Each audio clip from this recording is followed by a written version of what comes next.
towards our women, towards our girls, Father, especially at the hands of men. And so, Father, we are sorry. And we're grateful for the survivors who are here, and even, Lord, for the stories of some of the victims, Father, who we can take as inspiration, oh God, as we move forward to look at policies and laws, oh God, to safeguard these precious beings of yours. And so, Father, even as we're here in this, oh God, forum, Lord, we pray that today's session will be done decently and in order, Father, that we'll not only leave here informed but empowered, and that we'll put our minds and hearts together as we continue to look at solution to eliminate the scourge against our women and girls. We thank you again as you taught us to pray. Our Father, who art in heaven, hallowed be thy name, thy kingdom come. Thy will be done on earth as it is in heaven.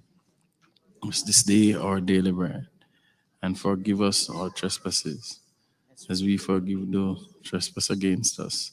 And lead us not into temptation. For thine is the kingdom, power, and the glory.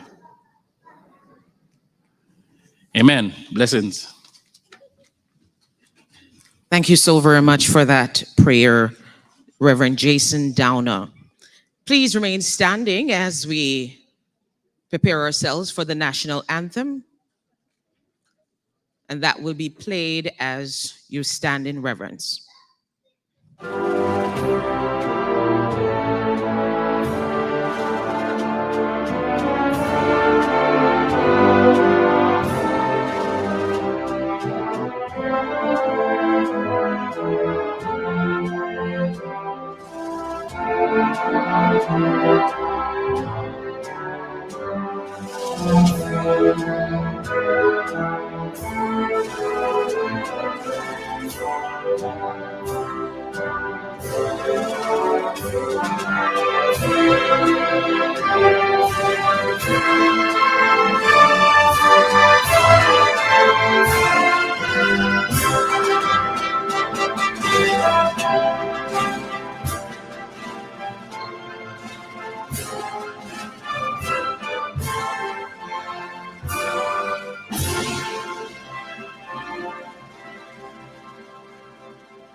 You may be seated. Welcome again to you. Welcome, welcome, welcome, welcome. It's a grand occasion. Let me see the hands of those who were here last year. All right, so what the rest of them there were, one did come with. But I'm happy that new folks are here. It needs improvement. And then it means you're also a part of the response, because our theme this year is, anybody knows it? From response to preparedness, eliminating gender-based violence in Jamaica. The international theme is investing to prevent violence against women and girls. And do you believe Jamaica has been responding good to gender-based violence? Let me see if you say excellently. They've been responding excellently. Come on, put your hands up. All right, what if you say good? They're responding good, okay. All right, fair, okay. Let me see, fair, okay. They're responding okay. They're not responding at all. Let me see the hands. No, man, I'm afraid there's somebody in here. But talking about the response, a little later on, we'll be hearing more about it, because one of the reasons we're all gathered, there is a national strategic action plan to eliminate gender-based violence in Jamaica.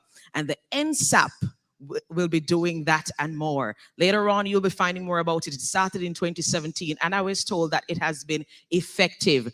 One thing to respond, but we must also be prepared, right? It don't make no sense. You know what it is, and you have things in place, but then you don't know how to take care of it when the time comes. So we're talking about from response to preparedness, eliminating gender-based violence in Jamaica.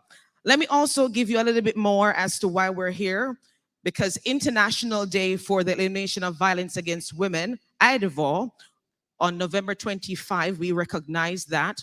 It provides an opportunity to acknowledge the challenges faced by women and girls worldwide and mobilize efforts to combat violence, promote gender equality, and empower women.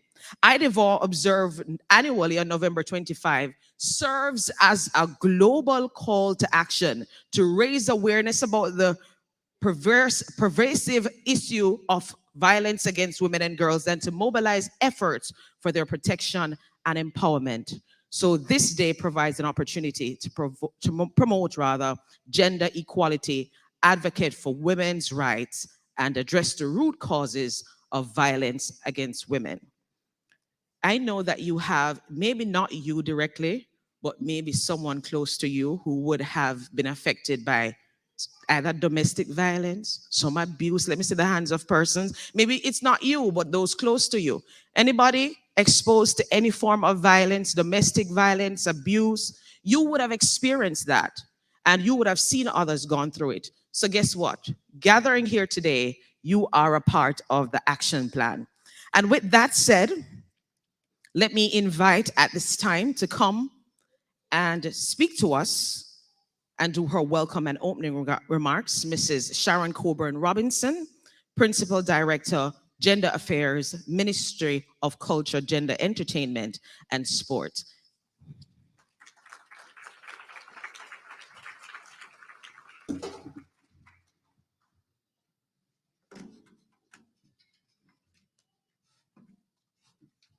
Thank you so much, Avo. So Avo has become a resident moderator. Can you give her a round of applause, please? Thank you so much, Avo.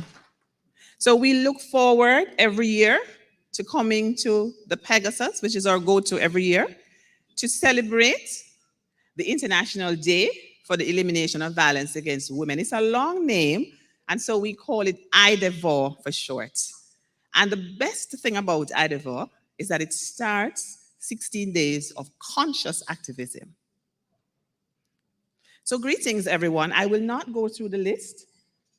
Ava, you had gone through the list? No, I will be after. You will do that after me. Okay, great. So I won't go through the list, but I must recognize some very, very important persons in the room. All of us are very important persons, but there are some persons that I could not get away with not recognizing.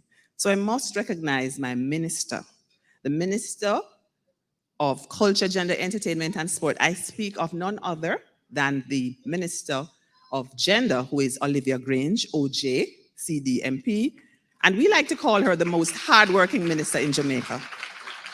Thank you. Thank you, Minister. She never fails to show up for International Day for the Elimination of Violence Against Women, IDEVOR, and to wear the colors, the purple. So if you see persons in purple, it's because that's the color that we use to recognize the day. It's very symbolic because it talks about, in not necessarily words, but it says to everybody that we are conscious that there are some women and girls who have suffered from violence. And we're not just conscious of the fact that they had experienced violence at some point, but we are a part of that struggle and that fight, that advocacy that says we are standing up and doing our part to make sure that we're a part of that fight, that advocacy. We don't want to have more victims of violence. And so this year's theme is very important because it will allow us to speak about a very important document that we have been implementing. And at this point, we want to just showcase what it is that we have done so far and to get your support to do some more. Now, there are some other persons at the table where we have our minister. So to her right is Ambassador Vansteen from the EU. Ambassador.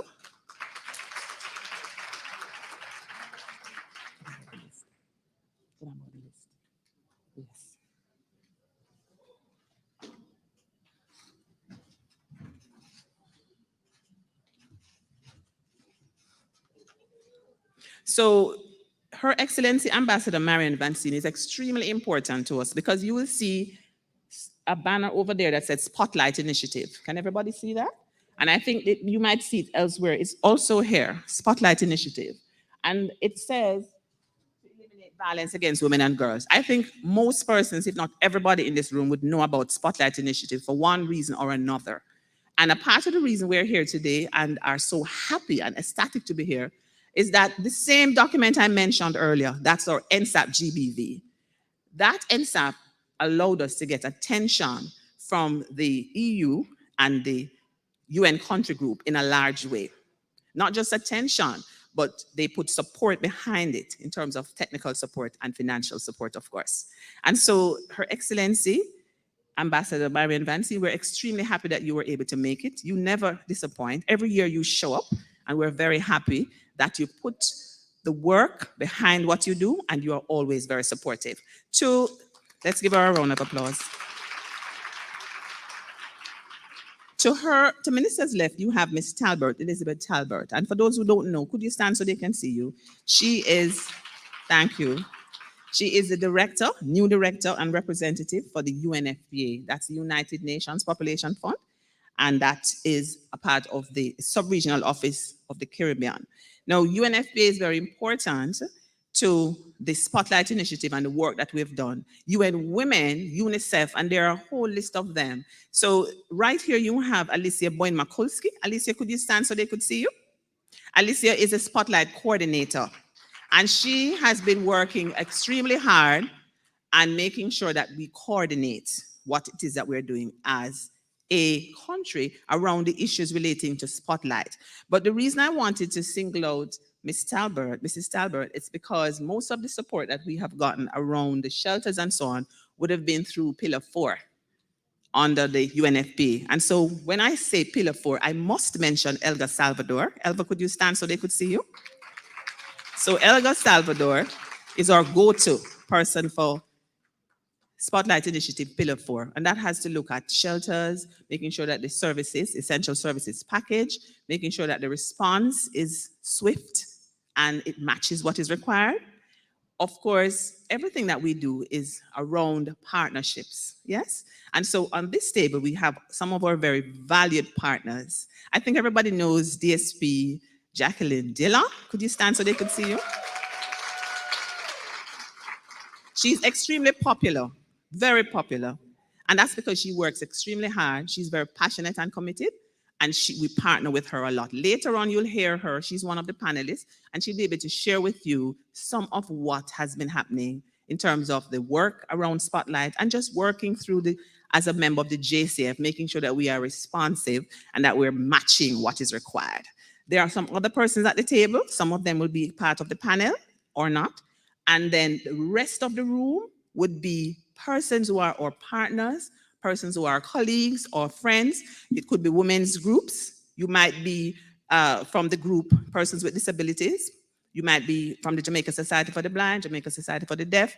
When Ava comes, she's going to go through the list and recognize you especially, but I just wanted to pull out a few persons while I do my welcome and open remarks. So give yourselves a round of applause, please.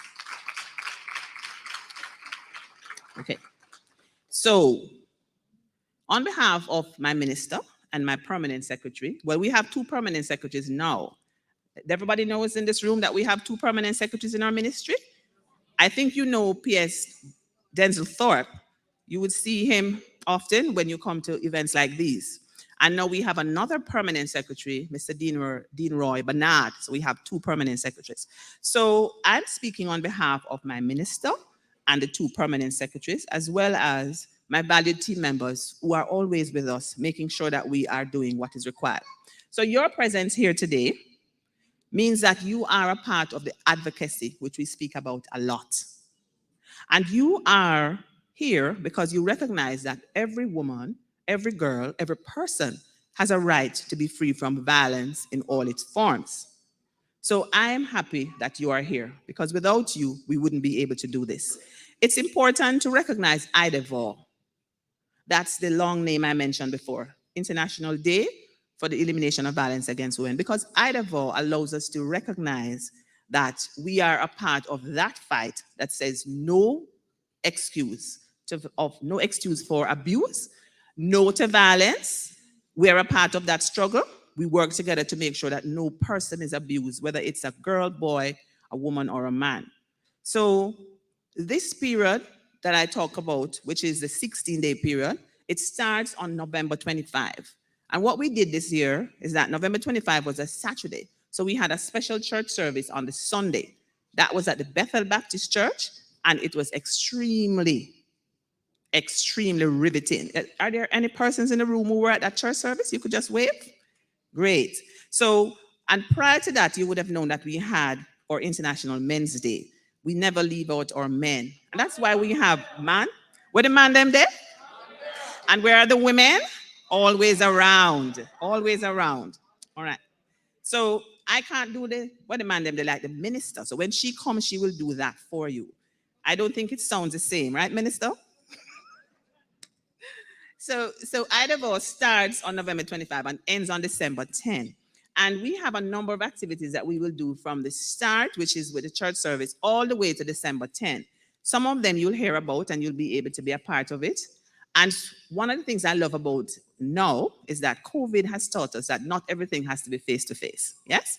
And so you would have seen that we're doing live streaming. So if you got the link, it means you can share it with your friends and your colleagues so they can also be a part of what is happening. So this particular period I'm speaking about, that's the 16 days of activism, is very important because it allows us to work together and to ensure that we work around the theme. Every year you have a special theme. I've mentioned it, that this theme, that's a local theme, is from response to preparedness, eliminating gender-based violence in Jamaica. But there's a larger theme, that's the international theme, and that theme speaks to investing in women and girls to prevent violence. And that's one of the reasons we're so excited, because Spotlight invested in women and girls in Jamaica. And as far as I'm concerned, we are today speaking about the return on investment. So we are very happy that we're able to speak about the gains that we've had. We also will speak about a few challenges when we have the panel discussion and to garner your support to see how best we can continue the work. Now, the NSAP, as I mentioned before, is a very ambitious plan. It spans 10 years. We are halfway through that 10-year plan. And so what we will do today is to share with you some of what we have achieved during the first 5 years, and then to engage you, to enlist your support, so you can be a part of what we plan to do for the remaining 10 years. So the span of the NSAP is 2017, having launched it on December 2017, and that will take us to 2027. So quickly, to tell you a little more about the NSAP, in case you wonder, what does that comprise? NSAP, it sounds really nice. So it is this plan that has 5 strategic priority areas. And we like to say it's predicated on a due diligence framework. So the first one speaks to prevention. How do you make sure that you prevent violence so it doesn't happen? And the second one speaks to protection. So you have been violated. How do we protect you? Is it that you need to be in a shelter, one of the shelters that we have? Or is it that you need psychosocial support and counseling? Is it that you need referral? And so I'm very happy that last summer, we launched a continuum of care, and again, through the Spotlight Initiative. And so that continuum of care is very important to the work that we do. It has brought us closer to the JCF. All right, Elgo? And that referral pathway that we talk about, you'll hear more of that when we have our panel discussion. And then we have a coordinating platform that allows us to move across the different parishes and to engage with persons across the regions in the different parishes, across the counties, to make sure that the work that we do is pronounced and that persons are aware of what we're doing. The third strategic priority area, the police are big on that: investigation, prosecution, enforcement of court orders. How do we make sure that whatever it is that we're doing exactly what is required and persons feel that there's justice? The fourth speaks to enforcement of victims' rights to compensation, reparation, and redress. And the fifth and final strategic priority area speaks to how do we ensure that we establish protocols for collecting data? How do we make sure that the management of data is so robust and so responsive that persons can use that data as accurate data to inform policies, plans, projects, and anything that you want to create as something you want to enhance development? Very exciting stuff. Do you agree? Great. Now, if you look here, you notice on both sides, you're seeing unit. So this one is Sexual Harassment Investigation Unit. And on this side, it says Gender-Based Violence Helpline Unit. You wonder why they're here. So the minister has that privilege of sharing with you why we have these two. So you'll have to wait a little more to get that information. All I can tell you is that there are exciting things coming up. Now, in terms of the NSAP and why it is important for Spotlight to be in the room, we have worked on a strategy. It's a national shelter strategy, and we have broadened it so that it includes other persons who would want to create shelters or safe spaces in Jamaica. And this document is a guidance document that will allow any person who wants to do shelter management to be able to go to this document and read it and be a part of what is happening. So the experience is coordinated and harmonized across Jamaica. And so the minister will launch as well a comprehensive guideline for the operationalization of national shelters in Jamaica. It is anticipated that these guidelines will further bolster the multi-sectoral efforts in the fight against violence against women and girls. Additionally, it will symbolically mark the official establishment of the two units that I mentioned, the Sexual Harassment Investigation Unit, the Gender-Based Violence Helpline Unit. So you have lots in store. I'm sure you are just as anxious as I am to have the minister do her keynote and for her to open these and to see all the exciting stuff we have lined up for you. So again, I welcome you richly. Thank you for coming. We couldn't have done it without you. We look forward to you. We plan for you. And so your being here will allow us to be able to share with you what we have in terms of a chock-full list of activities and a program that's going to leave you empowered and inspired. So in closing, I leave you with the words from Ban Ki-moon, former Secretary General to the United States. There is one universal truth, and it's applicable to all countries, cultures, and communities. It states, violence against women is never acceptable, never excusable, never tolerable. I thank you.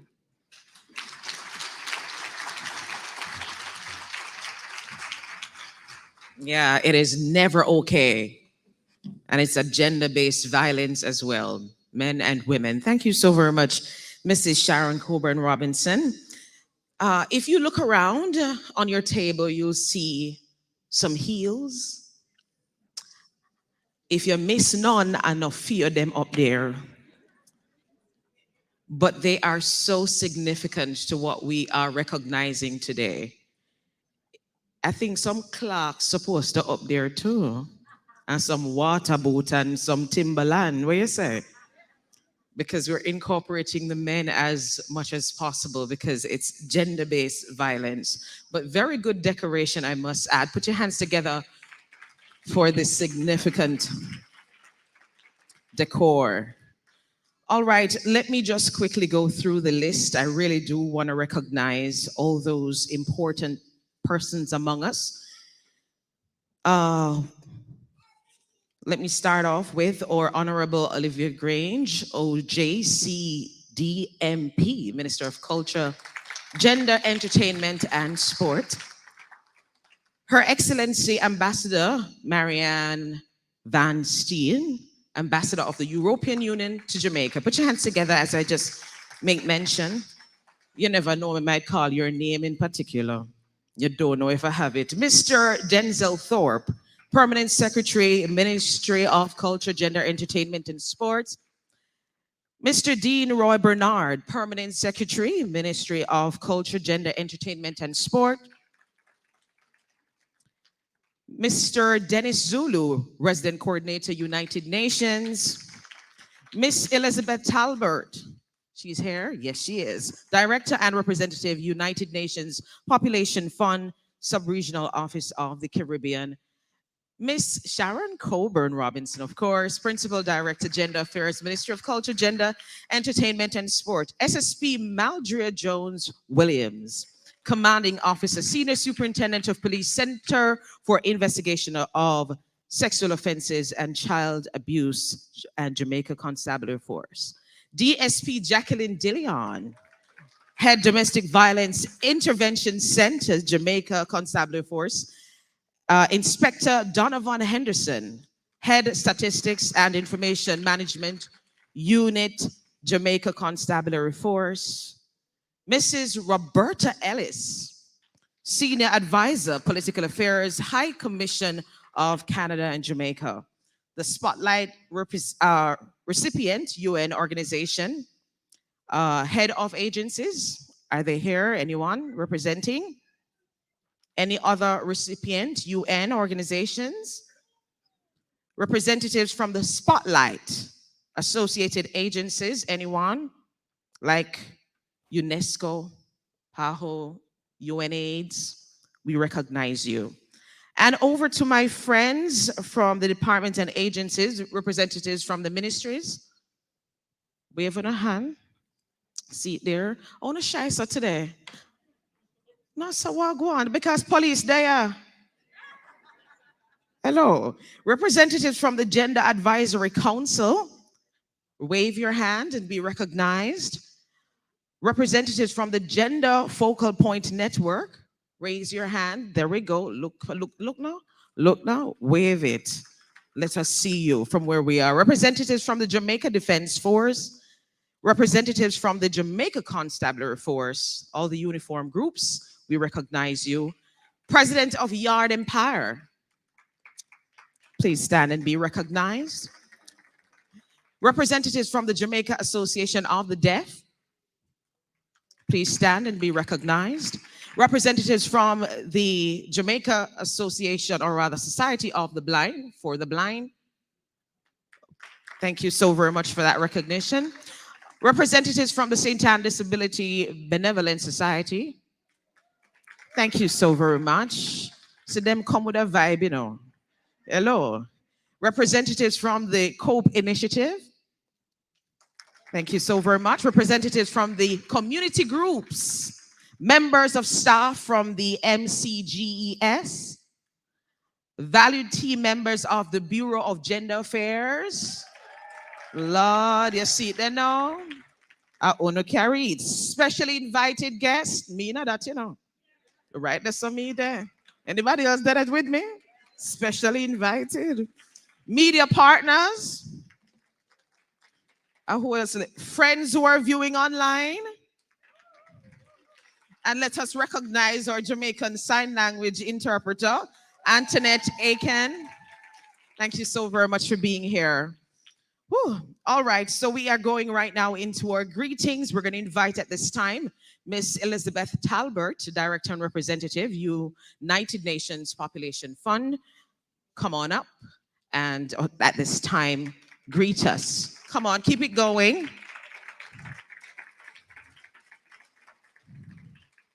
Anyone here from St. Elizabeth? Montego Bay? Okay.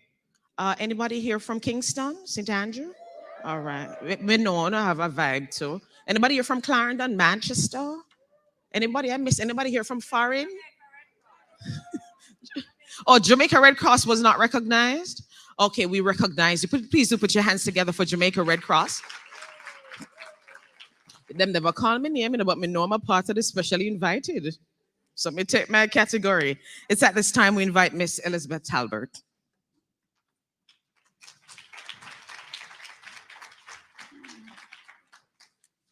Thank you very much. Good morning, everyone. Protocol being established.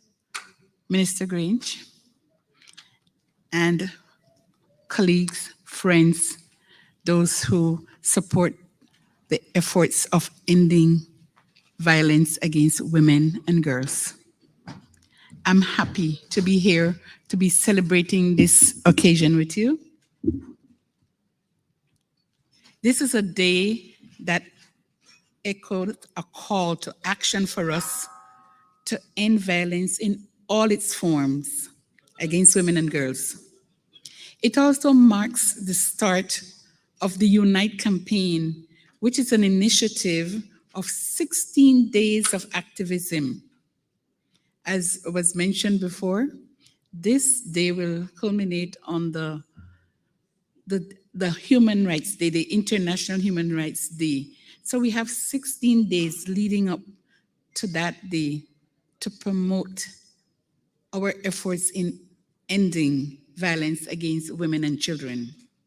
UNFPA has been a prominent leader of the Spotlight Initiative funded by the European Union and the United Nations, which aims to eliminate violence against women and girls. Since early 2020, UNFPA has been working closely with public and private stakeholders in Jamaica to address violence against women and girls and advance the implementation of the 10-year National Strategic Action Plan to eliminate gender-based violence. We at UNFPA are happy to have been part of this initiative and have been working in all 5 strategic areas of this initiative, which are namely prevention, protection, intervention, legal procedures, and protocols for data collection. The gender-based helpline unit, which we have heard about before, we have supported that. And this unit has been very, very instrumental in addressing the needs of these women who need help. It's available 24 hours a day, 7 days a week, and operates very closely with the Gender-Based Violence Shelter Unit. Thanks to the referral pathways, the interagency referral protocols, and the parish coordinator platforms, the helpline unit collaborates with stakeholders in the Jamaica Constabulary Force, Ministry of Health, Ministry of Justice, and other actors in the social services sector. I was just informed that this helpline unit has now been acknowledged and will be formally integrated into as a part of a ministry. And that, I think, is a very important move because it shows that there will be sustainability, continuity, even after Spotlight comes to an end in December, that the government has taken on that initiative to incorporate this helpline unit within its structure. We have witnessed several cases of women who have benefited from the services provided and received continuum of care. We have also noted an increase in the number of victims and survivors who have reached out for assistance. That, ladies and gentlemen, is a testament to an increase in trust in the services offered by the unit. As noted in the theme for this International Day, we have to invest to prevent violence against women and girls. Taking action to empower survivors and protect women and girls is an investment, not an expense. And at this point, I would like to recognize all stakeholders who have been making such an investment by supporting the Spotlight initiative. UNFPA is indeed grateful for your continued dedication to this cause, and we invite you to continue to join hands with us as we aim to achieve our transformative results, particularly results number 3 on no harmful practices and gender-based violence. Ladies and gentlemen, I leave you with a quote from our Executive Director, Dr. Natalia Kanem. Let us recommit to concrete actions that will protect women and girls in all their diversity. Let us recommit to building a world that is more just, inclusive, and equitable, and where women and girls can live in peace. Thank you.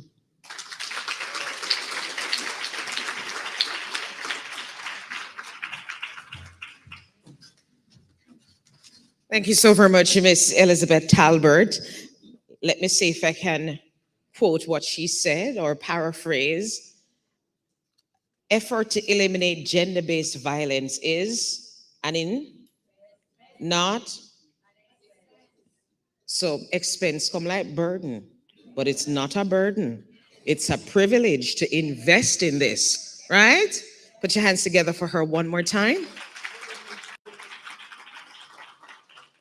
It's at this time we invite Mr. Dennis Zulu to come, Resident Coordinator, United Nations. Put your hands together for him as he comes and listen keenly. You never know what I may ask, and you may walk away with a prize this morning. So listen, make your notes so that it's easy for you to have knowledge leaving here today and also a gift with that.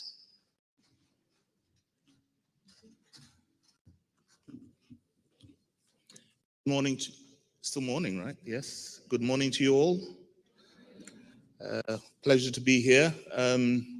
My first event, arrived in this wonderful land of Jamaica, and I'm very delighted that the first event as United Nations Resident Coordinator really is to be among you, the women of Jamaica, as you continue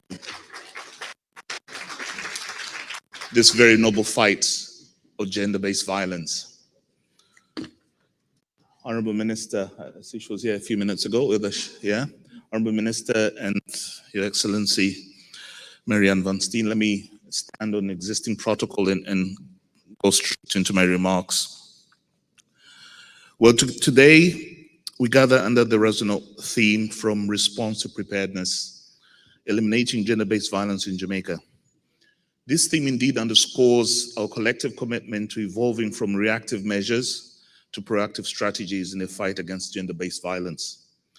As we convene in solidarity, let me reiterate the unwavering support of the United Nations team in Jamaica and reaffirm our commitment to stand with Jamaica in its pursuit to end violence against women and girls in this lifetime. We're not talking about the next lifetime, we're talking about this lifetime.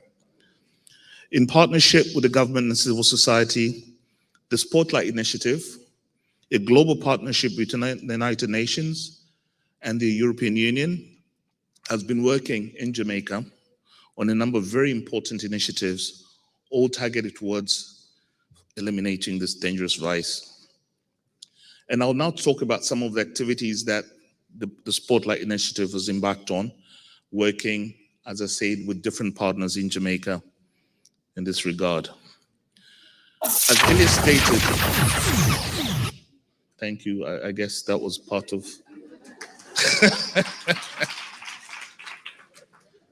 I guess it's been such a resounding success, you heard the music, right? So a big hand up to Spotlight. Well, even as we all know that the program comes to an end, I'm encouraged by the outputs of the crucial work undertaken by different agencies within the UN, including UN Women, particularly though in a multifaceted approach encompassing legal policy reforms, grassroots community engagement, and integration of gender-responsive budgeting strategies. Assessing the economic cost of ending violence against women and girls and ensuring that financial allocations consider women's specific needs and challenges, the UN is fostering a transformative, inclusive, and enabling environment for women to succeed and contribute to nation building. Through the work of another United Nations agency, this is UNDP, we have been working specifically on the translation of the Sexual Harassment and Domestic Violence Act in Jamaica, which continues to facilitate inclusive, safe, and equitable spaces for all. This milestone reaffirms our collective commitment to upholding human dignity, fostering respect, and building a future where everyone can thrive unimpeded by the shadows of harassment and violence. Together, let us champion a world where no one is left behind and everyone is heard and respected. The tenure Spotlight also featured noted interventions from the youth with the leadership of UNICEF, including the Teen Hub. Now, the Teen Hub is a model best practice, stands as a beacon of hope and support, addressing gender-based violence by offering a range of vital resources for holistic gender-based violence, against a holistic gender-based violence. In the parishes of St. Thomas, Kingston, and St. Andrew, Teen Hubs serve as an additional layer of support for youngsters, bringing gaps in education and sometimes challenging home environments. And I think it's very important that we start working with the young ones from the very young age.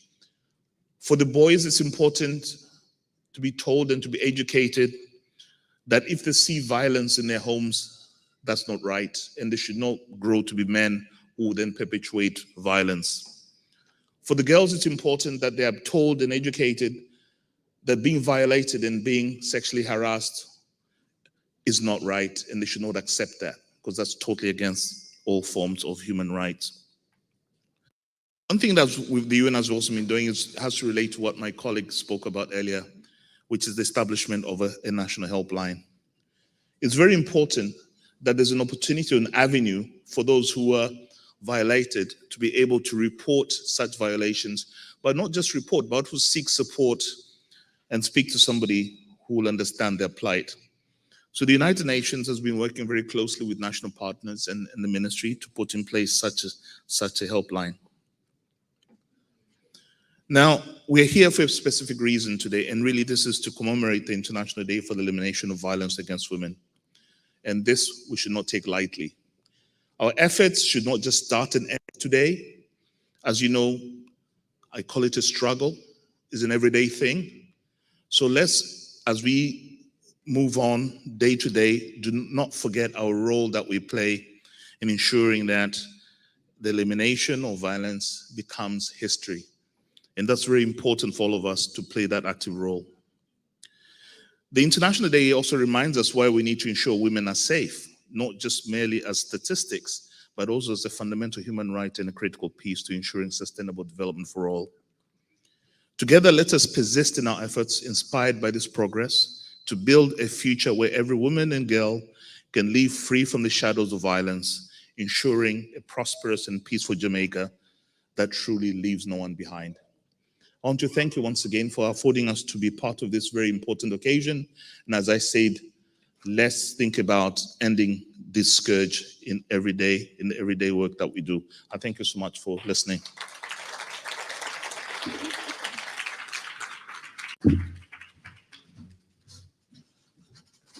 Thank you so very much, Mr. Dennis Zulu, Resident Coordinator, United Nations. We have one more speech to come from Her Excellency Marianne Van Steel, Ambassador of the European Union to Jamaica. Put your hands together for her. A little later on, we will be witnessing the official opening of the GBV Helpline Unit and Sexual Harassment Unit. So you want to stick around for that. It's over to you. Thank you very much, Master of Ceremonies. I think by now protocol has been established, but I cannot not acknowledge a very special person. She doesn't need to be really introduced, because any minister that has a nickname which is Auntie is known by everyone in this country, and certainly by all of you, because she's doing a tremendous job on the topic we are discussing today and on promoting women in society. So Minister, always a pleasure to be at these events together with you. And everyone else present here, dear friends. I'm not going to give all your names, but good morning to all of you. It's not the first time I'm in this event, and I really, love the dedication and the commitment that I see with each and every one of you. And again, yes, we have an International Day for the elimination of violence against women. In fact, we do not have a day. We have an entire campaign of 16 days of activism. And yes, I am honored to be here again and talk about this. But on the other hand, I'd prefer not to talk and to ask for maybe a minute of silence for the victims and for having to organize this International Day and campaign every year over and over again, because it simply doesn't get any better. But okay, no silence, I will continue.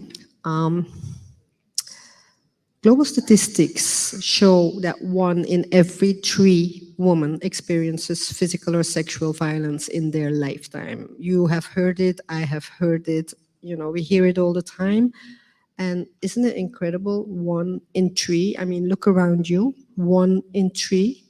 So yes, we do need an International Day for the elimination of violence against women and girls. We need campaigns, we need events like today. we need to continue to create awareness, to keep drawing the attention to this, to put a spotlight on what remains too often in the dark. There's a reason why the global program that the European Union, together with the UN and together with so many other partners, why it is called Spotlight. And that Spotlight initiative is unfortunately coming to an end this year.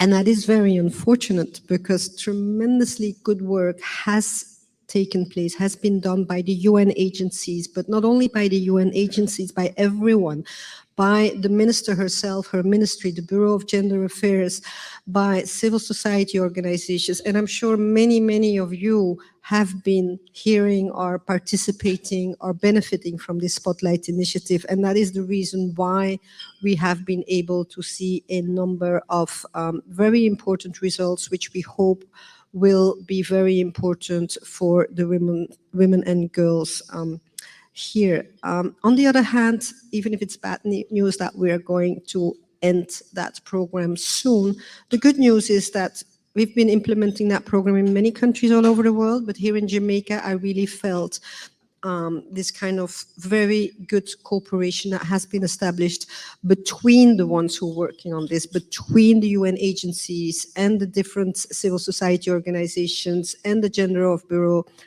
Bureau of Gender Affairs, the ministry. So I really do think that this is a project that is sustainable in the future, and we're very much looking forward that the good work can continue. Gender-based violence is much more than an act of violence. It's been said before by Mrs. Robinson. I'm just going to focus on two things. On the one hand, it's about prevention, to break that vicious circle that perpetuates violence. And to prevent it, one needs to look at its origin. And I mean, it's been said, but I think we need to repeat it. There are many prejudices in society. We call it subcultural norms. I don't even think that deserves that name, but there are a lot of prejudice. There are still many women in this world who think that it's normal that they are being beaten up by their men because they think that that is an expression of their love, and that is wrong. So if we want to prevent gender-based violence, we have to start there. And I really think it's important in order to start there, because this is really at the origin. This is like, it's structural. This is not something you can pay a project and will solve the problem. No, this is really working on the future of a society, on the way a society thinks. And therefore, I think it's very important to work with the youth. Last week, I was in a summit of Caribbean youth coming together and also addressing the theme of gender-based violence. And actually, it does give me hope, because you do feel when you talk with young people that they, start to make that change, that chip in their heads. And I think when we talk about prevention, working with the youth is extremely important.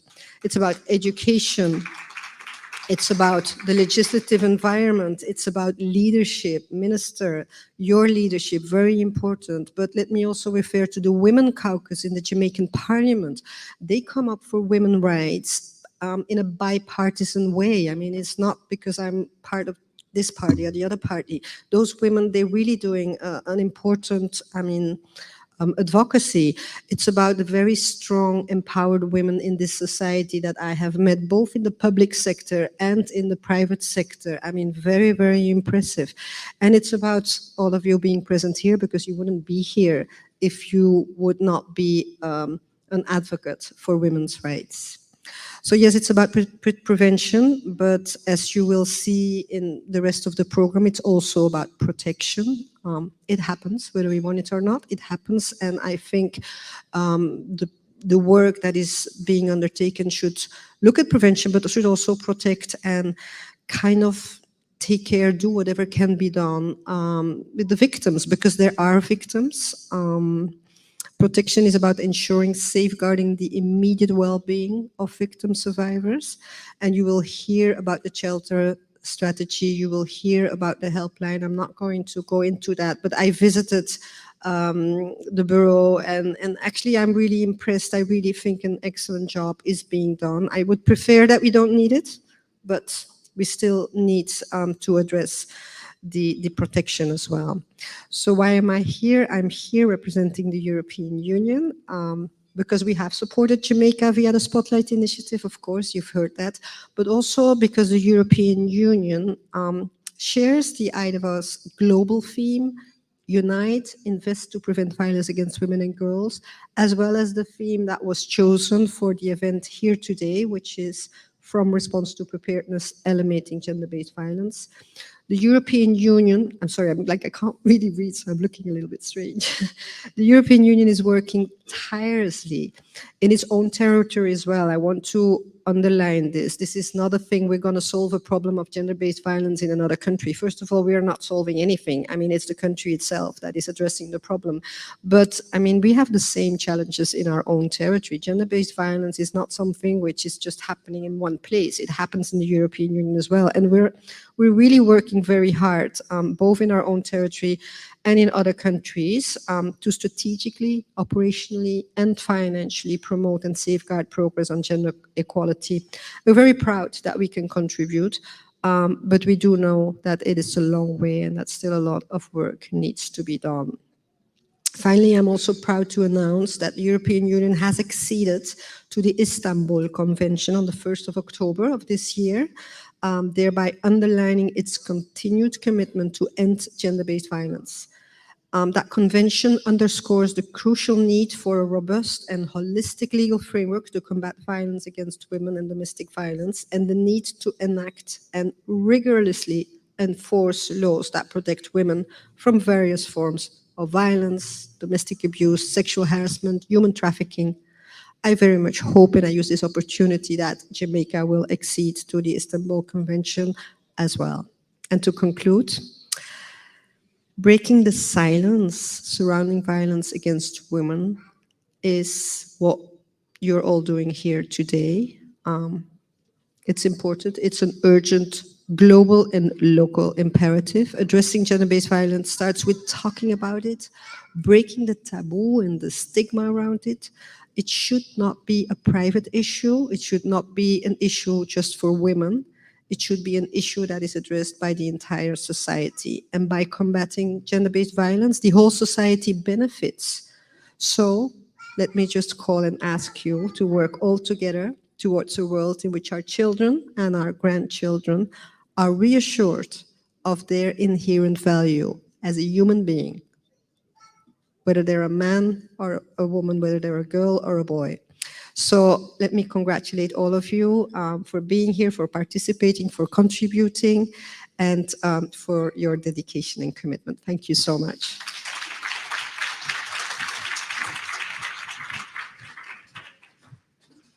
Beautifully said.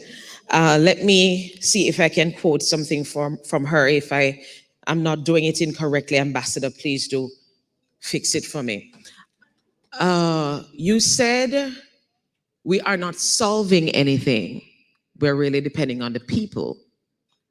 And I started to examine that, because you really can't solve this whole gender-based violence. The people will be aggressive. People will always want to abuse each other. If the people decide to change, then we'll start to see change. So what we're doing is providing a voice, protection, safe haven, shelter, and really helping them, especially those who have been affected. So again, it's up to the people to really make the change. Let me know if I got it right or wrong. Praise God. When I thought about that, we really can't solve it, but we're working to help as much as we can. That was beautifully said. All right, it's at this time we have a visual presentation. We're going to ask you to just turn your eyes to the screen at this time for Gender-Based Violence is Everybody's Business, a snapshot of Jamaica's response.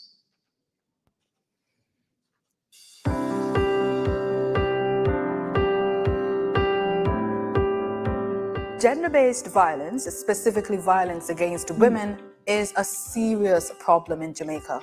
It violates the fundamental human rights of persons, especially women, and often results in serious injury or death. As such, the government of Jamaica, through the Bureau of Gender Affairs, has implemented several measures, including policies, plans, and projects to combat violence against women in Jamaica, while other existing systems have been strengthened to treat violence against women and other forms of gender-based violence. These include the first National Strategic Plan to eliminate gender-based violence in Jamaica was launched on November 25, 2017. It aims to eliminate gender-based violence in Jamaica. The plan focuses on 5 strategic priority areas, including prevention, protection, investigation, prosecution, and enforcement of court orders, protocols for coordination of NSAP, and data management system. A memorandum of understanding was signed between the Ministry of Culture, Gender, Entertainment and Sport and the UN Women Multi-Country Office of the Caribbean in October 2018 to assist with the development of a public education campaign titled No Excuse for Abuse, #NEFA, which will take the anti-violence message to communities across the country. Jamaica has introduced the No Excuse for Abuse #NEFA public education campaign, the first education campaign to implement the National Strategic Action Plan to eliminate gender-based violence in Jamaica.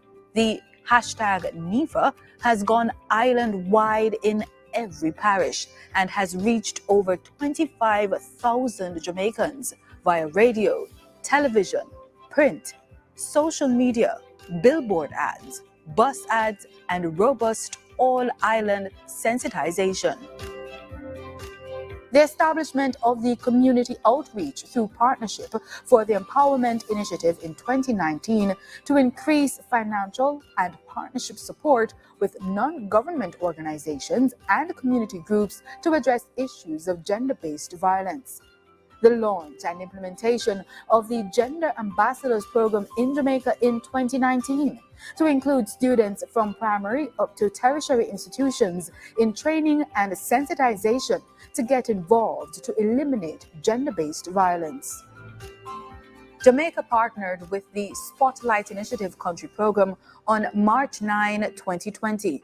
The Spotlight Initiative, a 3-year program through the partnership with the European Union and the United Nations, costing approximately $10.6 million to contribute to transforming the society into one where women and girls can thrive, free of any violence towards them. On June 16, 2022, the government of Jamaica, through the ministry, launched the Continuum of Care for Survivors of Gender-Based Violence to strengthen the government's intervention to address gender-based violence. They established the parish coordination platforms across the island to support the continuum of care for survivors of gender-based violence, established the use of common multi-agency SOPs and referral protocols to ensure a seamless service delivery to survivors of gender-based violence from all the agencies responsible for treating with gender-based violence. The ministry has spearheaded the historic adoption of the Sexual Harassment Protection and Prevention Act 2021 in Parliament. The legislation serves to protect women and men from sexual harassment in their various places of employment, in educational institutions, and in situations of accommodation. The establishment of a sexual harassment unit and the tribunal that conducts training, investigation, and helps organizations create their own Sexual Harassment Act in their places of employment. Jamaica now has 3 government-owned and operated national shelters for women who have experienced gender-based violence. Through the national shelters, these brave survivors are provided with a safe haven to escape violence and are able to seek refuge, accompanied by their underaged children. the establishment of a male empowerment unit to focus on men and boys as key contributors to reduce violence in 2023. A robust program of sensitization and public awareness with training to sensitize all Jamaicans island-wide about gender-based violence, including our first responders, media, community groups, justices of the peace, police, and pastors. The ministry has also established national helplines for persons who are experiencing gender-based violence to call and get help and advice. The numbers to call are 876-553-0372 for females and 876-553-087 for males. We are proud to announce our toll-free helpline, 888-ABUSE. That is 888-662-2873. Persons can call this number free of charge from any network. A text line has also been established for persons who are deaf. The Bureau of Gender Affairs within the Ministry of Culture, Gender, Entertainment and Sport remains committed to serving the people of Jamaica through the creation of strong partnerships, creation of policies, programs and projects that aim to eliminate gender-based violence in Jamaica, advance gender equality, and reduce gender inequalities. Special thanks to all our key stakeholders. We look forward to continue working with you. Thank you. Wasn't that refreshing to watch? Just to see the response of Jamaica to GBV. And as we say, it's response to preparedness, eliminating gender-based violence in Jamaica. Say that with me. Eliminating. And one of the objectives today is to highlight Jamaica's response to GBV, and that we just did. Wonderful. Things are happening. Things are happening. Things are being put in place. And I'm so proud of the shelters. If anything else, I am. And of course, the hotline available. It's at this time we're going to invite Nikisha Barnes. She's coming with a cultural item. Put your hands together and make her welcome.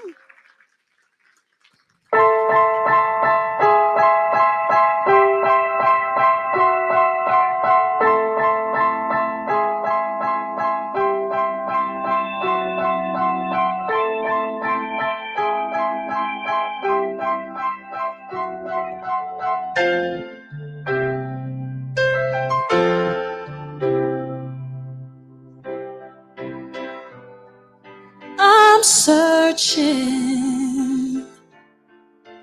nothing seems complete. Stand up and I'm searching for the better parts of me. Hang my head from sorrow, a slave to humanity, and I wear it on my shoulders. Gotta find strength in me. Where are my superwomen? Sing. 'Cause I am superwoman. Yes, I am. Yes, he is. Even when I'm a mess, I still put on a vest with an S on my chest. Oh yes, I'm a superwoman. Mothers, for all the mothers fighting, see, better days will come. And all my women sitting here trying to go home before the sun. And all my sisters coming together say, yes, we can. we will, 'cause I am Superwoman. Yes, I am. Yes, she is. Even when I'm a mess, I still put on a vest with an S on my chest. Oh yeah, I'm a superwoman. This is my favorite part. When I'm breaking down, 'cause I can't be found, 'cause I start to get weak, 'cause no one knows me underneath these clothes, that I can fly. See, we can fly, oh, 'cause I am Superwoman. Yes, I am. Yes, she is. Sing it, ladies. Even when I'm a mess, I still put on a vest with an S on my chest. Oh yeah, you're a superwoman. Oh, let me tell you, I am Superwoman. Yes, I am. You're looking at a lady that walked through a 10-year relationship of gender-based violence. And yes, I had to overcome. So I don't want us to hold on to those ideas that we're victims. We're overcomers in this room.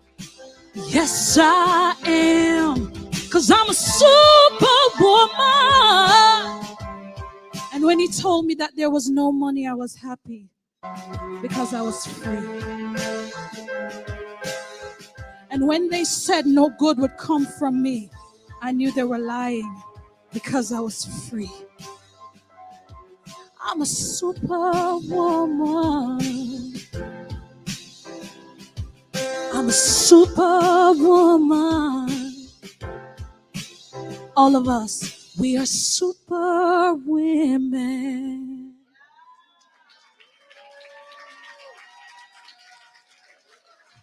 Thank you so much. And every time I get the opportunity to perform in spaces like these, I'm placed in a position of safety. And I know that I'm around women that will encourage my growth. It wasn't easy, that journey, but I'm glad I'm on the other side. Play my song, please. And if you know what you've been through, let nobody stop your voice from going where it needs to go. I might get a little teary-eyed, but don't worry, I'm not sad. It's joy.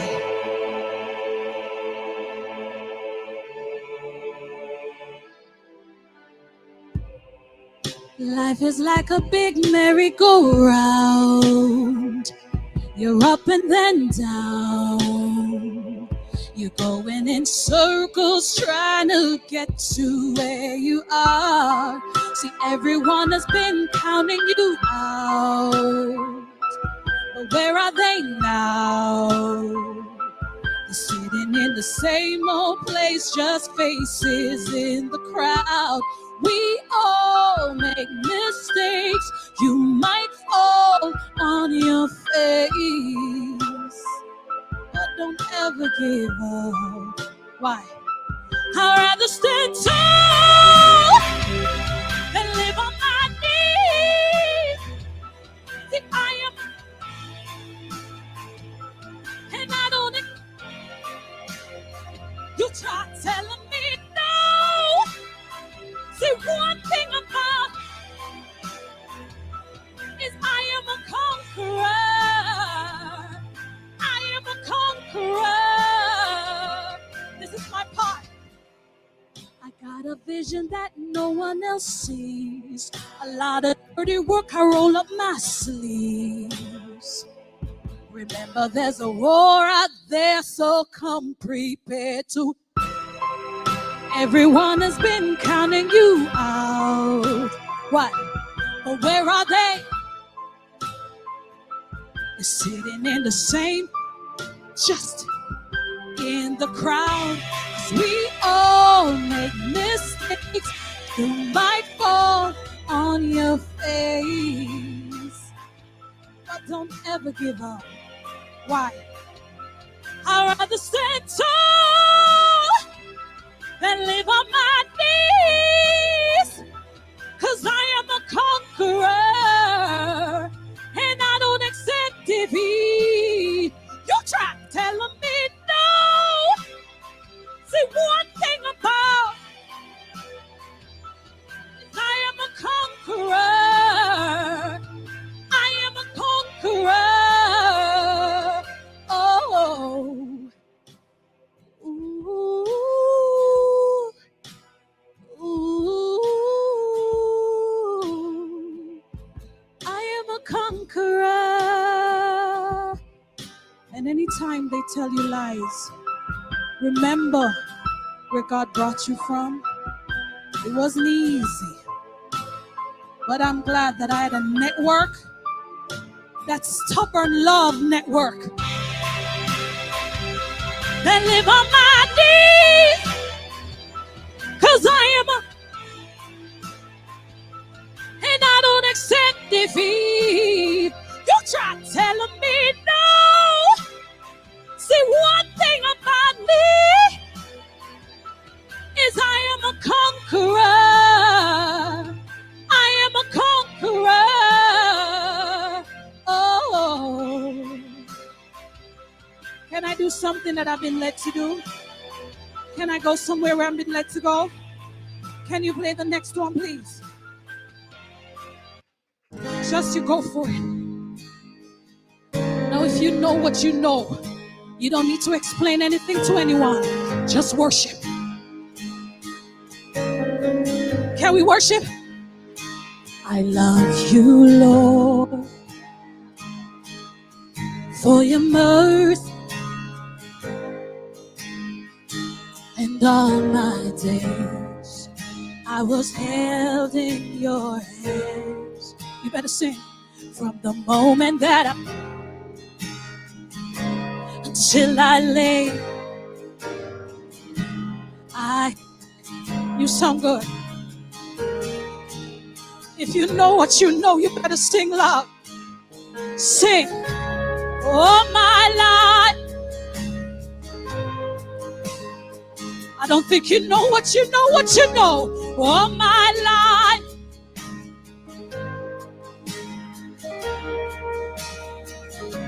with every,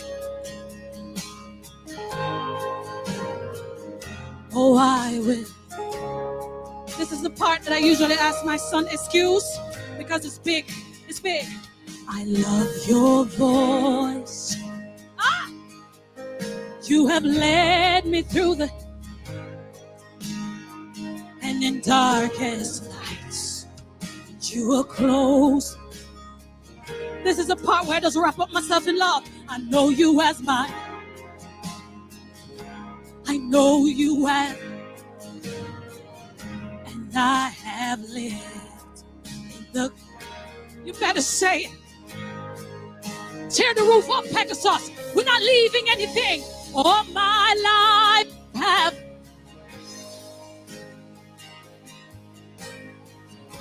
see all my,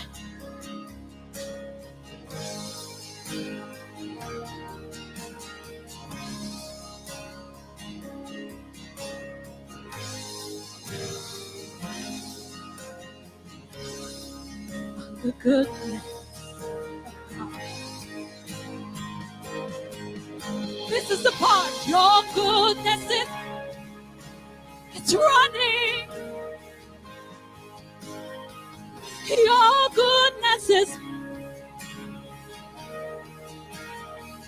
say, when my life laid down, I give you. Your goodness is, it's running. It's running after, it's running. Your goodness is running. I surrender now, I give you. 'Cause your goodness, running after me.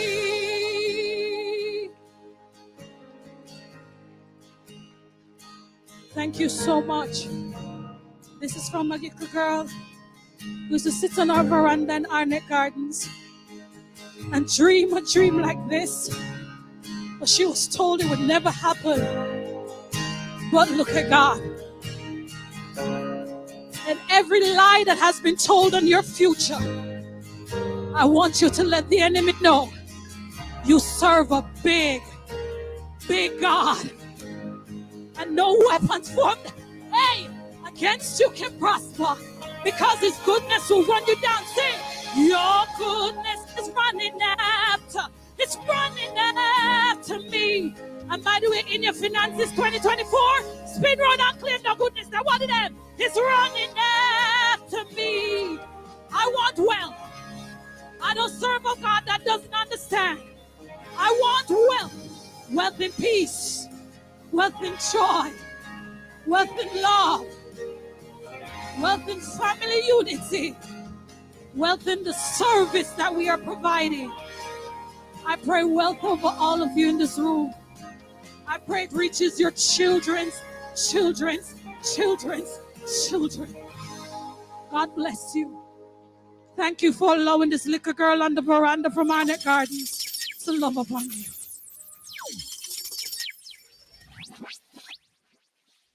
Your goodness is running after me. Sometimes in abusive homes, that's where we find our solace and our strength in the Word of God. We sing a song and remind ourselves that the Lord is going to bring us through. There are so many women and girls right now in abusive homes, and all they're clinging to is just the Word of God and the strength of God. They want to come out, they want to speak, and they can't. But I'm so happy that there is a plan. Hallelujah.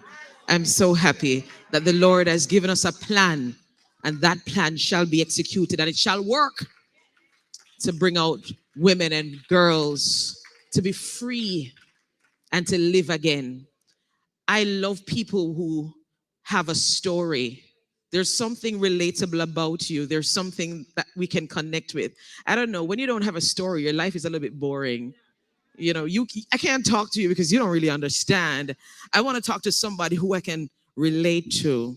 So understand that your story is really for a purpose. And that's why Nikisha Barnes can minister like this, because she has a story. If she didn't have one, it would have been the usual. But when you have a story, the heart is connected to it.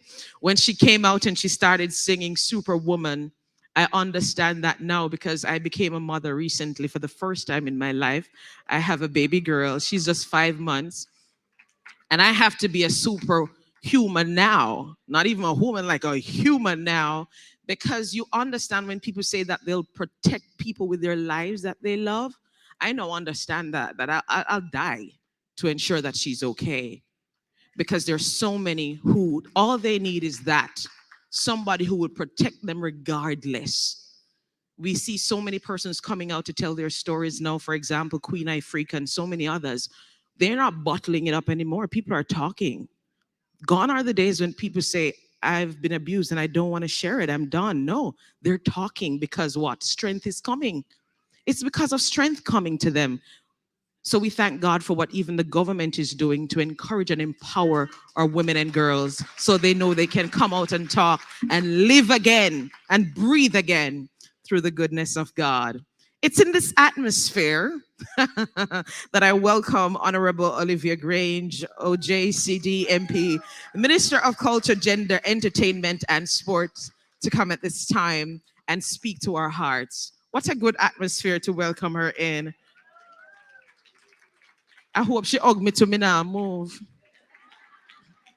Sometimes that's all we need, you know, just somebody's arms to fall in. Come, who want me hug?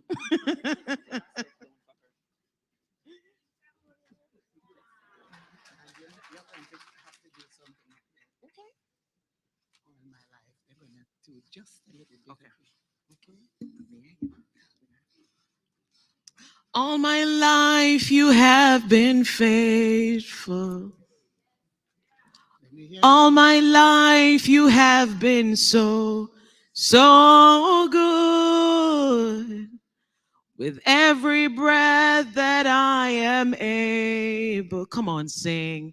I will sing of the goodness of God.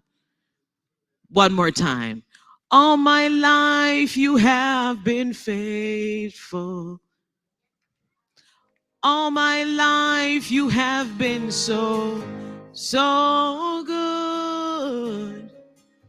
With every breath that I am able, I will sing of the goodness of God. Come on, sing the chorus. Your goodness is running after me. Your goodness is running after me. Isn't this beautiful? Now, our wonderful mistress of ceremonies this morning, you know, there's a saying, you have to sing for your supper. She had to sing for her hug.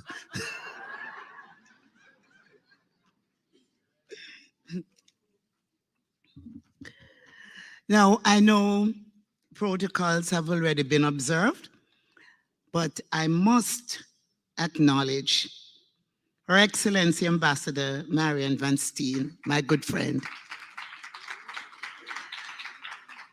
And of course, Mr. Dennis Zulu, who the first time I met him at a function hosted by the Ministry of Labor and Social Security.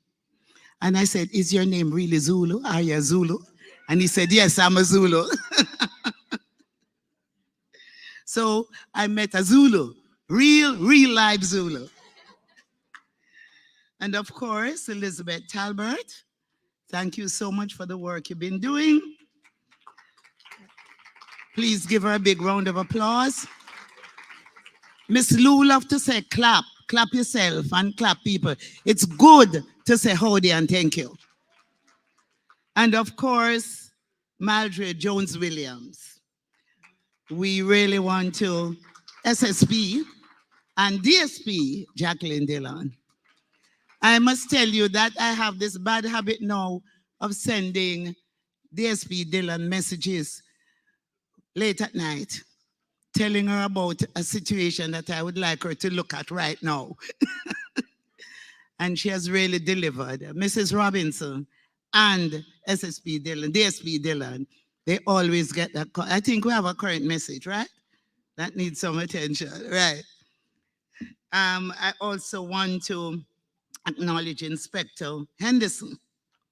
And of course, Roberta Ellis, who worked with me when I had youth. And she's now with the Canadian High Commission. I wanted tea for her back from them. So there are so many persons to acknowledge. And as we go along, I may mention or will mention them. I especially want to recognize my sisters who are sitting at the table here, representing the group of persons with disabilities. And they are from the Jamaica Association of the Deaf. I don't know if we have anyone here from the Jamaica Society for the Blind. Oh yes, so special big up to you. And of course, everyone here, my brothers and my sisters, because there are some brothers here. So we have this thing about where the man them there. Where the man them there? Them sound puny. So I introduce this, where are the ladies? And we say always around. So we're gonna try it one more time. Where the man them there? Where are the ladies? Always around. And that is a fact. We're always around. And we're glad to see the man them there this morning. So today we gather to observe the International Day for the Elimination of Violence Against Women, which we refer to as IDWA, and the 16 days of activism against gender-based violence. It is with a profound sense of responsibility and commitment that I wish to highlight some critical issues which underscore this global call to action. Our local theme, From Response to Preparedness, Eliminating Gender-Based Violence in Jamaica, and the international theme, Invest to Prevent Violence Against Women and Girls. And you know, Jamaica always have to come up with something extra. So there's an international theme and there's a local theme. But both themes echo the challenges faced by women and girls globally. IDOVAL, through its annual observance on November 25, serves as a poignant reminder of the pervasive issue of violence against women and girls that requires our collective attention, our collective advocacy, activism, and action. While Jamaica grapples with the harsh reality of gender-based violence, the campaign Invest to Prevent Violence Against Women and Girls calls on government and citizens to show how much they care about ending violence against women and girls. It also requires that governments and other stakeholders across the global village make huge investments in gender-based violence prevention. The local theme, From Response to Preparedness, Eliminating Gender-Based Violence in Jamaica, aims to highlight Jamaica's commitment and responsiveness in addressing gender-based violence. And this will be demonstrated through an assessment of our current situation and responses as guided by the National Strategic Action Plan to Eliminate Gender-Based Violence in Jamaica, which we refer to as NSAP GBV 2017 to 2027. And I'll pause here and welcome one of the two men in my life, P.S. Denzethorpe. P.S. I tell her a secret, right? Please give P.S. Denzethorpe a big round of applause.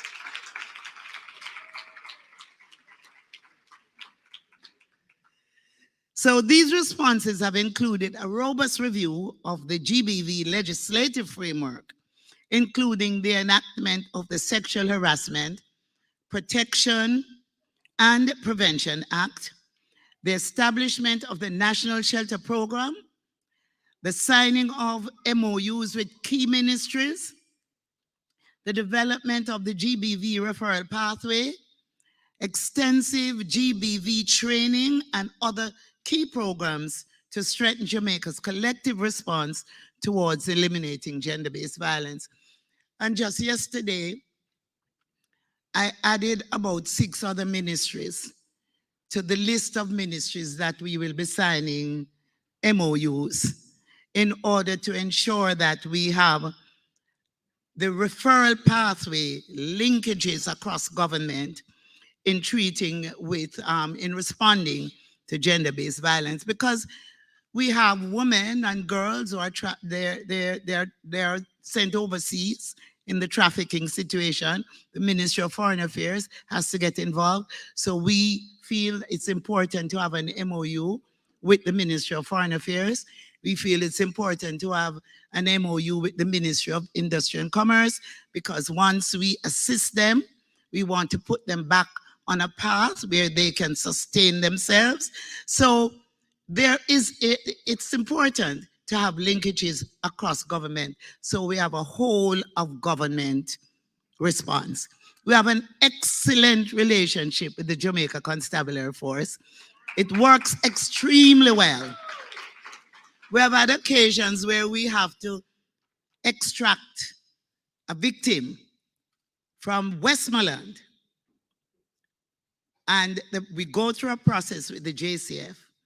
That victim and child ends up in a safe place.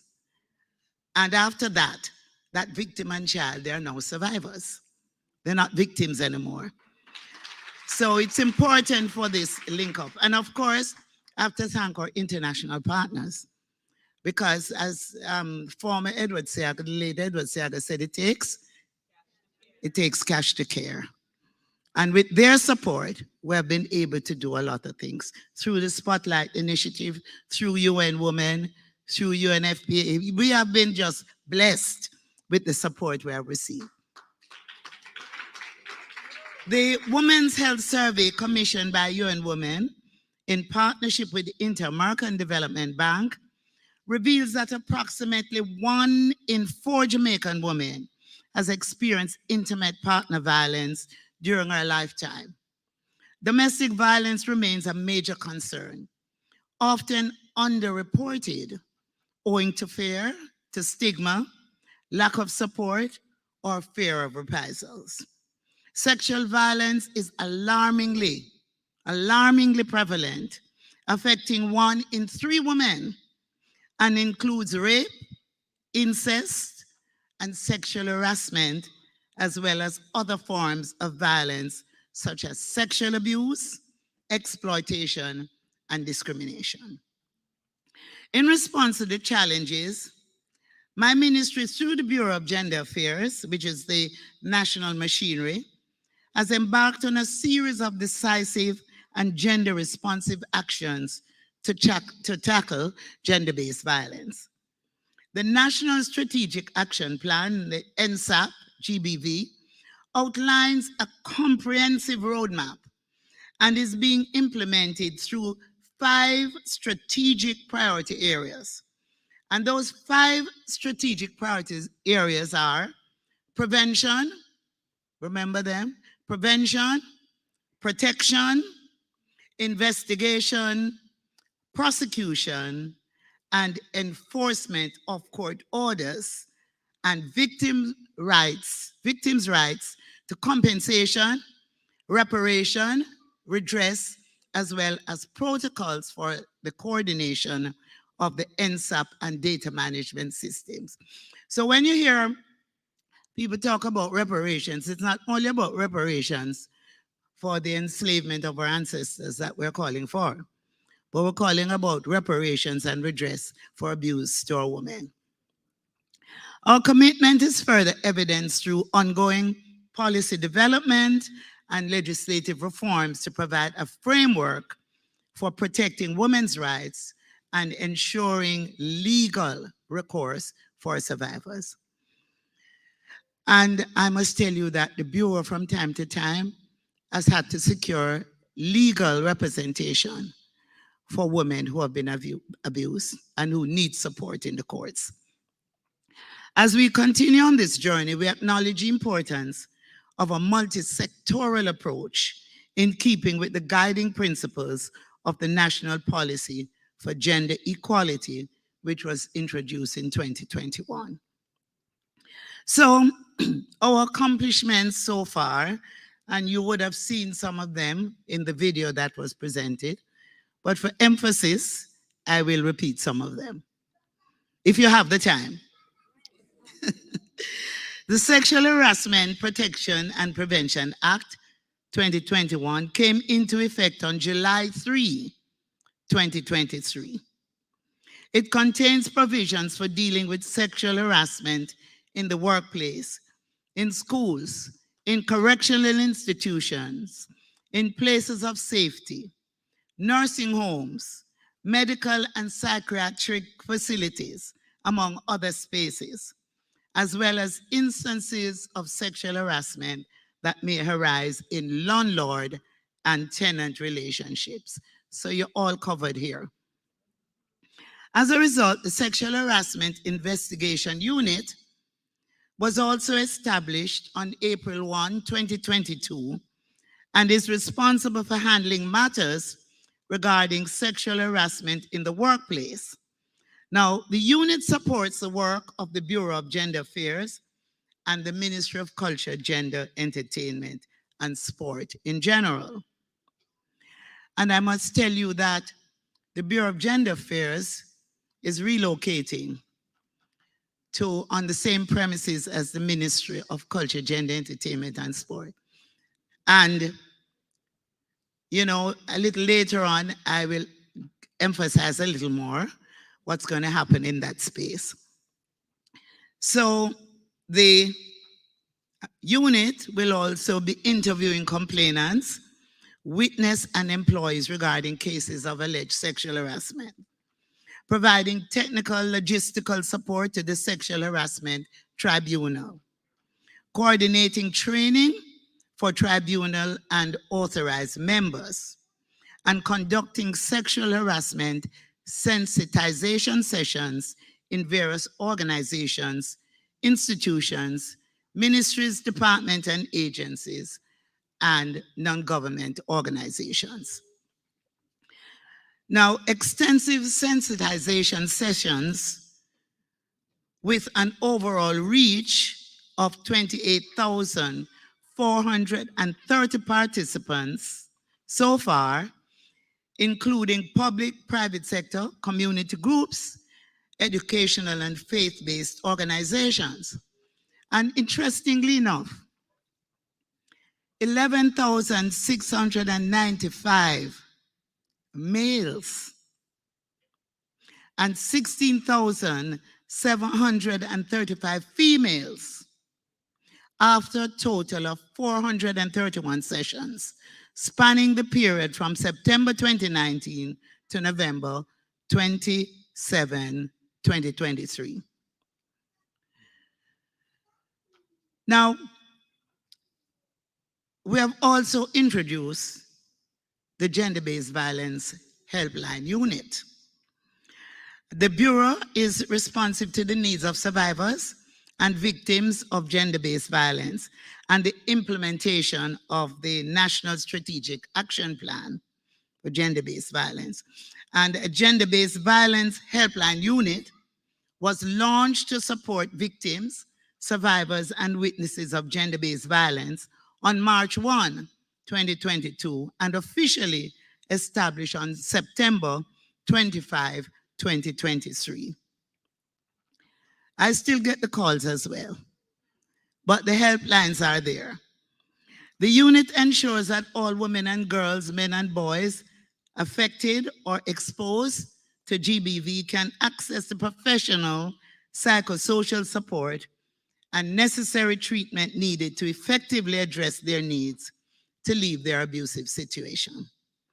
The unit undertakes a multi-sectoral approach to provide support services to survivors by creating a seamless link to service providers under each ministry, department, and agency through the GBV referral pathway, which I mentioned earlier.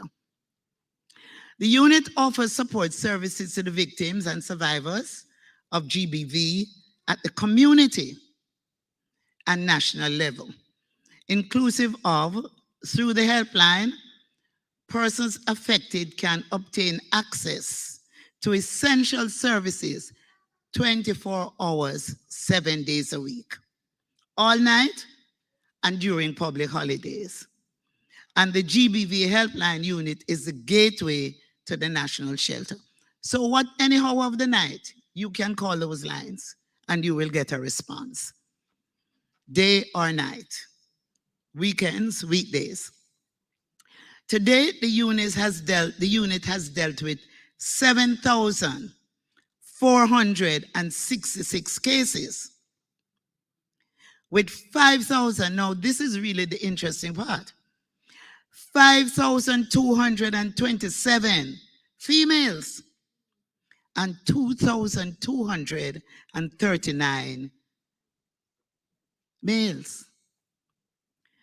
So we're talking about helplines, not just for women, but the men always say, why you leave us out? But you're not left out. Because, and DSP Dylan, I saw her being interviewed and she's saying they're getting more and more calls from men who are being abused by women. Yeah. Who is applauding, a man or a woman? But it's important. It's important that we treat with the gender portfolio in a way where our men are not left behind. It's extremely important. Because sometimes the abuse that they perpetrate may be out of some kind of mental problem. It may be out of frustration. Maybe there are those who are just violent. But everybody deserves an opportunity to be reformed. And certainly our work is important in saving lives. Saving lives. Because a man calling the helpline may just be that one call that prevented him from doing something. There have been murder, suicides. So we have to address this problem.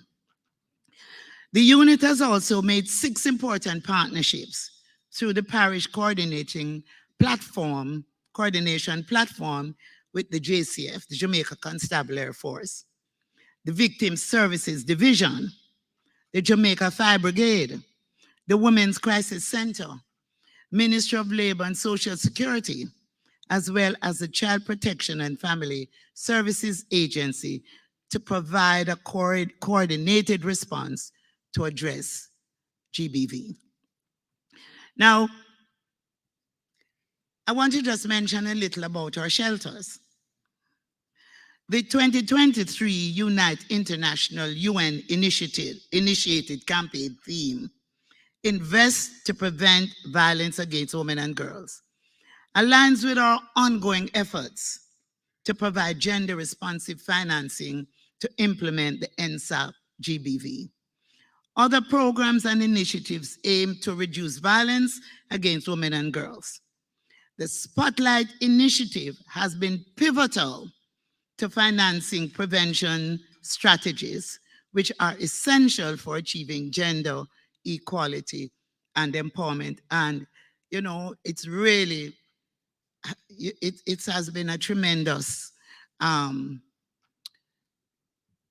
tremendous inspiration and encouragement by the support we have received from our international partners through the Spotlight Initiative. The UNFPA, we really can't express our appreciation enough. We're going to ask you to stand so that everyone here will know who we have been able to depend on. Ambassador, UN resident, please, all of you stand. These individuals have been tremendous. As I said, it takes cash to care. And a lot of things that I'm talking about here that we have achieved, we could not have achieved it. And I'm going to ask DSP Dillon to stand as well, because the many lives that we have saved, we would not have been able to do it without their support. We truly appreciate your work. Thank you so much. Thank you so much. So, through the Spotlight Initiative, the UNFPA, the Bureau has been provided with technical and financial support for the establishment and operationalization of 3 shelters and coordination and response platform for gender-based violence survivors in Jamaica. And I just want to quickly mention the support. Support includes the employment of 3 gender-based violence helpline specialists and 1 supervisor within the Bureau of Gender Affairs to provide psychosocial support and counseling. Training to equip the specialists with psychological first aid information, as well as remote crisis emergency management. An ICT consultant to assist with ICT infrastructure of the shelters and the GBV helplines at the Bureau of Gender Affairs. A toll-free line established at the Bureau of Gender Affairs. Financial support to re-engage a built environment specialist to coordinate activities for the renovation and retrofitting of Shelter 3. Improved ICT infrastructure for the shelters, including equipment and electronic devices to enhance the operationalization of shelters 1 and 2. And AC units for the server rooms, fire security systems, and generators at shelters 1 and 2. So if there's a power cut, we still have light and the AC will still run. And that's important. Because you imagine you are in a safe place for your protection. There's a power cut and you're in darkness. You know what that means? So we really appreciate all of this. So I've been talking for a while here, right? So in closing, I will highlight our activities for the 16 days of activism against gender-based violence. The Bureau signaled the beginning of IDVOR and the 16 days of activism on Saturday, November 25, with a community march and walkthrough in Treasure Beach, St. Elizabeth, sharing anti-violence messages and brochures with the community. The Bureau also joined in worship with our faith-based community. COPE, which is our community outreach program for empowerment, where we have approximately 18 community organizations. You're going to have about 20 in another 2 days. I have some more to recommend that forms a network across the island. And of course, government partners with the IDVOR commemorative church service on Sunday, November 26th at the Bethel Baptist Church. And I understand it went very, very well. Sorry I missed it. But those of you who watch the news knew I was in another place on Sunday. I was in another place on Sunday. Oh, I won't ask who saw me. Don't put up your hand. So our major event today being held under the theme, Let's Talk, Gender-Based Violence and You. Today we seek to highlight and assess the situations of violence in Jamaica. Our achievements generate dialogue surrounding GBV and come up with further strategies to mitigate violence against women and girls and our boys. Through video content, presentations, and structured discussions, we will also review the achievements of the NSAP GBV. The Bureau will also partner with our key stakeholders to observe Human Rights Day, which is December 10, World AIDS Day, which is December 1, and International Day of Persons with Disabilities, December 3, through training and sensitization on gender-based violence. So we're leaving no one behind. I just want to pause to specially recognize our performer, Nikisha Barnes, whose performance was outstanding. She's not a victim, she's a survivor. And she showed the power here this morning of how you can communicate the message and how you can bring others along with you to let them know that you're Superwoman. To let them know that no matter what, they can't break your spirit. They can't cramp your style. And you will forever survive. And I really was moved this morning, was touched this morning. I don't know how many of you know that Nikisha Barnes was one of the outstanding performers on Digital Rising Star. I don't know why she hasn't been doing more performances. And you know, just like she's a superwoman to be a superstar. But we'll have to talk about that. But I want you to give her a big round of applause.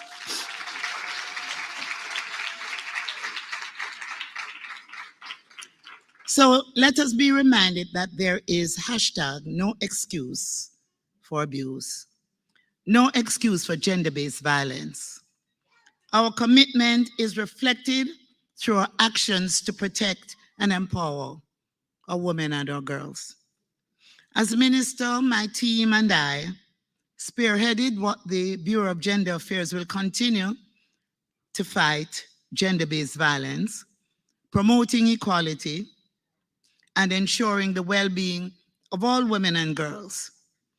We reconfirm our commitment to creating a society where every person can live a life free from fear and violence. On International Men's Day, I had the honor of declaring officially open the Men's Empowerment Unit.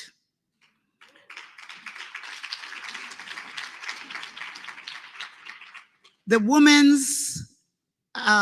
Women's Bureau started as a desk in the office of the Prime Minister. And then it became the Bureau of Women's Affairs. And then I changed the name to the Bureau of Gender Affairs.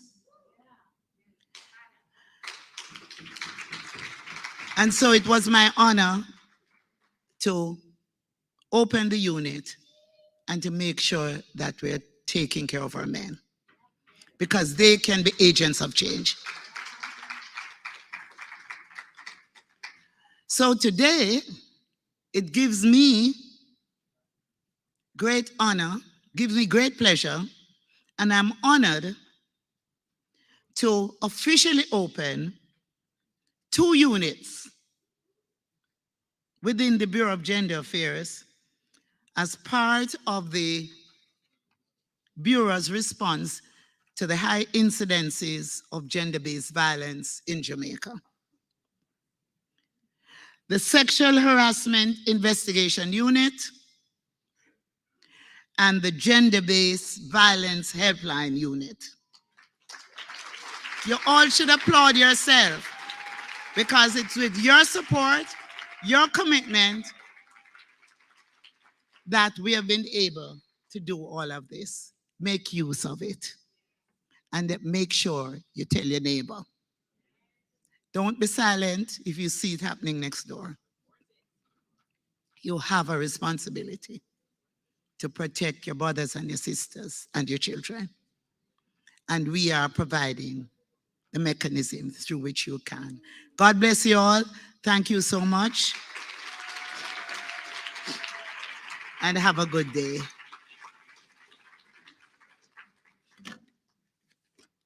Thank you.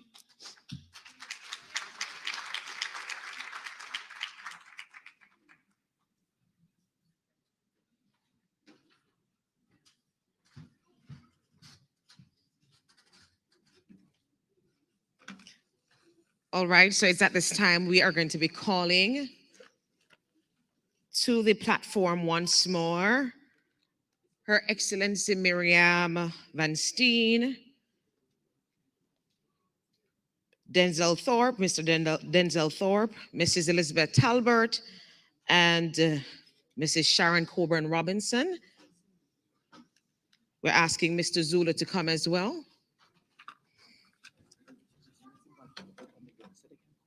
Right, so something significant is about to happen as we officially open the door to the Sexual Harassment Investigation Unit and the Gender-Based Violence Helpline Unit.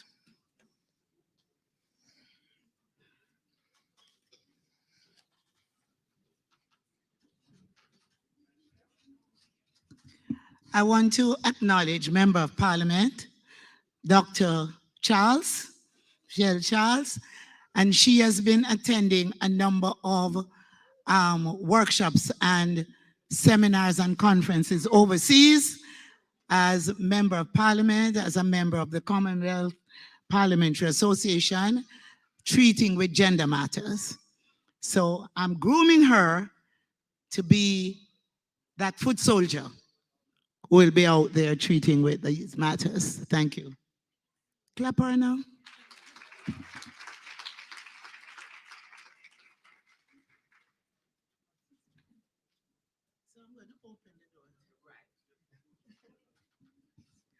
So the first door to be open, the Sexual Harassment Investigation Unit, as Minister Grange, go ahead and lead the way with that one.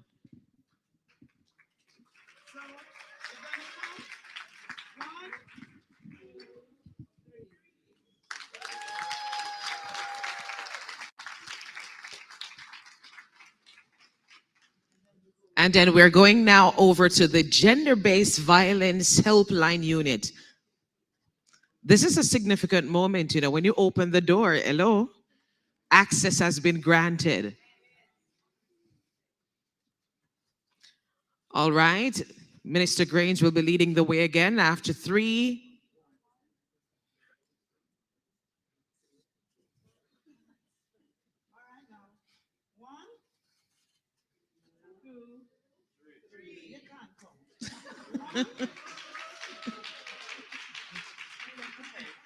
All right.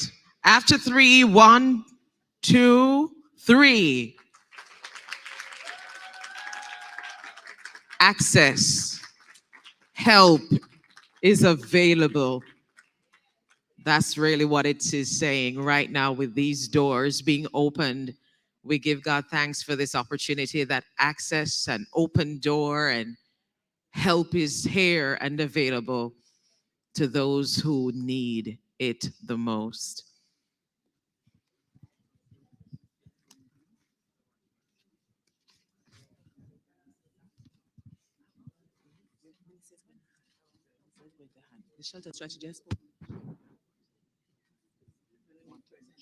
All right, so a presentation is taking place at this time, and the books that are being handed out entail the shelter strategies. So they'll be handed out at this time to each person. And this is a significant moment as well, because all the strategies are in that book, all the plans.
Put your hands together, another significant moment. Thank you so very much. So this is the official opening of the GBV Helpline Unit and Sexual Harassment Unit, and also the handing out of the shelter strategies. It is.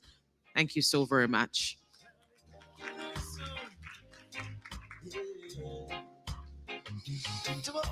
Oh, what a morning it has been into the afternoon. You know, it's afternoon now, almost night.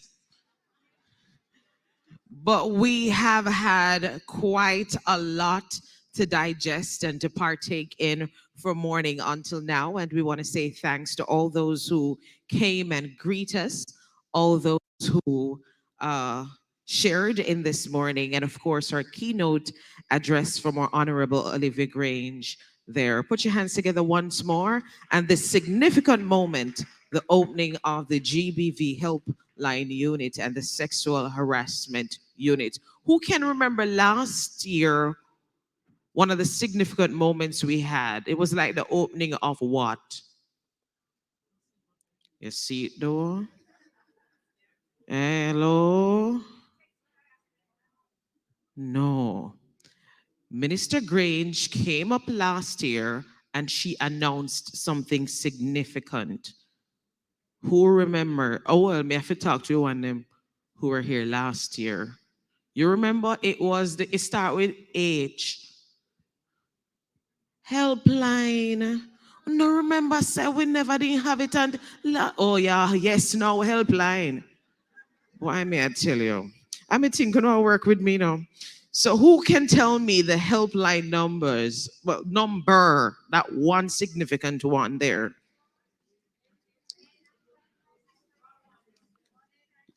What's the words there? We want the words to, if you can't remember the number. Watch out now, look how that's easy. Say it again. No, what comes before it? Because you can dial no abuse and it works, you know, ma'am. So tell me, what comes before it? All right, we want you to know it. Tell your children, tell others, so they can make that call as well when they are in need.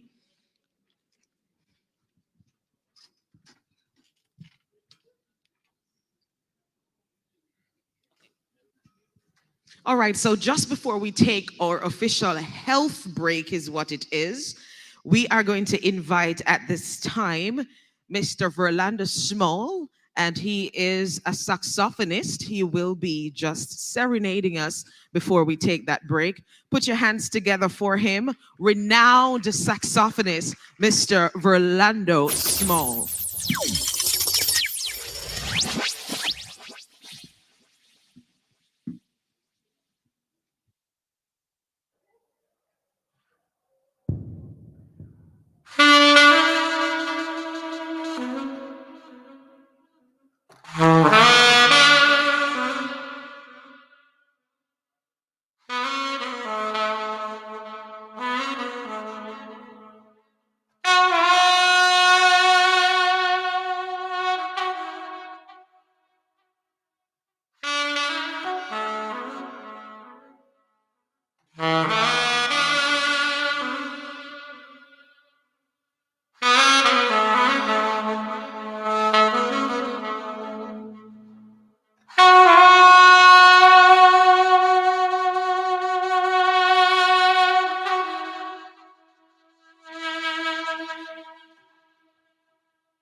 Me tell you, so when you hear them kind of music, they get shaky. You know, look how me I behave.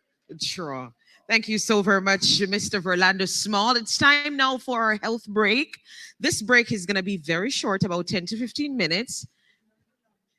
That's a very, it's going to be lunch instead of our health break. So we're going to just go right into lunch. You sure? No, but here, oh no, operate with me. Someone can eat in 10, 15 minutes. We need 20 minutes maybe. All right, so take your break. Once you hear me on the microphone, it's time to resume. Get your bathroom break as well. And later on, we'll have our panelists speaking to us. We'll have a presentation of the national strategy for shelters and other safe spaces for survivors of GBV in Jamaica. So you don't want to miss that. Return here. Don't go home. Don't go on the road. Don't call a friend. All right? I'm watching you. Thank you so very much. Enjoy.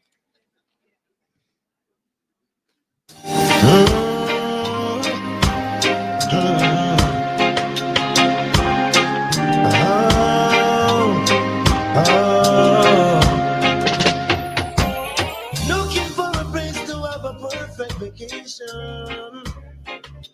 I've on them road.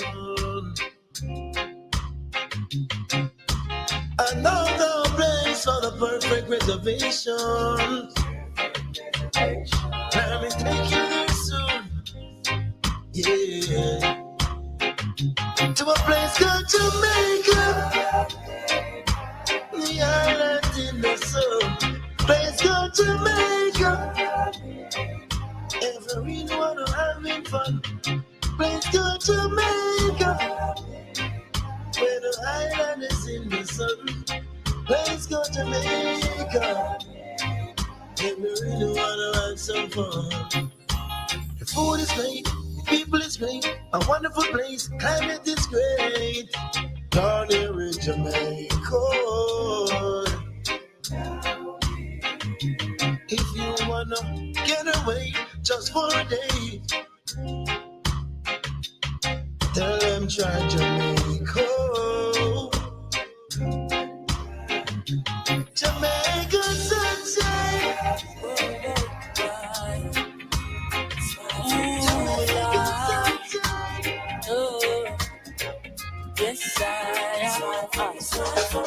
Ooh, I met a girl this morning. She was love at first sight. Ooh, I met a girl this morning, and she was beauty to my eyes. I asked her where she from, she tell me in the tropics. She asked me what's my name, I tell her I am Connie. And I said, girl, tell me what's your name, and she tell me that her name is Jamaica. And I said, oh, why? Ooh, la, oh. Yes, I am. Ooh, I met a girl this morning. She was love at first sight. Ooh, I met a girl this morning, and she was beauty to my eyes. I asked her where she from, she tell me in the tropics. She asked me what's my name, I tell her I am Connie. And I said, girl, tell me what's your name, and she tell me that her name is Jamaica. And I said, smile, girl, smile. Smile for me, Jamaica. And I said, smile, girl, smile. Ooh, Lord, smile for me, Jamaica. Whenever you cry, here am I. Yeah, I'm here for you, Jamaica. Dry your eyes, girl, smile. Smile for me, Jamaica. Man, I'm growing up place, I never get no respect. Nah. Never get no good education, can't get a big check. Nah. So man, I grew up everybody when me know in a distress. Yeah. And it's so easy, yeah, you get a big tech or addicted, can I fix them? And enough man hold it out, cause them couldn't hold it out. And enough man sold it out, cause them couldn't go without. And in pursuit of riches, enough man take the girly route. But that a fit them thing, that is not what my story about. This are for those who persevere and who see through the tears. And in the grand scheme of everything, them still the year. And although we no millionaire, feel like a millionaire, we still a celebrate. I put we hand in the air and say I am a success story. Yeah, success. A success story. I am a success story. Yeah, success. A success story. I am a success story. Yeah, success. A success story. I am a success story. Yeah, success. A success story. No, I never been someone shy until I see your eyes. still I had to try. Yeah. Oh yes, let me get my words right and then approach you. Woman, I'll treat you like a man is supposed to. You'll never have to cry. No, I know everyone can relate to when they find a special someone. And she's royal, yeah, so royal. And I want her in my life. I never knew anyone so one of a kind. No, the way she moves, Just like the sun, light up the earth, you light up my life. The only one I ever see with a smile so bright. Hey. And just yesterday, you came around my way. You changed my horse in way with your astonishing beauty. Oh, you couldn't make a brother sing. No ordinary thing, a supernatural being. And no, you are brighter than the moon, brighter than the star. I love you just the way you are. And you are my African queen, the girl of my dreams. You take me where I never been. Yeah. You make my heart go ding-a-ling-a-ling. Oh, you are my African queen, the girl of my dreams. And you remind me of a thing, and that is the African beauty. One more night, give me just one more night. Girl, one more night, 'cause I can't live without you. One more night, baby, give me one more night, girl. A million more nights, 'cause I can't sleep without you. Alright, cause every day me say me want to know me life. Come in now have to wake if you know that they by my side. I beg you apply, swallow me pride. Girl, the world's so cold without you and me feelings can't hide. Remember when you say you need me all day. Make love from the room to inna the hallway, girl. Me no really want to learn the hard way. Me no afraid to say please, girl, stay. One more night, give me just one more night.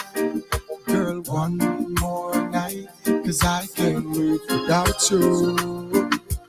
One more night, baby, give me one more night, girl. A million more nights, 'cause I can't sleep without you.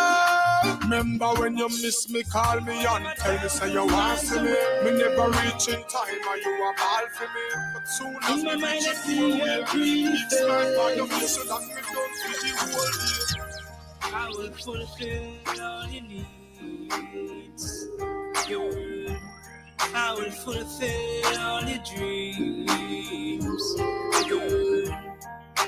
Together we'll achieve, girl. Your love is what I need, girl. Finger snapping, I will take you shopping, girl. Take a ride with me. Ain't no stopping, we gon' make it happen. Girl, come and vibe with me. She wondering if it's just a fling. She wondering if it's just a one-night thing. A true queen need a king. Baby girl, you're my everything. Even when I'm a 1,000 miles away, your love is here to stay. In my mind I see your pretty face. How would I never get carried away? Even when I'm a 1,000 miles away, your love is here to stay. In my mind I see your pretty face. How would I never get carried away? You're always on my mind, girl. You're the reason why I sing these lines. But coming from far, could I never turn back. The principle in life, we truly learn that. The bridges behind, we never burn that. We keep on going on, we never gonna stop. Finger snapping, I will take you shopping. Girl, take a ride with me. Ain't no stopping, we gon' make it happen. Girl, come and vibe with me. I know you love me, baby. It's enough, me lady. I know you're jealous of my love, stay close, baby. Know you love me, baby. It's enough, me lady. I know you're jealous of my love. I'm good, I'm fine, I'm doing alright. My beautiful baby, one you made love to me, so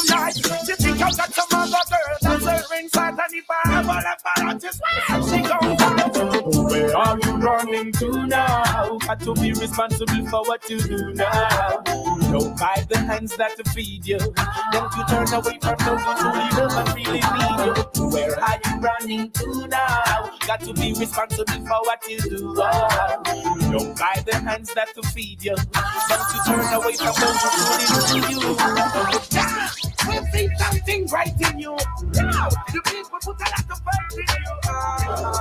You know, we want to have you sing. We be waiting that you will love coming to get you. Love and you need to why won't you open your eyes? And it was written up in the book of life that the man shall endure forevermore. And it was written up in the book of life that the man shall endure forevermore. Well, did you know the pen is stronger than the knife? And they can kill you once, but they can't kill you twice. Did you know destruction of the flesh is not the ending to life? Fear not of the Antichrist. Did you know that I exist before the earth? And did you know my eyes are windows to the world?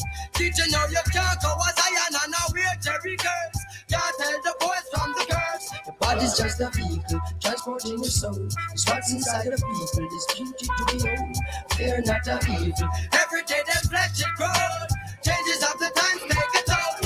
The ready form of the road. Favor this is in the man. The rest are the men on the road. Why must be the earth? Set them deal with it, bloody yes. Gun dog and gun drunk to the central. Them say senseless killing and them obvious. Find out say the war, them must study yes. Set them deal with it, bloody yes. Battlefield could have slippery or muddy yes. Deal with them rush because them love him yes. They up on the lava ground. No for them a look to see I'm Magadan. Fight from warrior to them have a gun. Tell them say the warriors and Nagaran. Curve up on the lava ground. No for look to see I'm Magadan. Fight from warrior to them have a gun. Turn them back on the sitting on a bench and reminisce on the things we used to do. Even though we know your head is shattered, we'll try my best to talk to you. Still it was a joy just to sell a girl. Some man will bust your skull. Sleeping as the wife of a criminal don't really make no sense at all. Cause him go, never did a girl him one head. Fire turn on, up on the concrete in drop dead. Sometimes I miss you, Randy. And the people them alone, they know.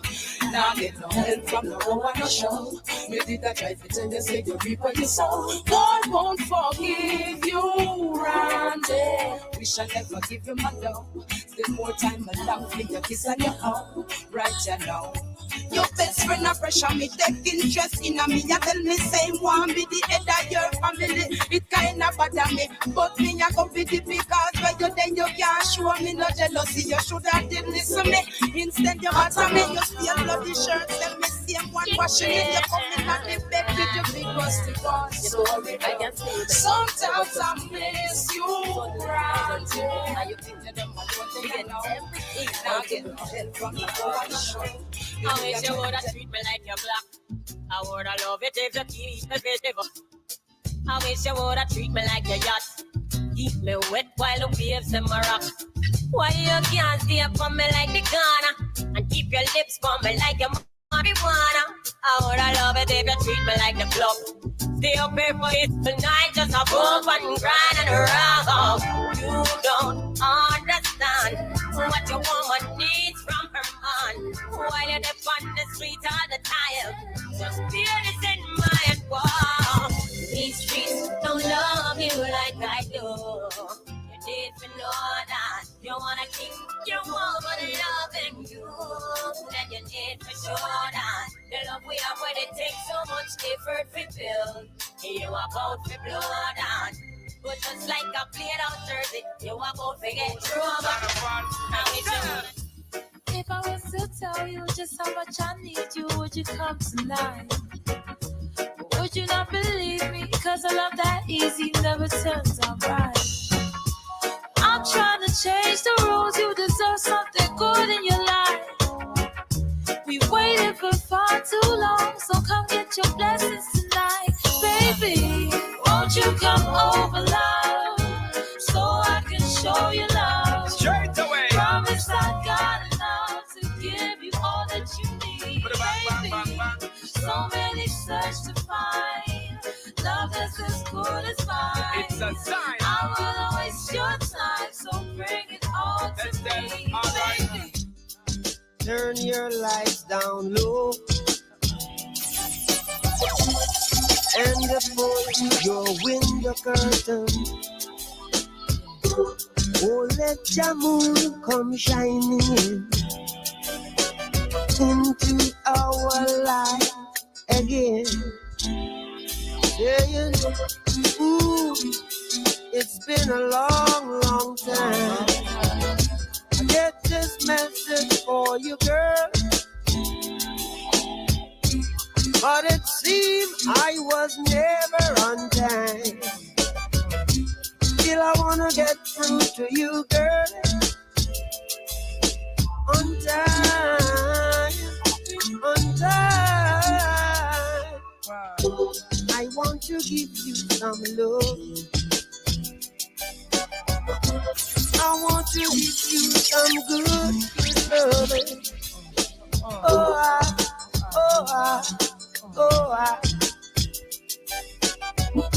yeah, I want to give you some good loving. He's smiling, and that's because of me. He's happy, I want the world to see. We're living ever happily. Yeah, I'm wondering honestly. How could you not see that we are in love? How could you be talking to talk that stuff? After all this time, now you're feeling stuck. But don't hate on us. Looks like you need a lot like us. Then you will know how it feels. Looks like you need a lot like us. You need some happiness still. Looks like you need a lot like us. You need some happiness for real. Looks like you need a lot like us. You need some happiness still. You need a love like a one, yeah. Love like us. You need a love like a one, yeah. Don't hate on us. Of your broken heart. Do you take you out and show you what my love can do? Do you want to go to heaven with my arms around you? Take my breath away if only you would say it's only you and I, and that's the way we'll stay. I'll take you there to my secret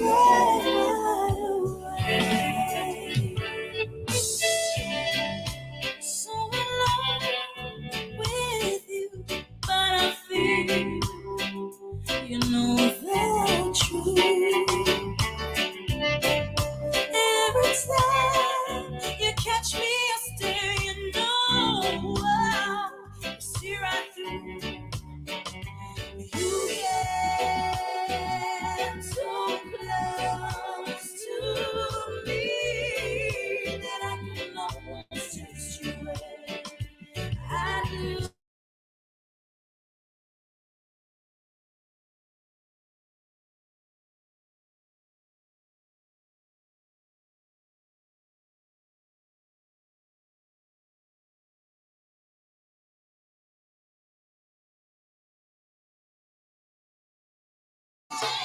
I feel good when you're wrapped up in my arms, dancing to a reggae song. Feel good, feel good. I feel good, cause your perfume isn't loud, and only I can talk about. Feel good, feel good. You feel like velvet rubbing over my skin, and then your hair dances under my chin. Wish we were alone, baby, just the two of us.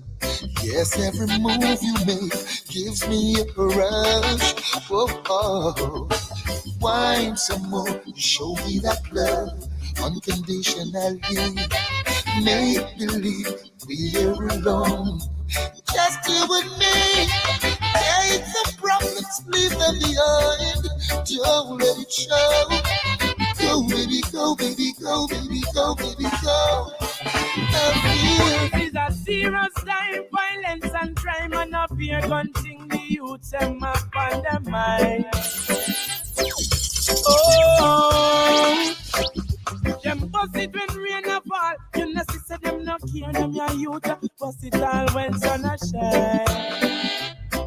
Oh, you know see up here juvenile. Yeah, I'm a lock the big guns out that street. And them a bust it up, bust it up. Oh, where them get it from? Nobody know. The father was a killer.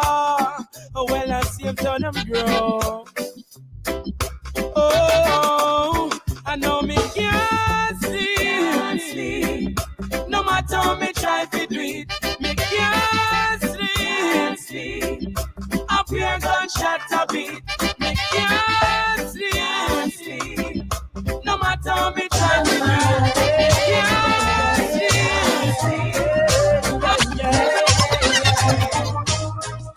They watch the places you walk and mind.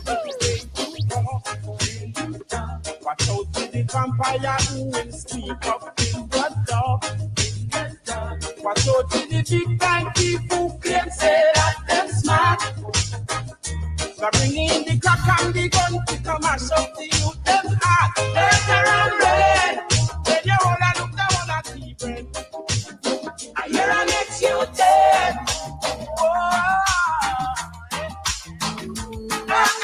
You found love is like a brand new toy. It fills you up. You wanna burst with joy. When you're in love, it's a wonderful thing. Your mind's at rest. You wanna try your best. Prepare a place in your heart. That's where it all starts. A place in your heart. Make love your resort. Open your heart and let these feelings in. Ignite these emotions. Would be like a sin. And use love and true love I give to you. We've made a start, so let's never part. Prepare a place in your heart. That's where it all starts. A place in your heart. Make love your resort. Then baby, prepare a place in your heart. Would you believe take you to the front, around the back? Wedding bell in my ears, in my thoughts. Will you believe me when I say roll along. As of the heart, together we grown, never apart. All I want you to know is your love is life changing, and I couldn't be the same without you, darling. Your love is life saving. You always catch me when I fall. When the tour bus drop off and all light lock off, and I'm a mere mortal again. Promoter belly full and all the fans gone home. I'm glad that you're more than a friend. When your love is life changing, and I couldn't be the same without you, darling. Your love is life saving. You always catch me when I fall. There's people just like you and me, we pass them in the traffic that never fall in love, and some me have it, said me lucky. enough of them not fortunate enough to have somebody. Some just cannot see beyond the flesh, and it's so funny. Never get too caught up in yourself to feel the magic. True love come and pass you by in life, it is so tragic.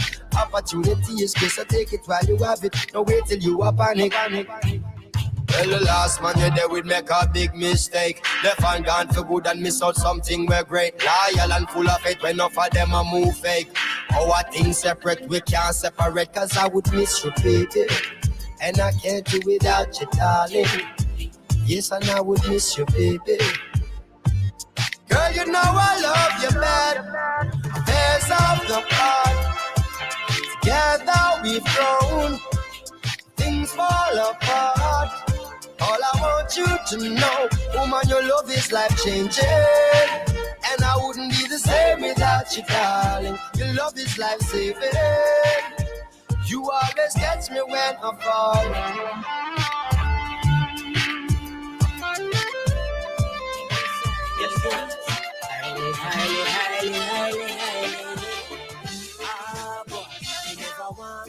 Forever burning, and you see when the tables turn. Me say I love her, I and I preaching, so every land of hate will burn. I was there when the ships came and chastised in a Jesus' name. Wonder if me crazy, wonder if me sane, but the whole of Rome I go up in a flame. I know nothing see me walk in a room and start a fire. And I know nothing see me walk in a room and start a fire. God, them I wonder how a little African I go burn down me whole in a Vatican, but I know nothing for me walking around. Start a fire. Skanking, moving, hallelujah. Skanking, moving, hey, me Jaja, yeah. Skanking, moving, under pressure. Yeah, skanking, grooving. Under the pressures of life and it tough. No stay down, mama, time pick it up. No matter with the down, full style, strictly up, full vibes. Now pick it up when the bills, them, the rent and the mortgage due. Yeah. When me chalice, when your best friends are gone and it's only you. Yeah. Like up a script on up the music. Skanking sweet. Everybody wanna feel like free. Forget your troubles and you rock with me. You know feel a reggae music sweet. Yeah. Skanking sweet. Everybody wanna feel like free. Forget your troubles and you rock with me. You know feel a reggae music sweet. Yeah. You say me never give up. I said there ain't no giving in. And when the going get tough, I said the tough get going. My people, don't give up. I said there ain't no giving in. No, Rastafari guide your knife from the beginning. Oh. A lot of youths in life say them can't take the pressure no more. Oh.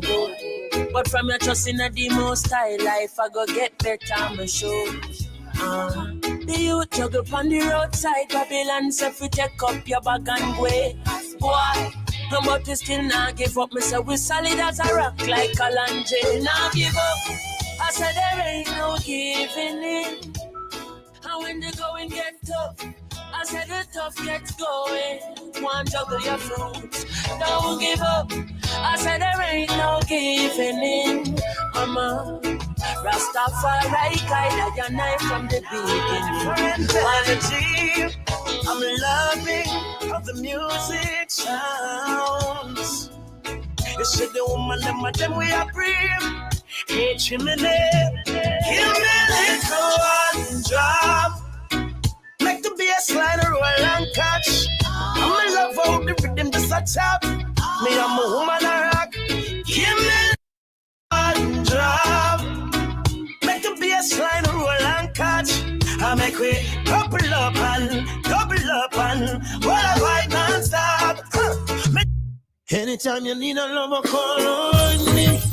I'll be waiting. Anytime you need a lover, call on me. My heart is aching. Call on me. Anytime you want to. Call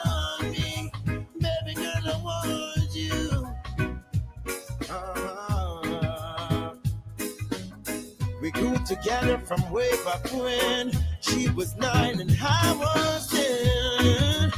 She used to be my next door neighbor. She even went to school with my sister Makayla.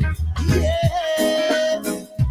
Now we're two grown folks. Years gone by and we still keep close. Loving me, I'm loving her the same. I just want you to know that I love you so.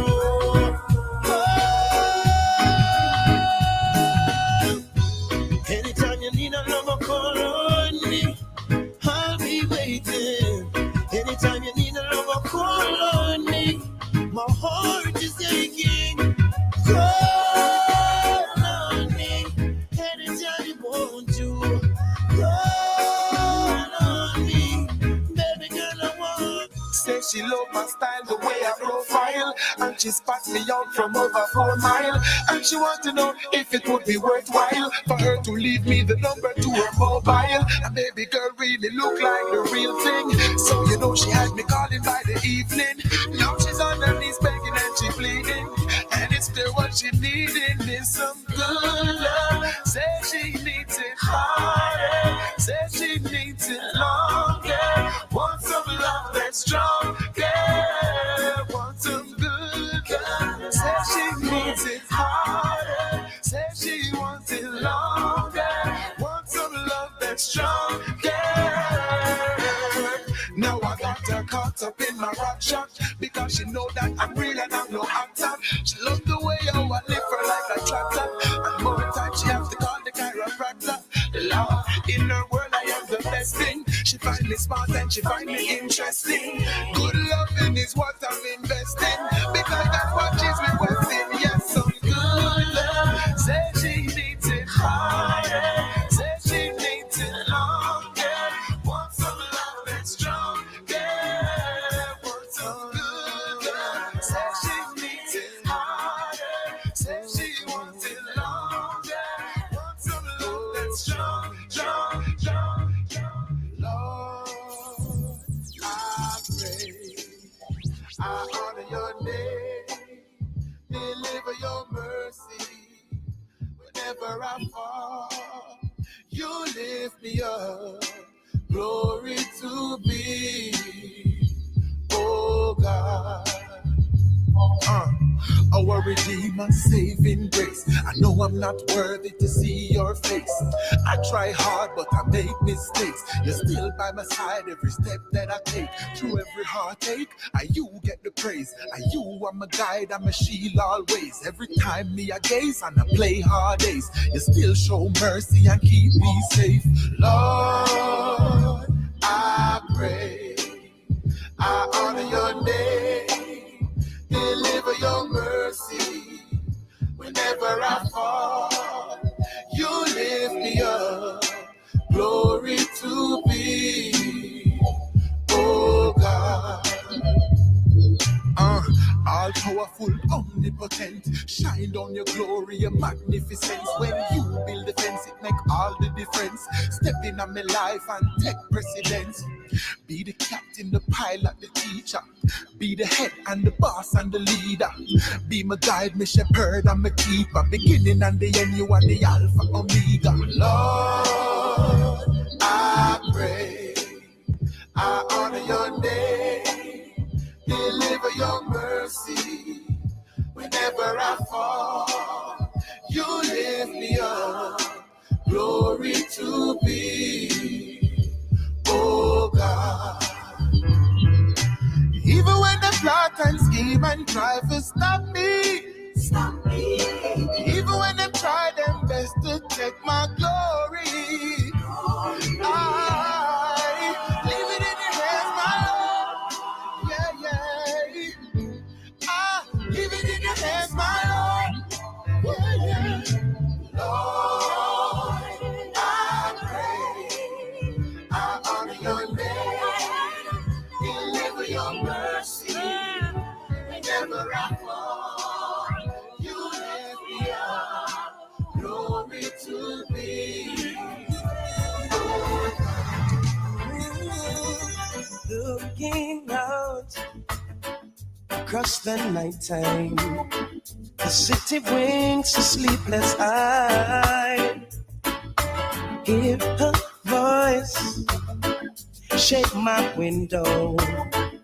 Sweet seducing sighs get me out into the nighttime. For walls won't hold me tonight. And if this town is just an apple, will you take a bite? And if they say, oh,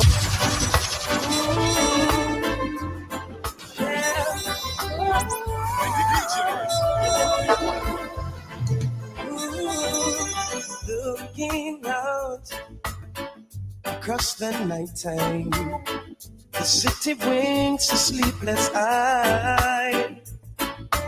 Hear her voice shake my window. Sweet seducing sighs get me out into the nighttime.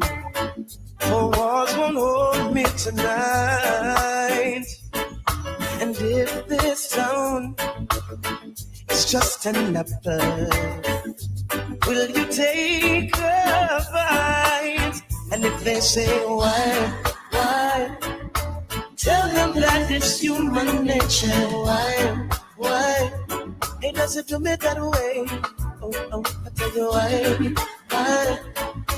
Tell them that it's human nature. Why? It doesn't do me that way. Reaching out to a stranger. Electric lights are everywhere. I'm your love doctor. Call me anytime you need me, baby.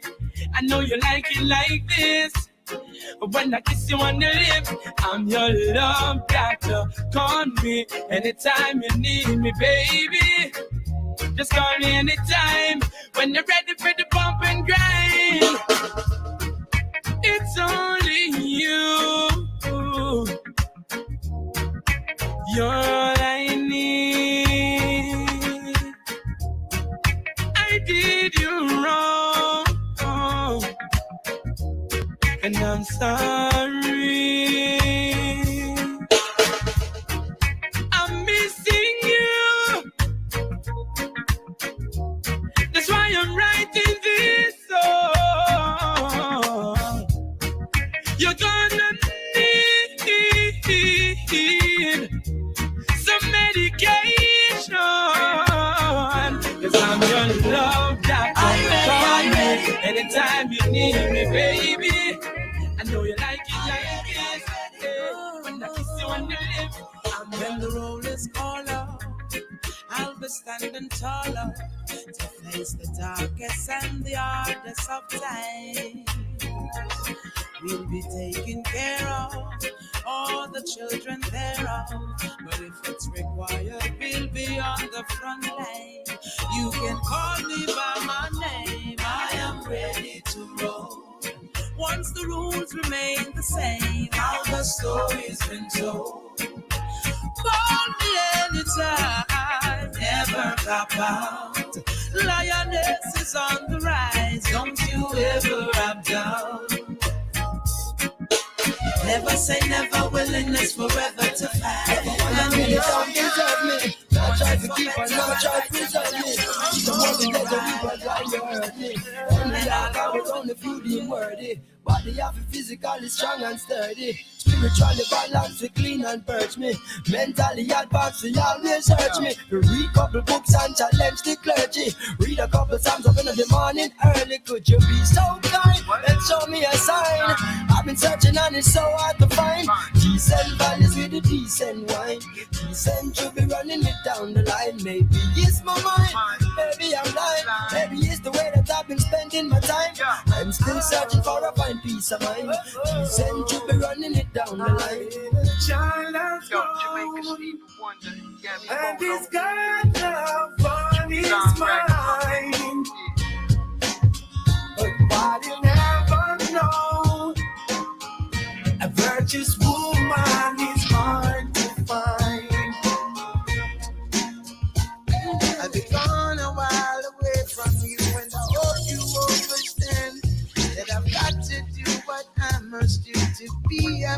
a man. Cause if I was just to act a fool, do nothing with myself, then all my blessings would be cursed, my world would crumble in. It's a joy when I sit down and think of the good times that we have, and what we do to make it through when the good turns to the bad. Well, I hope you'll find it in your heart and know these words are true. And please don't fuss because I must go do what I must do. Hey baby, don't you worry, even though the road is rocky, I'll be coming home to you again. Revolution will be televised. Emily, she would shampoos a lot. Several mornings she shampoos my locks. Always have my back, she stand true to that. Real type of loving, thank you for that. Yo, run barefoot without the shoes and socks. Cause she keep herself clean, man, I go catch no rush. And she love me for real, man, I feel have no cash. And any little thing and from a splish, she splash. Yo, all this blinging is like you forgot. Use cheddar as the bait, then you recruit the rat. So we listen couple speech of Martin Luther chat. Dennis Brown, Bob Marley, and some super cats. Yo, it seem like she live upside the Duke shop. Cause she don't have the scratches, only beauty spot. When one duty start is when one duty stop. 1 9 to 5, 1 5 to 12 o'clock. You see me? Come on. Beautiful. Here we go again, my love. You know, I will never let you go, my love. Beautiful. Here we go. And I remember when we met and we began dating, and everything was proper set and we began mating. And then the women of our Gucci give me John ratings, because me stand them plentiful and I know one rating. And she get her belly full and I know pot scrapings. And the closer we become, the more she gravitating, until we buckle down and there is no escaping. Now we typically become an everyday thing, regularly physically communicating, sexually, scientifically penetrating, until she starts spiritually resonating. As a man, she real and says she are no plating. She is the only queen the king is designating. As long as the deal I am negotiating. I know it's kinda deep but keep on concentrating, cause jazzing with the beat and I am clearly stating. Here we go again, my love. You know, I will never let you go, my love. Beautiful, here we go. This world of calamity, dirty looks and grudges and jealousy, and police where abuse them authority. Be the clowns when I know about variety.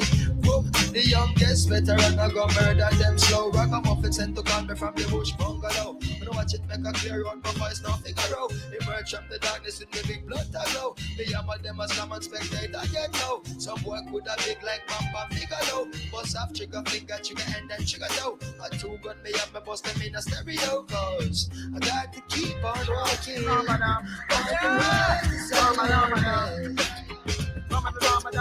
Watch it, I'm a drama, we got to keep it burning.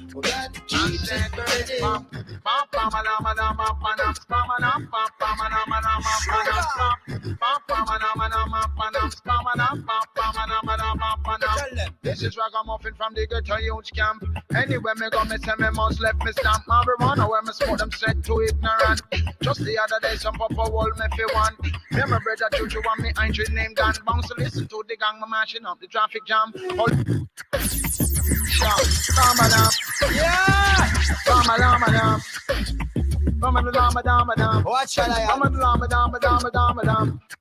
and said, bam, bam, bam,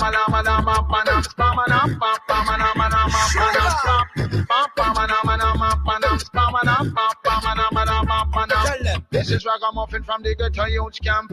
Anywhere me go, me say me must left me stamp. Marijuana where me smoke them straight to ignorant. Just the other day some papa wall me fi one. Me my brother Juju and me auntie named Dan. Bounce to listen to the gang, me mashing up the traffic jam. Police pull me over talking about him smell grand. From me looking at him face I know this boy under plan. Juju touch me from my shoulder said the boy a demon. Must think him want to know which way that smell coming from. I told him I'm a mother and I said yes I am. Baby girl, you look so good tonight, good tonight, good tonight. Seeing you dance in the flashing lights, flashing lights, flashing lights. Dance floor packed full of people, you and I in the middle. and the DJ's playing our favorite songs. One by one, I'm feeling your heartbeat, pulling me closer, closer. One by one, with every touch, I'm feeling it stronger, stronger. One by one, believe with me, we're falling in love. With all the faces are fading around us. One by one, whoa, whoa. One by one, whoa, whoa. Girl, put your body on me. Baby, when we leave this club tonight, club tonight, club tonight, I wanna see your face in the morning light, morning light, morning light. How you feel? Do you wanna refill, or do you just wanna stay right here while the DJ playing our favorite songs?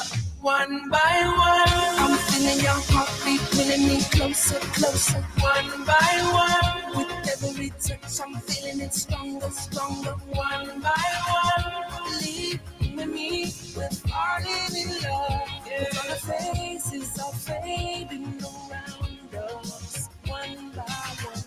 Girl, I'm gonna make you wet till you can't wet no more. I'm gonna make you feel my loving on the floor. She feel the sweetest thing. She a see a little boyfriend dancer. Say she want a real man take her for a tour.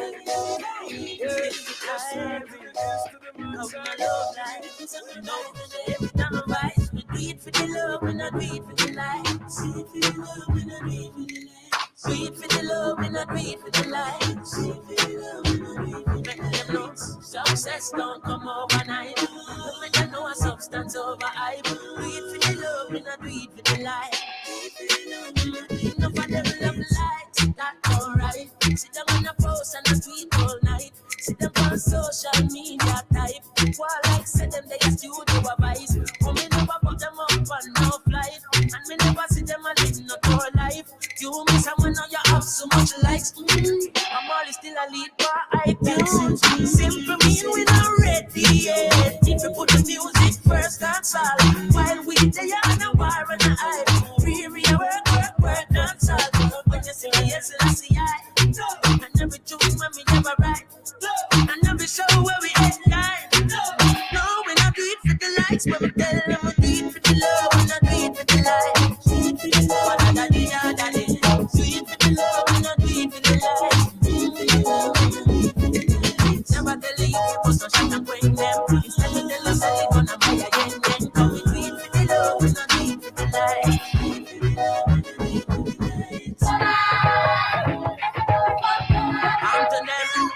Sing. Them not like us, but we not respond. Fly out and make them know we from a distance. Come home for 2 weeks vacation. Enough of them still stuck in the quicksand. And up the here I see them and the big man. In a Jamaica and them have the hit song. A gentleman me here I play a Finland. Me never hear them playing up against that simple mean we not ready yet. Now I like how you on dance while we there on a war and a hype. No take a control dance all. Give me a beat and a mic. Ready for the studio advice. When me put that song up on my timeline.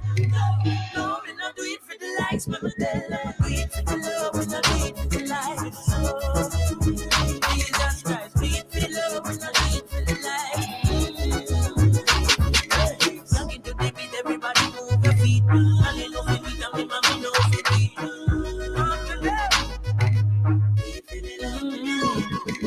When we mix a tune and drop it like a bomb, me no wanna waste guy a critique me song. Me no wanna media guy interpret me wrong. So make me give me credits in a dancehall fashion first. Big up Kalanji and the one Capleton, the Wild Apache and the one Ninja Man. Big up the Killer and the one Beanie Man, King Yellow Man, Urobo Jobantan. Ready me in the city, see what they done. Me and Joe tell him sister Diamond.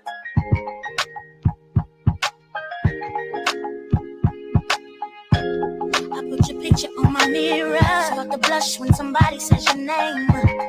In my stomach there's a pain. You walk in my direction, I go the other way. I start to stutter when I speak. Try to stand but my knees go weak. What's happening to me? In the dark, can you tell me what it means? I lay my head on my pillow, got me staring out the window. So I stop for a sign.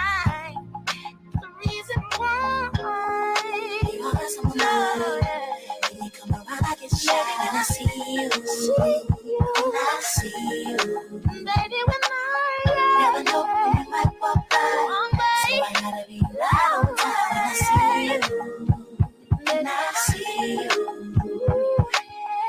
I scribble X and O's in my notebook, checking how my hair and my nails look. I feel myself in the zone, I get nervous when you call. I say I'm not home. I see your face and I hear my favorite song. Should I send an email at home? You're the number one topic on the phone. I wonder if you know, or do you have a clue? Yeah. I lay my head on my pillow. You got me staring out the window. We're showing stars or a sign. What's the reason why? You're always sexy boy. You're sexy boy. Hey baby, never know you might walk by, so I know. Baby, when I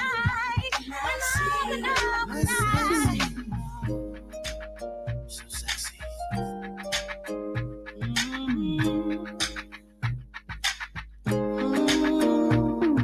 She makes the hairs on the back of my neck stand up. Just one touch, and I erupt like a volcano and cover up with my love. Baby girl, you make me say, ooh, and I just can't think of anything else I'd rather do than to hear you sing.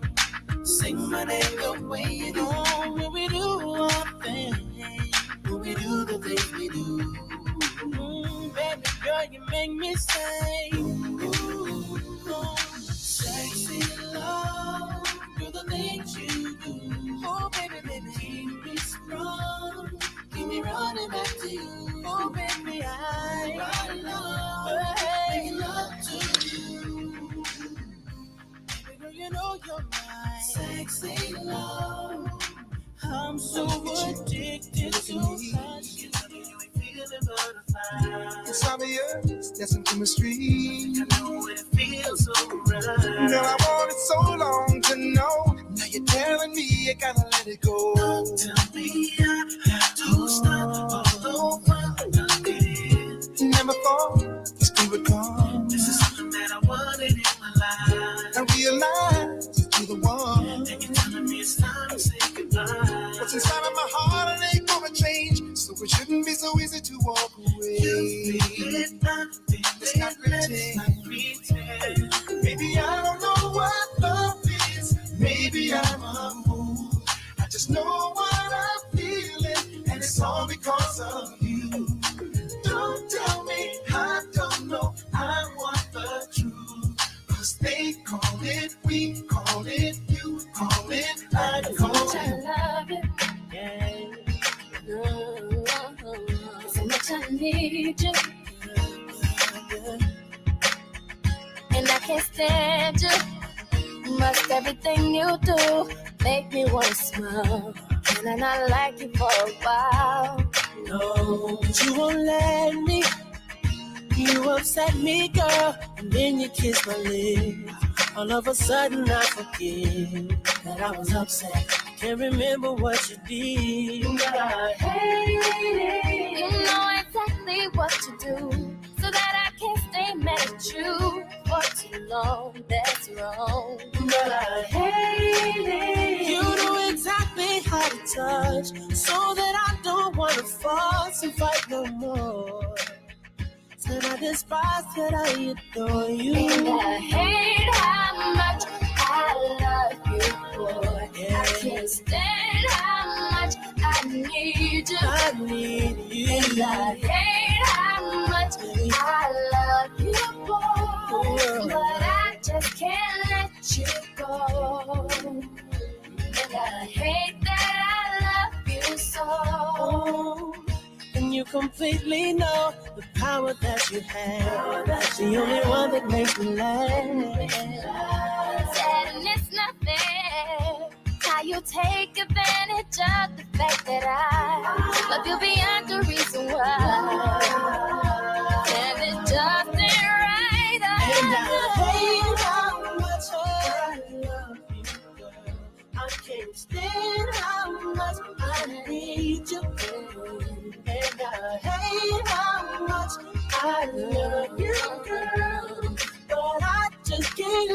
let you go.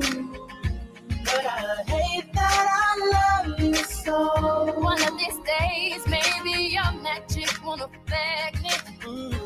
And your kiss will make me weak. But no one in this world knows me the way you know me. So you probably always have a spell on me. Yeah. Ooh. Guess how much I love you, how much I need you, how much I need.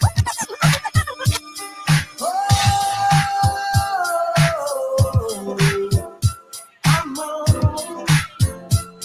Yeah. Well, I gotta tell you so. Yes, I did. But I guess you didn't know. As I said, the story goes. Baby, now I got the flow. Cause I know it from the start. Baby, when you broke my heart, that I had to come again and show you that I win. Your love of mine, I don't stop.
dual content. She's also the CEO of Yardbridge Entertainment, VP of Women in Film and Television, Jamaica mentor, trainer, and mother, having attended and lectured at New York Film Academy, that's Burbank, California. She holds a master's in film and media production, holding true to mission, sharing culturally rich material on global platforms while erecting bridges that establish global connections.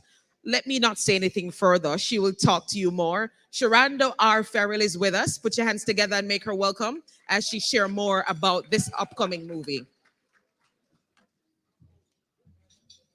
Good afternoon, ladies and gentlemen. Thank you so much for allowing me to basically invade your lunchtime. Thank you. So as she said, my name is Sharando Farrell, and I do a myriad of things. In this moment, however, we are talking about the film Chokehold. I was fortunate enough to play the lead in Chokehold. It's directed by Joel Ayuk, who is from St. Martin, and we have our male star, Iena Wigwe, who is from Nigeria. He is basically the Denzel Washington of Nollywood, and he just happens to be here with us today. Yeah, man, big him up. Woo, there he is, over there. You can't miss him in the hat. So if you've ever watched pretty much any popular Nigerian movie, you would have seen him. He's on Netflix, he's on Amazon Prime. And I was fortunate enough to be cast opposite him to play this role in this very, very important film. It is written, directed, and produced by Joel Ayuk, who is right next to him. Joel, again, is from St. Martin. And the focus of the film is really about gender-based violence. We have a trailer that we're going to share with you, but it was important for us to be here today to share because we understand that this is a global pandemic. But what we're not ignorant to is the fact of how high a level it is within the Caribbean. And the writer himself wrote it because of experiences that he had as a child.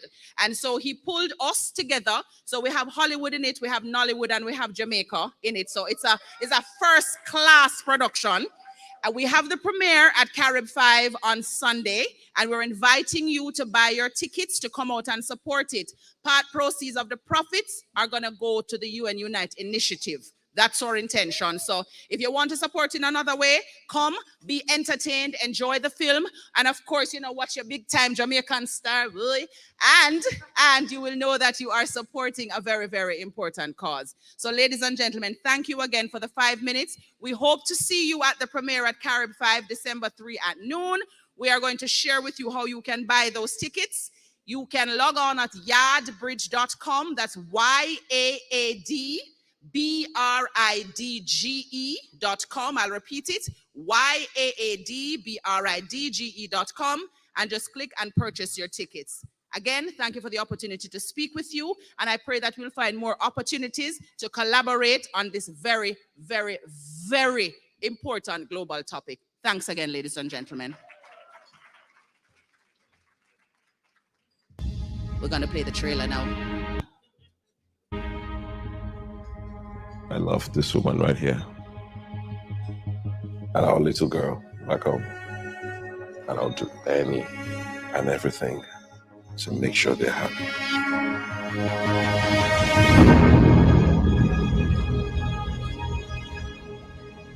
I was having a nightmare. That's why you heard all that screaming. But it's nothing to worry about, I promise.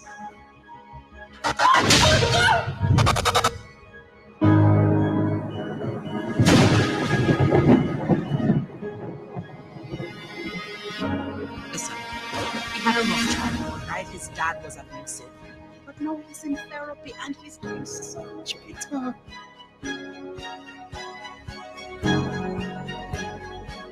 You know how much I love you, right?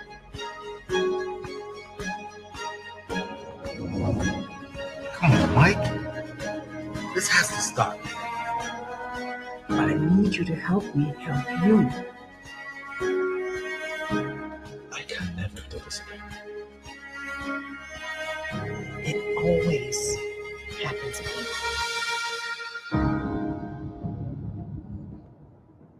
You are in control. I'll kill you.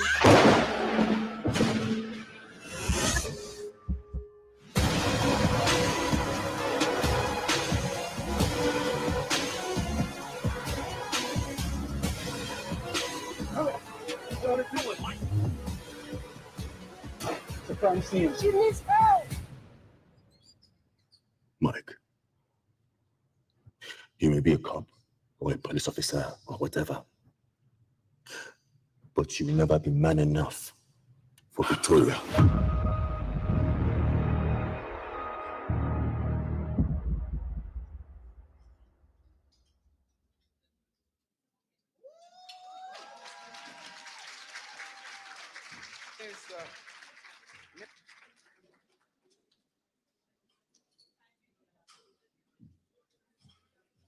I feel like I want to watch the whole movie. I don't know why them do the trailer so. No. Who want to watch it like me? No, sir. I want to start over. Just the good quality and content and everything. Really, really good. All the very best to Sharando Ferrylander team. Wonderful. And it's a Caribbean movie, as she said. That's a big deal. It's not watching a play, it's a movie. Hello? All right, are we ready to resume now? Let me use this opportunity to advertise something from my friends there at the St. Anne Disabilities Association Benevolent Society. And as Minister made mention of the COPE initiative, they're a part of it. It's called Old Time Something. I don't know if I like it. Remembering Our Heritage is what they'll be putting on Saturday, December 9, 2023, starting at 9 a.m. at the Draxall Sports Complex. Now, here are the attractions. Let me see if I can read it. Gospel concert with a live band, maypole dancing, blind cricket match. This look hot. Six-a-side football, including the deaf. Boy, domino competition, blind versus sighted. Traditional games and many more. $2,000 for adults, $1,000 for children. Food is on the menu, so ensure that you come on out. Gate prizes to be won. Again, it's at Draxall Sports Complex, Saturday, December 9. Old time something. All right. Sound like you swallow on food and ready to go. Anybody else eating? Food nice? Can go on? Hot? You want seconds? Anybody want seconds? All right, belly full, because you have been eating all morning into the afternoon. And we are getting ready to go into our panel segment. But before we do so, we have the presentation of the National Strategies for Shelters and Other Safe Spaces for Survivors of GBV in Jamaica. That is what we're going to make way for just before we head into our panel. Mrs. Elga Salvador, Consultant General and GBV Specialist, Pillar 4, Focal Point Spotlight Initiative, United Nations Population Fund, and Mrs. Rochelle Graham Barnes, Acting Director, National Shelter. They will be conducting this segment. So that's the presentation of the National Strategy for Shelters and Other Safe Spaces. Are they available and ready to go?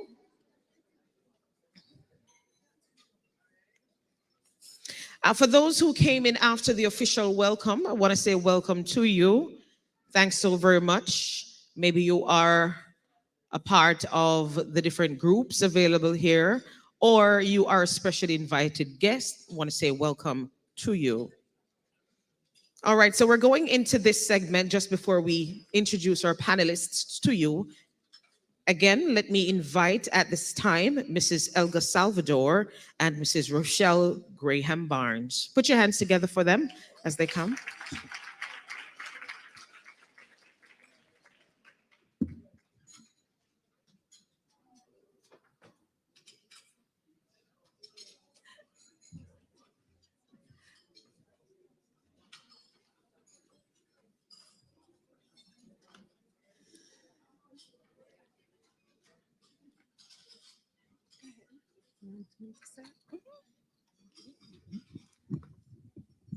So good afternoon, everyone.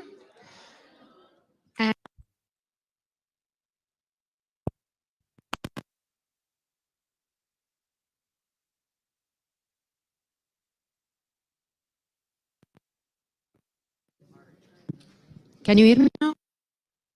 So it's a very exciting day for me, believe me, full of emotion. It's nice to be here among all of you.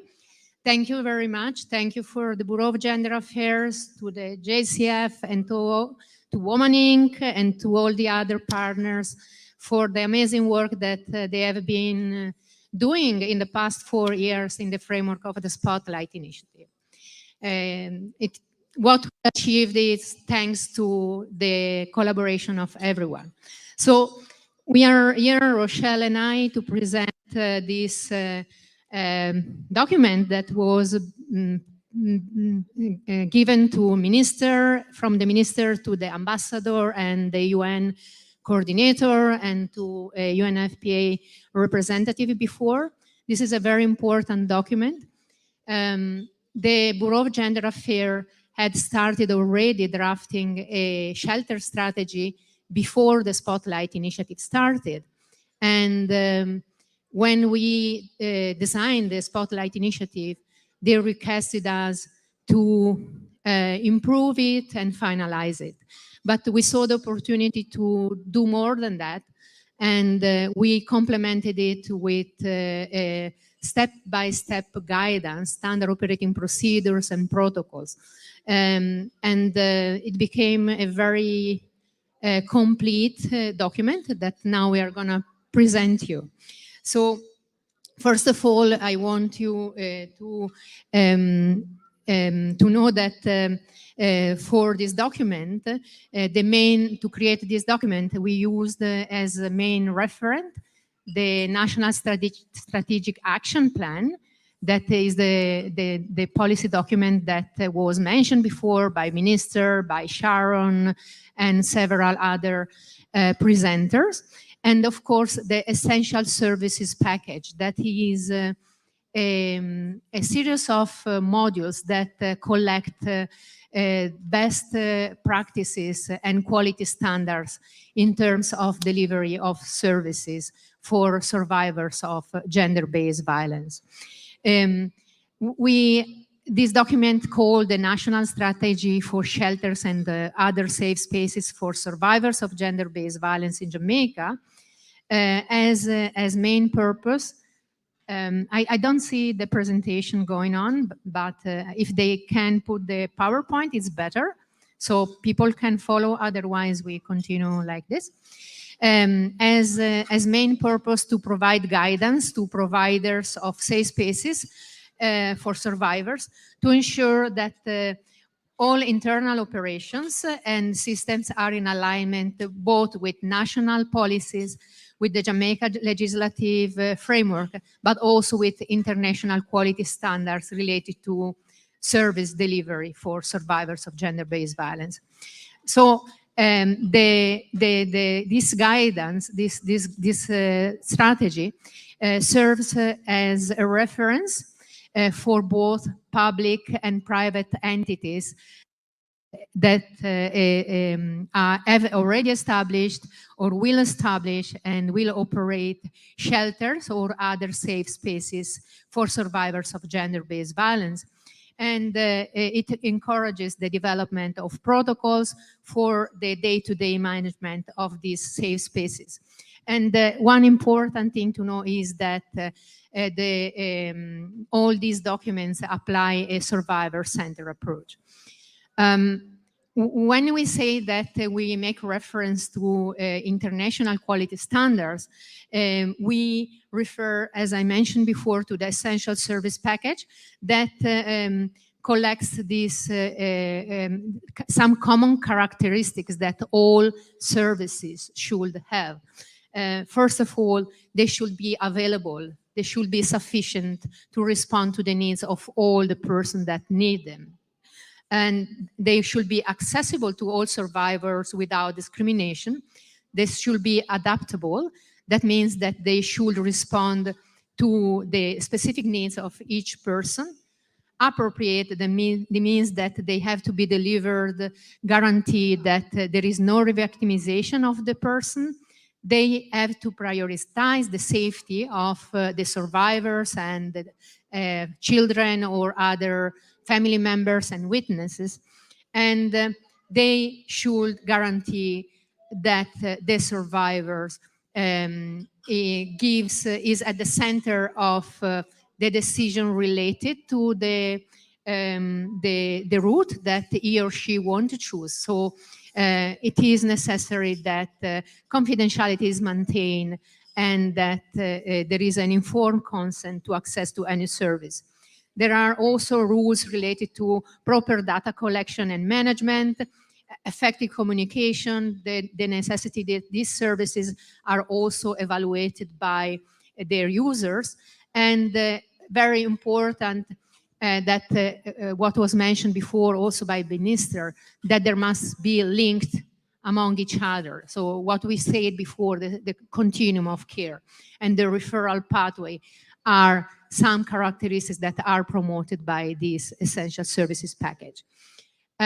Apart from that, the essential services package promotes, and this has been assumed in this strategy, standards, approaches, and guiding principles. First of all, the right-based approach.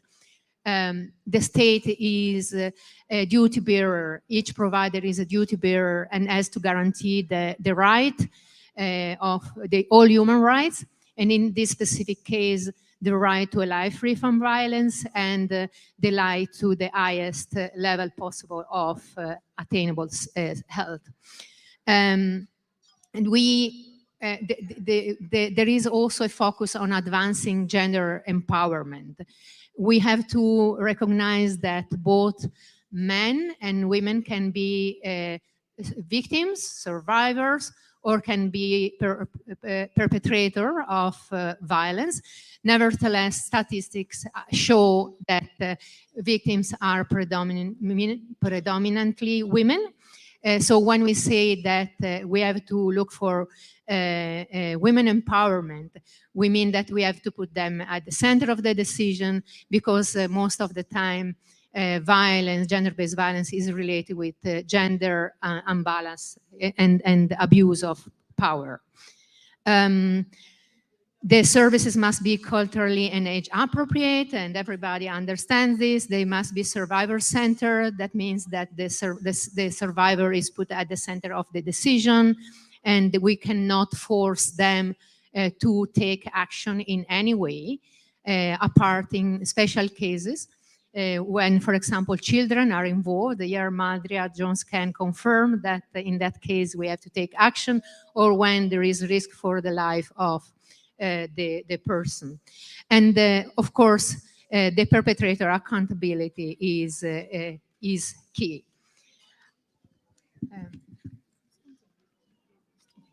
And as I mentioned before, the survivor-centered approach, I want to put a special emphasis on this, because it's one of the mainstreaming approach that we are applying. When we speak about survivor-centered approach, we also refer to 4 basic principles.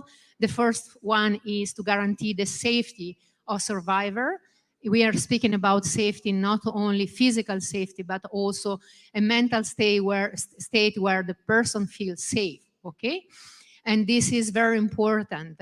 And to do so, for example, the Bureau of Gender Affairs through the helpline, the JCF, they all have these protocols that they use to do risk assessments, so that they can identify the risk of survivors and together with them design safety planning or take action to guarantee their safety. As I mentioned before, confidentiality is key. Survivors have the right to decide to whom they want to tell their story. So information should not be disclosed or shared with other persons. Even if you want to do a referral, you need to have the informed consent of the survivors. And you must respect all decisions and choices of the survivors, guaranteeing dignity and not being judgmental for any decision that they make. And of course, the principle of non-discrimination is very important. Service provision must be guaranteed to anyone without discrimination and should be tailored to the needs of each person based on their age, disability, race, skin color, religion, and any other status or intersection of this status. I don't want to go any further. I give the word to Rochelle. Thanks, Elga. I would just like the opportunity to ask the persons who were at the validation session on November 14, just to stand to be recognized so we can thank you for being part of this process. Please stand.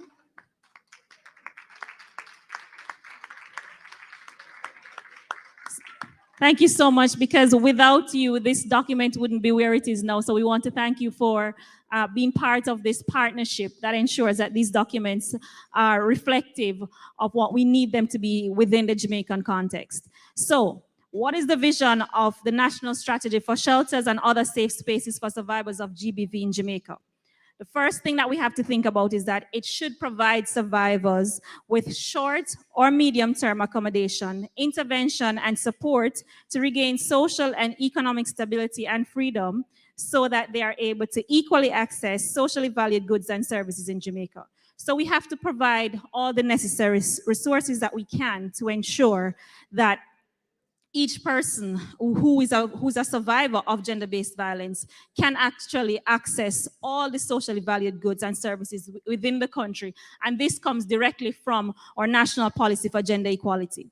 The second thing in terms of the vision is that it is to strengthen the service delivery framework for gender-based violence survivors from the first point of contact that a survivor makes with a service provider, in our case, the GBV helpline, or a walking client, and to go through until they are discharged from the safe space. So all that is involved, whether it's the police, the health, the justice, all those things that are involved in that process from the very beginning, we have to make sure that we strengthen that framework that we have in place, and the guidelines should do that. So what are some of the key things that are included in the strategy? One, there are procedural steps for entry to discharge, which I just talked about. How we deal with child residents, as Elga said earlier, the role of the Child Protection and Family Services Agency, guidelines for quality of service for vulnerable groups. Here we're talking about persons with disability or pregnant women, as the case might be. We also have to look at our security standards, structures, and the mechanisms. You heard Minister earlier talk about the importance of security when it comes to shelters, and so this is what we have included within the strategy. We also have the governance, operational, and financial accountability framework, and how it is that they will be staffed. So it's not just that the BJ will find people who work at these safe spaces. There's a careful planning that goes into who is recruited, how we retain these staff, capacity building, and of course training to make sure that they have the correct training to deal with these persons who we're trying to protect and take care of when they enter the shelters or the safe spaces. In general, what are some of the guidelines that are included in the comprehensive guidelines for national shelters or other safe spaces? So confidential procedures, prohibited items, sexual harassment policy. We heard Minister again talk about that earlier. Protection against sexual exploitation and abuse, the code of conduct, procedural steps regarding entry to discharge, case management protocols, guidelines for meeting survivors' needs, shelter safety, and other administrative guidelines. Now, in addition to can you go to slide 12?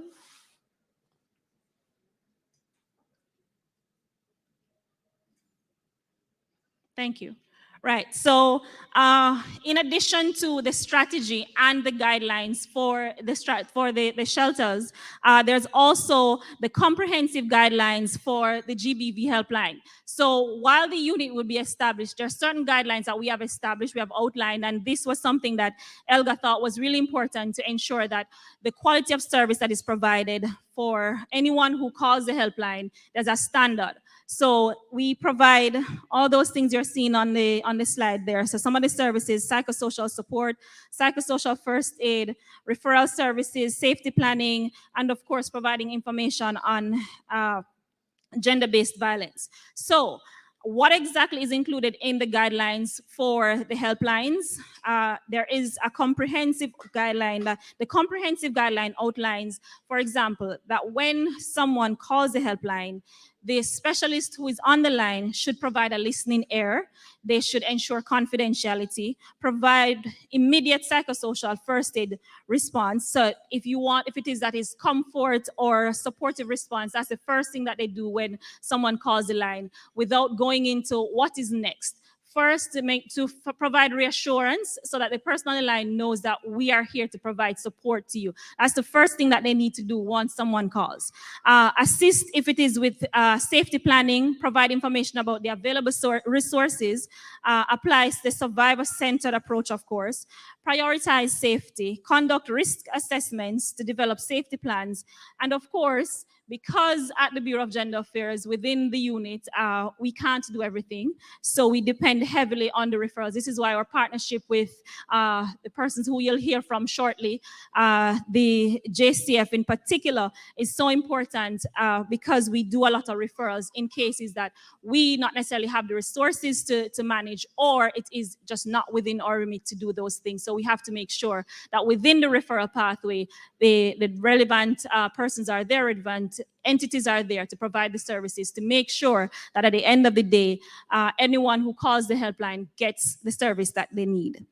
I just talked about the referral pathway. So this is what it looks like, and it includes a number of entities that are involved in this process. So you will see CISOCA, the courts, NGOs, us, the Bureau of Gender Affairs, of course, hospitals, health centers. So all of those are some of the key partners that we have to work with when we're looking at how we deal with survivors of gender-based violence. And I think that is essentially it. We have the document, all three of them. They're in this for now, but they will be available online within the coming weeks, so that if it is that anybody else wants to use them, because even though it is a document developed in partnership from the government side, we also want it to be something that is used for private entities, NGOs, CSOs, faith-based organizations, whoever wants to operate a safe space or a shelter within Jamaica. We're hoping that this will be a guideline for you to use to make sure that the quality of service that is provided is the same across all, and we ensure that we do no harm, and of course to ensure that we protect and take care of these persons who we're supposed to provide these services for. So Elga, if there's nothing else, that's it. I will hand over to our moderator to move to the next section. Thank you. Thank you so very much. All right, so that was the presentation of the National Strategy for Shelters and Other Spaces for Survivors of GBV in Jamaica. And when we started earlier, we mentioned that our objectives, one of is the launch of the National Strategy for Shelters and Other Safe Spaces of Survivors of GBV in Jamaica. And the other one, to highlight Jamaica's response to GBV. And as such, because we had some persons who came in late, we are going to go back to our video earlier, highlighting Jamaica's response to GBV. Take a look.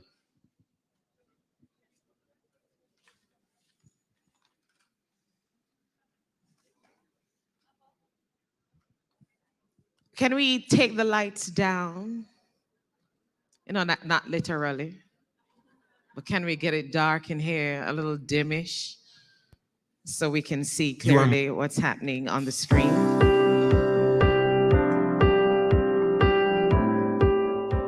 Gender-based violence, specifically violence against women, is a serious problem in Jamaica. It violates the fundamental human rights of persons, especially women, and often results in serious injury or death.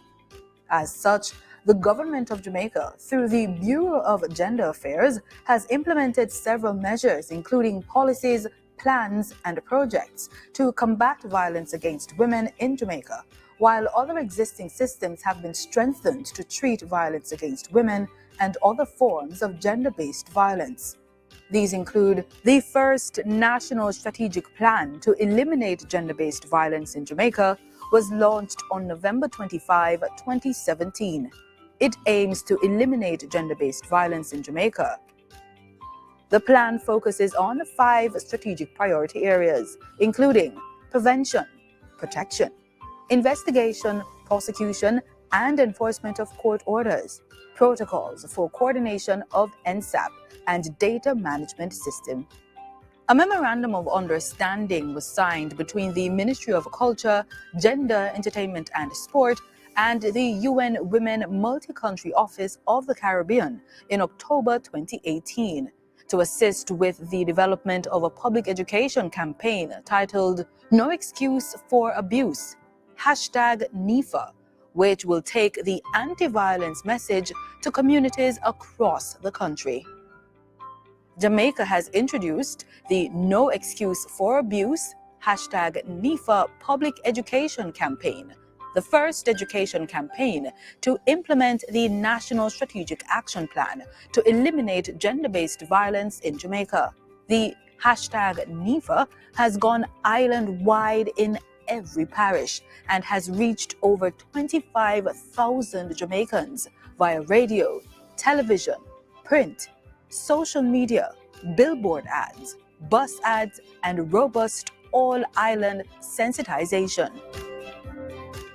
The establishment of the Community Outreach through Partnership for the Empowerment Initiative in 2019 to increase financial and partnership support with non-government organizations and community groups to address issues of gender-based violence. The launch and implementation of the Gender Ambassadors Program in Jamaica in 2019 to include students from primary up to tertiary institutions in training and sensitization to get involved to eliminate gender-based violence. Jamaica partnered with the Spotlight Initiative Country Program on March 9, 2020. The Spotlight Initiative, a 3-year program through the partnership with the European Union and the United Nations, costing approximately $10.6 million to contribute to transforming the society into one where women and girls can thrive, free of any violence towards them.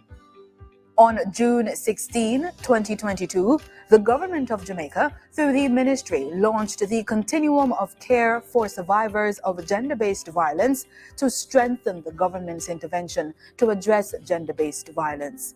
They established the parish coordination platforms across the island to support the continuum of care for survivors of gender-based violence. Established the use of common multi-agency SOPs and referral protocols to ensure a seamless service delivery to survivors of gender-based violence from all the agencies responsible for treating with gender-based violence. The ministry has spearheaded the historic adoption of the Sexual Harassment Protection and Prevention Act 2021 in Parliament. The legislation serves to protect women and men from sexual harassment in their various places of employment, in educational institutions, and in situations of accommodation. The establishment of a sexual harassment unit and the tribunal that conducts training, investigation, and helps organizations create their own Sexual Harassment Act in their places of employment. Jamaica now has 3 government-owned and operated national shelters for women who have experienced gender-based violence. Through the national shelters, these brave survivors are provided with a safe haven to escape violence and are able to seek refuge, accompanied by their underage children. The establishment of a male empowerment unit to focus on men and boys as key contributors to reduce violence in 2023. A robust program of sensitization and public awareness with training to sensitize all Jamaicans island-wide about gender-based violence, including our first responders, media, community groups, justices of the peace, police, and pastors. The ministry has also established national helplines for persons who are experiencing gender-based violence to call and get help and advice. The numbers to call are 876-553-0372 for females and 876-553-0387 for males. We are proud to announce our toll-free helpline, 888-NO-ABUSE. That is 888-662-2873. Persons can call this number free of charge from any network. A text line has also been established for persons who are deaf. The Bureau of Gender Affairs within the Ministry of Culture, Gender, Entertainment and Sport remains committed to serving the people of Jamaica through the creation of strong partnerships, creation of policies, programs and projects that aim to eliminate gender-based violence in Jamaica, advance gender equality and reduce gender inequalities. Special thanks to all our key stakeholders. We look forward to continue working with you. Thank you. Thank you. Definitely a good response that we are giving there to GBV. We have another video, I was told, and this one will be shown on television. Yeah, man, we're getting places. It's promoting gender-based violence helpline, and it was developed in the Spotlight framework. So you can play that one. You are more than a victim of abuse. You are a survivor. You are not alone. A support network of trained providers is here for you. Whatever you share is private and safe. There's no judgment here. Standing with and for you is a collective of partners that can connect you directly to the professional health, justice, social, and police services you may need. Call or WhatsApp 876-553-0372 at any time for help. There is no excuse for abuse. A message brought to you by the Spotlight Initiative. Awesome. And that's a good commercial right there. All right. We are ready now for our panel, but just before we go there, we have a very special guest among us. And I say special because this woman is talented in every way and form. I even learned that she is a coach as well. So just in case you want to sing and you can't sing like me, God did not give me the voice to sing. He said, you shall speak. I may want to sing, you know. So can you imagine when we are trying conflict, we call in. So we have Miss Candy Isaacs, who is coming with us. Camellia, it's right? It's Camila? All right, Camila Candy Isaacs. She's coming at this time to, of course, minister to our souls as she always, she is blushing like war. Put your hands together and make her welcome.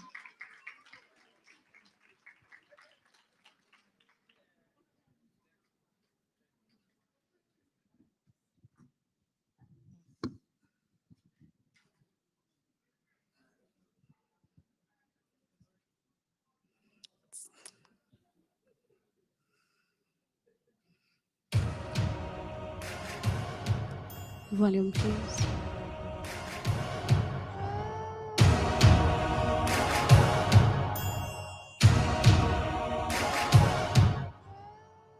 Leave. He says he loves me.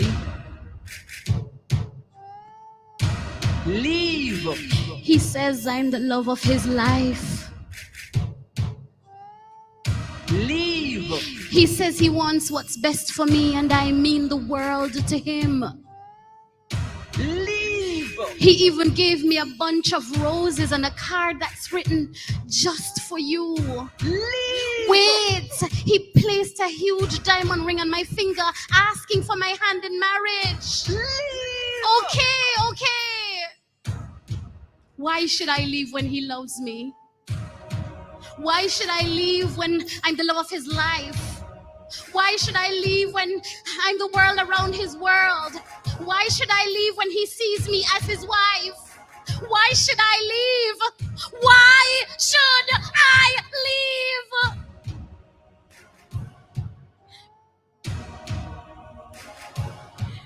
He loves me because I'm no good. I'm the world around his world because I'd never be loved by another man. He sees me as his wife because life can do nothing for me without him. And in addition to the bunch of roses and the diamond rings and all the other treats, he gave me a black eye, a busted lip, and countless body bruises.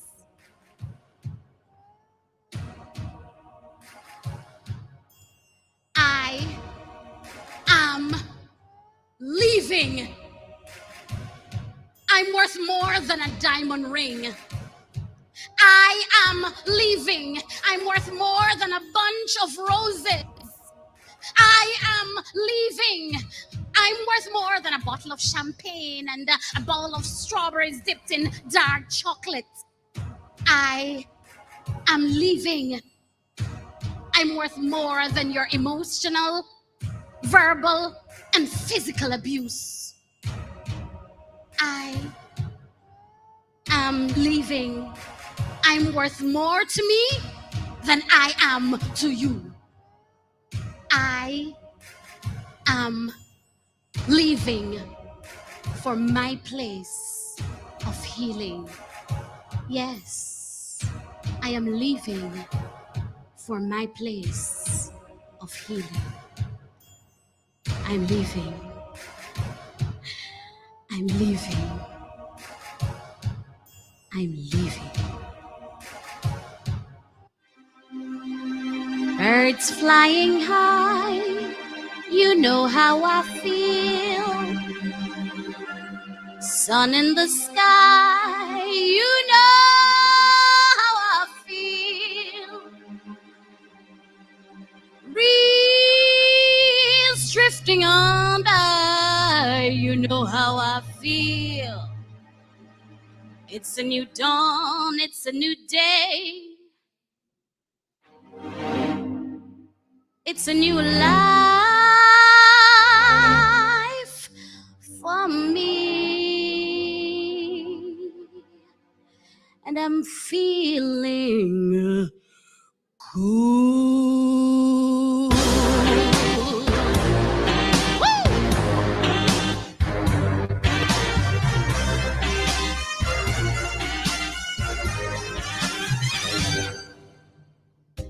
Fish in the sea, you know how I feel. River running free, you know how I feel. Blossom on a tree, you know how I feel. It's a new dawn, it's a new day, it's a new life for me. And I'm feeling good.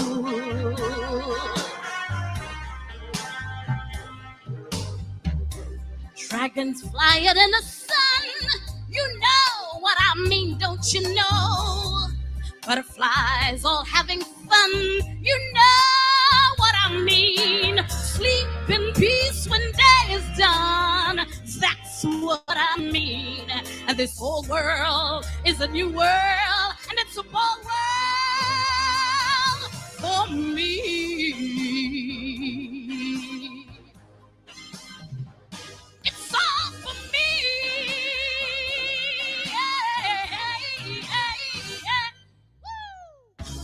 I'm feeling good. You know what I want now. I feel good. You know.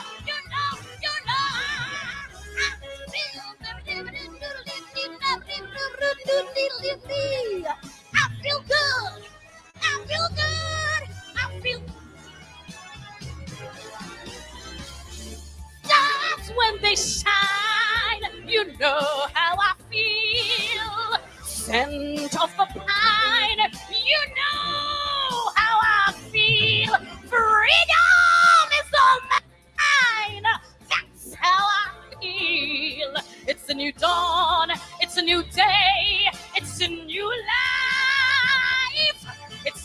dawn. It's a new day. It's a new life. It's a new dawn. It's a new day. It's a new life for me. And I'm good. I'm feeling good. I'm feeling so good, so good, so good. I'm feeling so good, so good. I'm feeling good.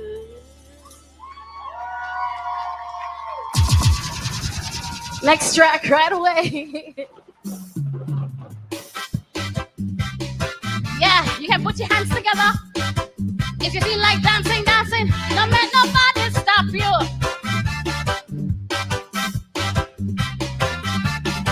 When I think of all the bitter times I've had, oh God, it doesn't make me sad. Oh no, it doesn't bother me. Strength and honor is all I see. I give thanks unto the Almighty God. He showed me what I am. He said, stand firm and keep the faith. Oh, your reward shall be great. But now I see the day. Sing it with me. When I'm stepping out of Babylon in New Jerusalem, I'm stepping out of Babylon in New Jerusalem, in Mount Zion. Stepping out of Babylon one by one. Stepping in Mount Zion. Stepping out of Babylon one by one. Stepping in Mount Zion. Stepping out of Babylon. Stepping out of Babylon. I've got no alternative in a map,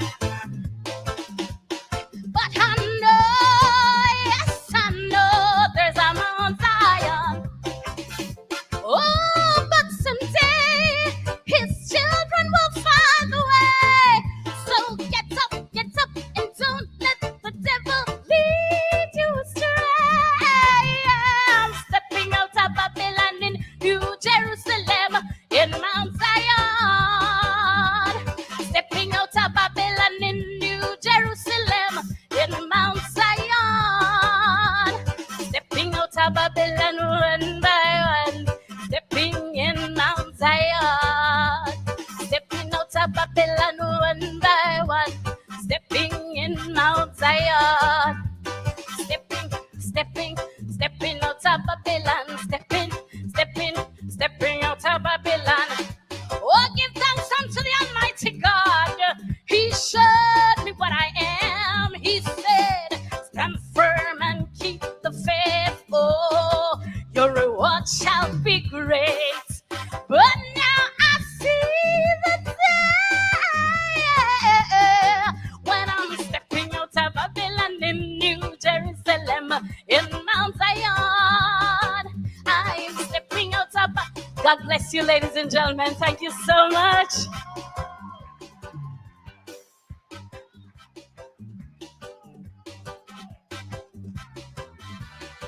You have to pay for. Oh, to order. You not see me around here, I go on with myself. Me like the song that we feel good business, and me say I feel good a while I got up and I say, boy.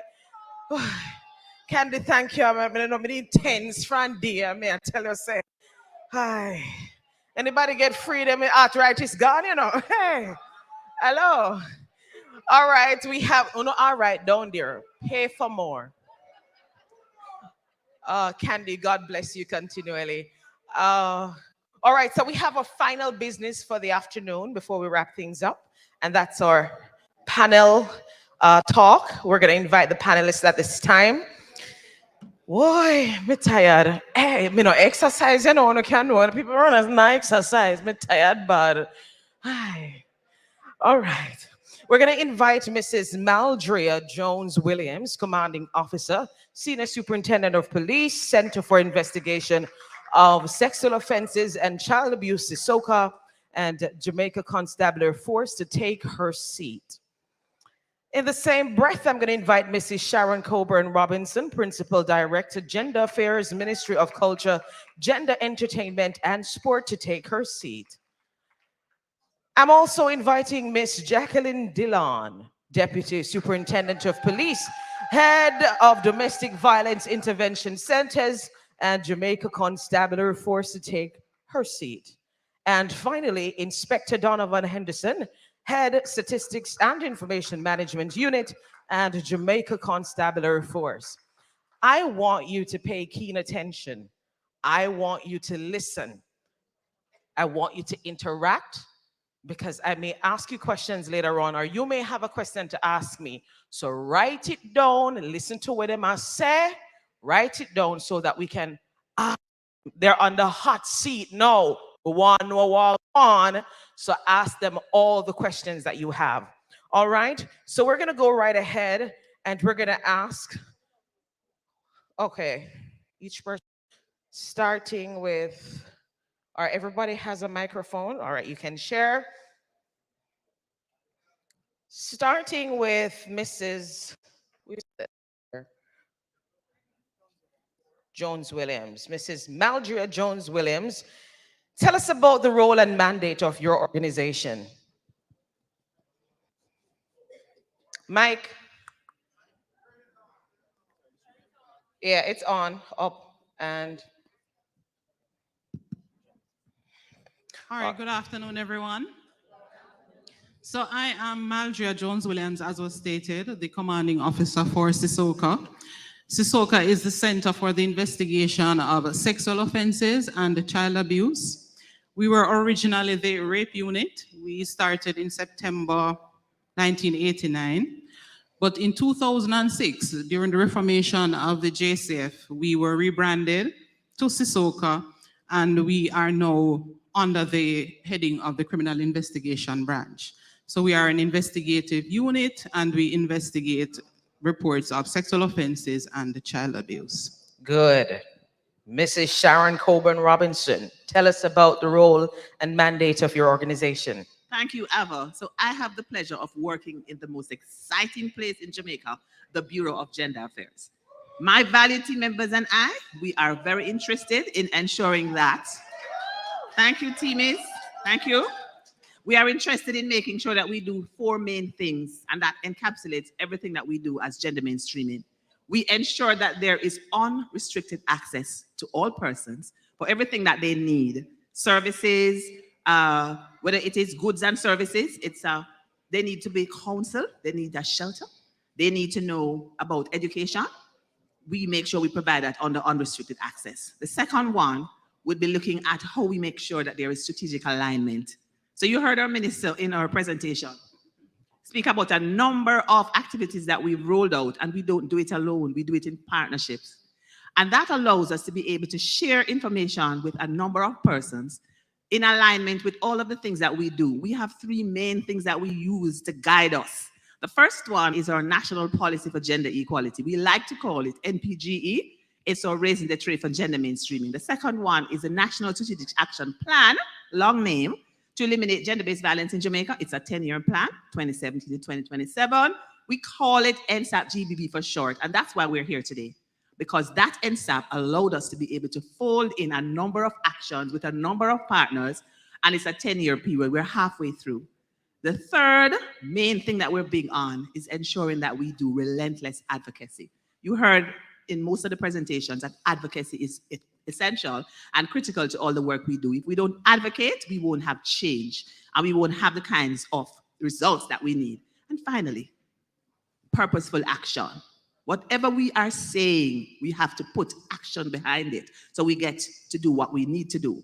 And so I'll stop here and pass it to the next person, but essentially those are the 4 A's: access, alignment, advocacy, and action. Thank you. Good. Miss Jacqueline Dillon. So I am Jacqueline Dillon, Deputy Superintendent, in charge of the Domestic Violence Intervention Centers, and there are 10 of them across the island. I'm also the JCF National Domestic Violence Liaison Officer. What we do We operate under the 5 guiding principles. These are domestic violence. You'll hear us say DVI care centers, because the I care means intervention, counseling, awareness, building an awareness. This is what we're doing today. We talk about empathy and our own response to incidents of domestic violence. The unit is just about 2 years old this November. We actually came into being in November of 2021. Awesome. Inspector Donovan Henderson. Okay, so thank you all. The Statistics and Information Management Unit, for which I have been the head of for the last 2 years, we consider ourselves the engine of the Jamaica Constabulary Force in relation to data. As the force moves towards a more data-driven organization, we are the ones who collect, store, and then we share this data with internal stakeholders for tactical and strategic decisions, and with external partners so that they themselves can add to that data set to do their own kind of analysis and to have something like this going for them, understanding what is happening out there in relation to gender-based violence and so on. Good, beautiful. All right, so now that we've established what they do, we're going to be going a little bit more in depth into the questions. I'm going to ask you again to listen keenly, and we're going to ask the panelists to be as short and precise as possible for time. We're going to go back now to Mrs. Jones-Williams. What steps are being taken to report and investigate sexual offenses? Okay, so let me just mention that we have offices right across the island. There is a Sissoko office in each parish and 2 in St. Catherine. Now, what we do when we get a report, the first thing is that we appreciate the report. There's an initial interview that we do in office. After the initial interview, we will determine whether or not this victim requires medical assistance. If they require medical assistance, we get them medical assistance, because there are certain factors that we need to take into consideration. For example, the timelines that we are working with. For example, for a rape, we usually ask the victim or require the victim to come to us within 72 hours, because that is the time period within which the evidence is most accessible, physical evidence that is. We also have to take into consideration antiretrovirals if the person requires those, just in case they might have a STD or HIV.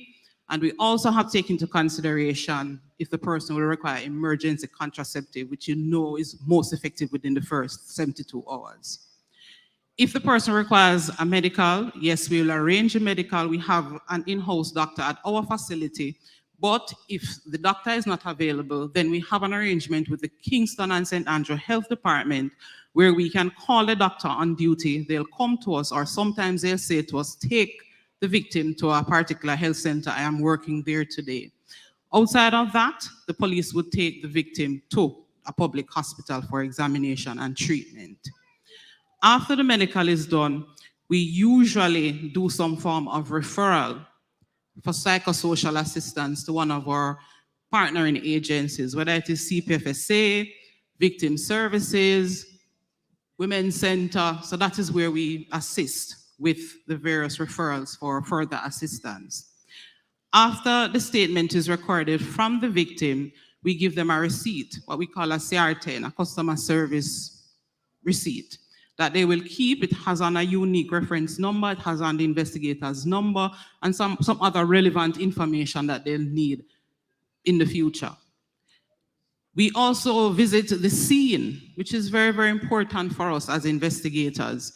When we visit the scene of the incident, it gives us an appreciation of what took place, as also it helps us to ask the right questions of the victim. We have our own scenes of crime persons in-house that we take along with us here in Kingston to visit the scene, take pictures, take samples if necessary. After all of that is done, then usually we try to make an arrest. In probably about 80% of the instances, the perpetrator is known to the victim. So our arrest rate is very, very high, as it stands over 90%. So we make an arrest, we put someone, the perpetrator or perpetrators before the court, and then we follow up with the victim, as in keeping them abreast of what is happening in terms of the court dates, what is required of them, provide further assistance if necessary. So in a nutshell, that is basically what we do in terms of managing reports that come to us. Very sensitive nature of work and thorough. What are your main challenges, though, that you may encounter during sexual offenses or addressing that matter, and what strategies have been effective in overcoming these challenges? All right, so the first major challenge we have is delay. We find that a lot of victims are hesitant in coming to us. Now that delay reduces our ability to collect evidence and sometimes to respond. Some victims don't come to us till months after, some years after. We have a 30-odd-year-old case now that we're dealing with. There is no statute of limitation on sexual offenses. Let me just say that first. So victims can come to us at any time after the incident, and we'll still appreciate, do the investigation. If we can find the perpetrator, we make our arrest and we put the case before the court. So that's the first thing, the delay. Some victims out of fear, some of them out of sympathy, believe it or not, for the perpetrator. So they hesitate in coming to us. That's one of the major challenges. A second challenge we have is that sometimes the victims come to us and they don't tell us the full story. For whatever reason, they hold back some information, sometimes out of shame, some things they really don't want to tell anybody. And I'll give you a little synopsis of one that I recall. So we had a 12-year-old who came to us. Her mother took her to say that she was raped in a bus, Big Tree downtown. Those of you who know where it's intersection of Beckford Street and Orange Street, Big Tree is a landmark downtown. Said that she was raped in a bus downtown. The report was appreciated.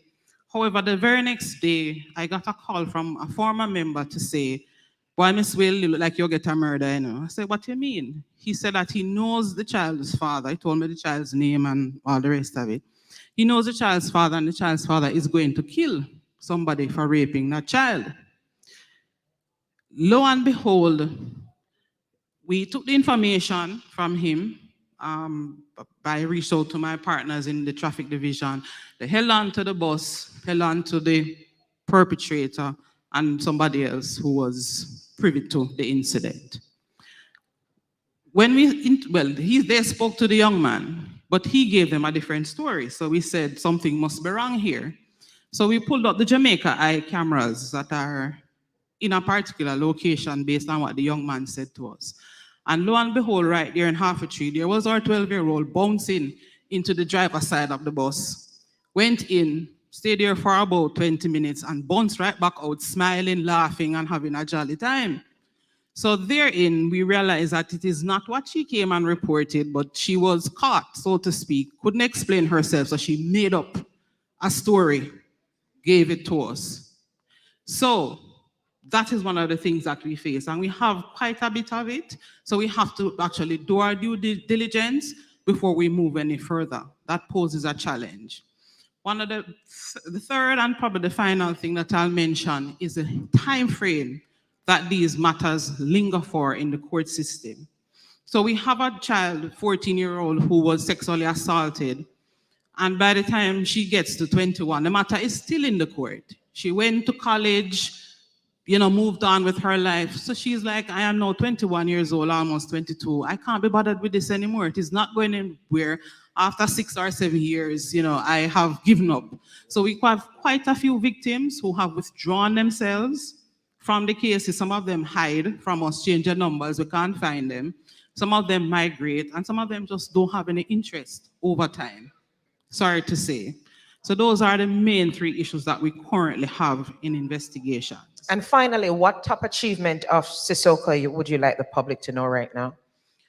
All right, so the main achievement, I believe, that has followed us over the years is our ability to do very good public education campaigns.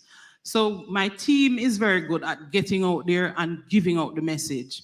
COVID taught us that we can spread the message far and wide without being physically everywhere. So we do a lot of online lectures, we do a lot of sensitization online, schools, churches, justice of the peace, health sector, you name it. We also go into the schools. We have a very, very good relationship with our schools island-wide. And they invite us in every now and again to give lectures and to give information. And we find it very, very useful. It's only a pity that we can't do more of it. But for me, that is what we have done. In addition to that, I will also say that my staff is very well trained.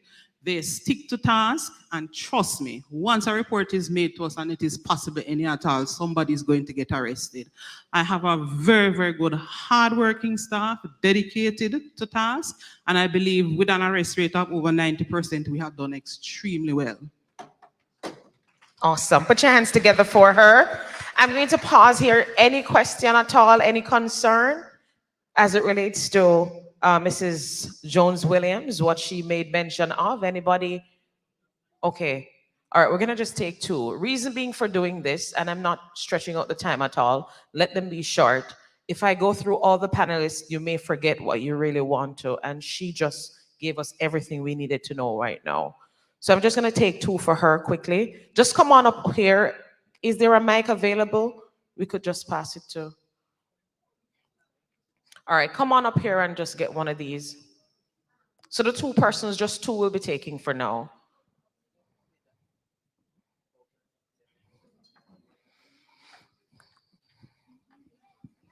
Thank you. Hi, good afternoon, everyone. Hi. Good afternoon, panelists.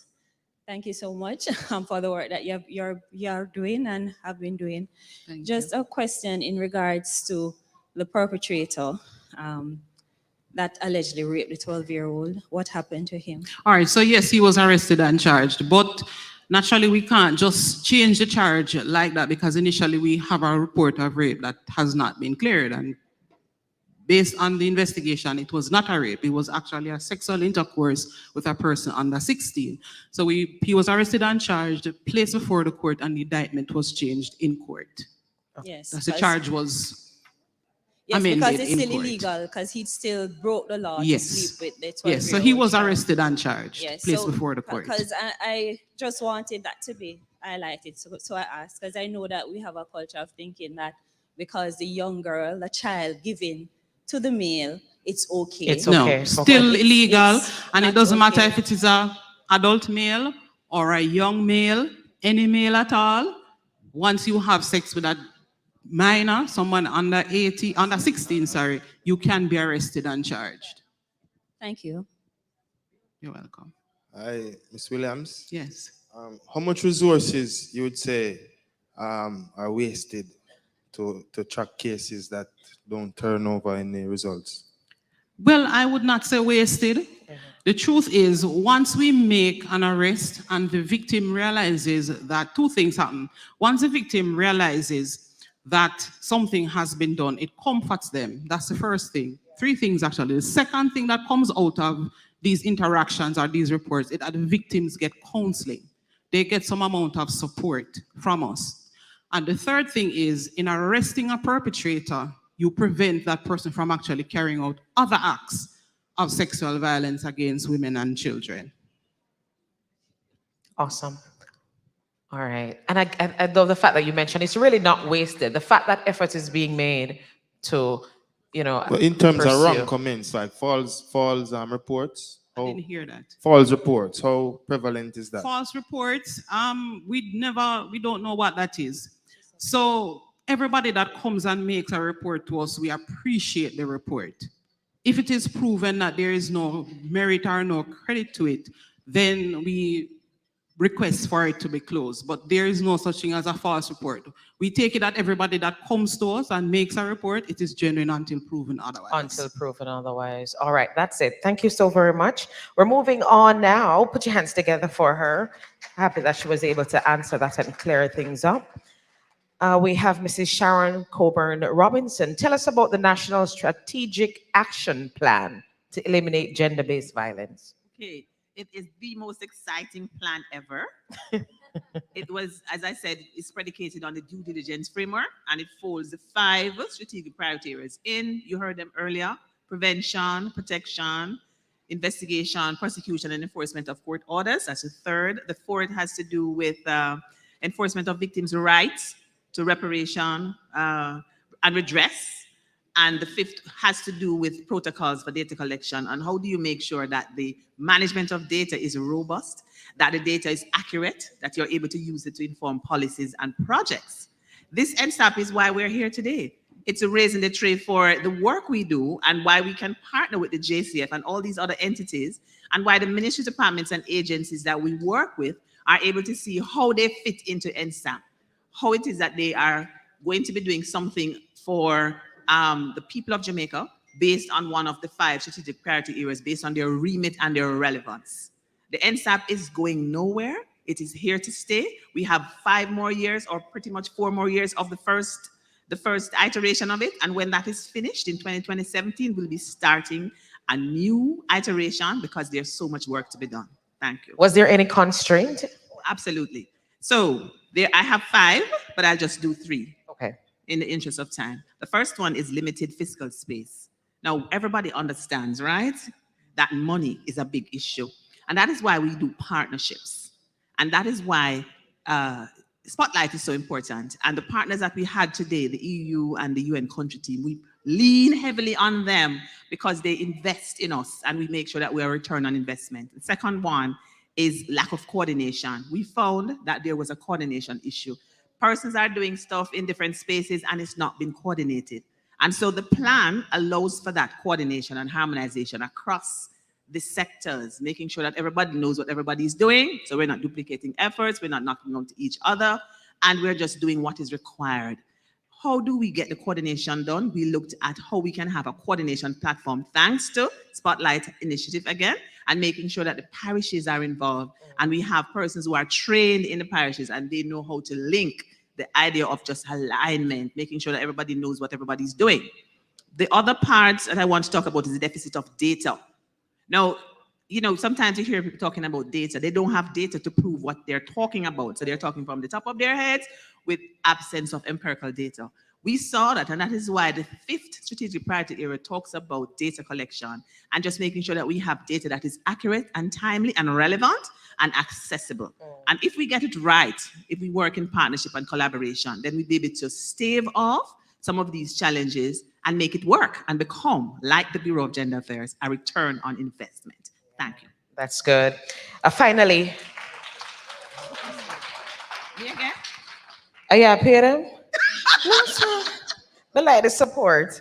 What collaborative work is currently being done to create a network of support for survivors and victims of gender-based violence, linking with external resources and services outlined in the NSAP? Exciting work, Apple. So you heard about the coordination platform and you heard about the continuum of care. Right. Now, my team members are here and they're excited about this continuum of care because what it does, it allows us to connect the dots. So that continuum of care, as it suggests, is a broad platform that makes sure that we leave no one out, that we have all the players who are required, as required, on time, and that we know where to find them when we need to find them. So that continuum of care that we launched last year allowed us to be able to say we need a MOU that will allow different parties to be a part of it. You heard Minister talking earlier when she spoke that we have added some more MDAs to it because we found that Ministry of Foreign Affairs is important as well, but they were not on it initially. The Ministry of Investment, Industry and Commerce, with whom we have a MOU on women in entrepreneurship, was not a part of this first iteration, and so we've added them. And we keep adding as we go along, making sure that we have all the parties who are required, because at the end of the day, we are looking at victims and survivors of gender-based violence, and we want to make sure when something happens that the response is swift and that it is accurate and it's meeting the needs. Thank you. I really love that. All right. Any commendation? Anything you want to ask her? Anybody? You're clear? You're good? All right. No, we're moving right along. She wants to say something. What she could possibly go say? You could, okay, good. Think a question.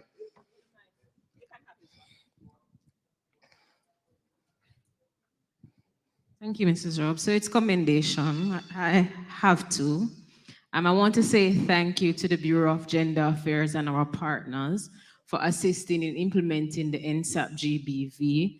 And within the limited fiscal constraints that we have, persons wouldn't understand from the outside that the government is really trying. If you go to the Bureau of Gender Affairs, you will see that we are a small, very small unit, and we do a lot of work. People would think that we are over 200 and odd persons and we are in every parish, but keep up the good work, Principal Director.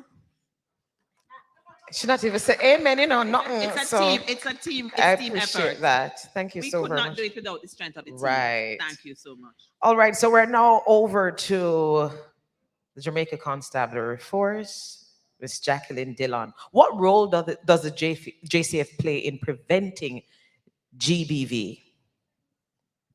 Well, the Domestic Violence Intervention Center under the Community Safety and Security Branch ensures that we get the message out there through our various interventions. So we are in the schools, partnering with the Safe School Unit. We are at the police youth clubs right across the island. We are also in the churches. On a monthly basis, we do what we call our domestic violence pop-up clinics.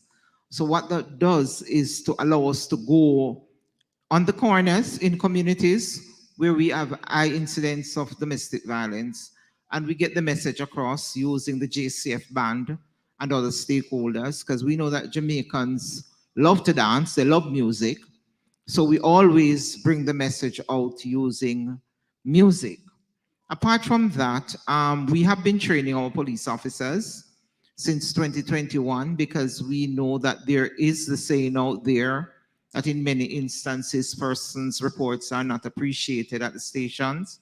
So we have gone right across the island 2021, 2022, 23, to do training of police officers in divisions, local police stations. As a matter of fact, the last two training was centered on training trainers. And we have, I think, about 3 of them here in this room who were trainers, and they have been doing a good job out there, because the unit that is based at Community Safety Headquarters only has 4 of us. So we rely on our center managers and our trainers to bring the message out there to the members of the public. And of course, the JCF social media page has been doing a very good job in ensuring that the message about prevention in domestic violence is out there to members of the public. Awesome. What legal framework is in place to protect women and girls from violence?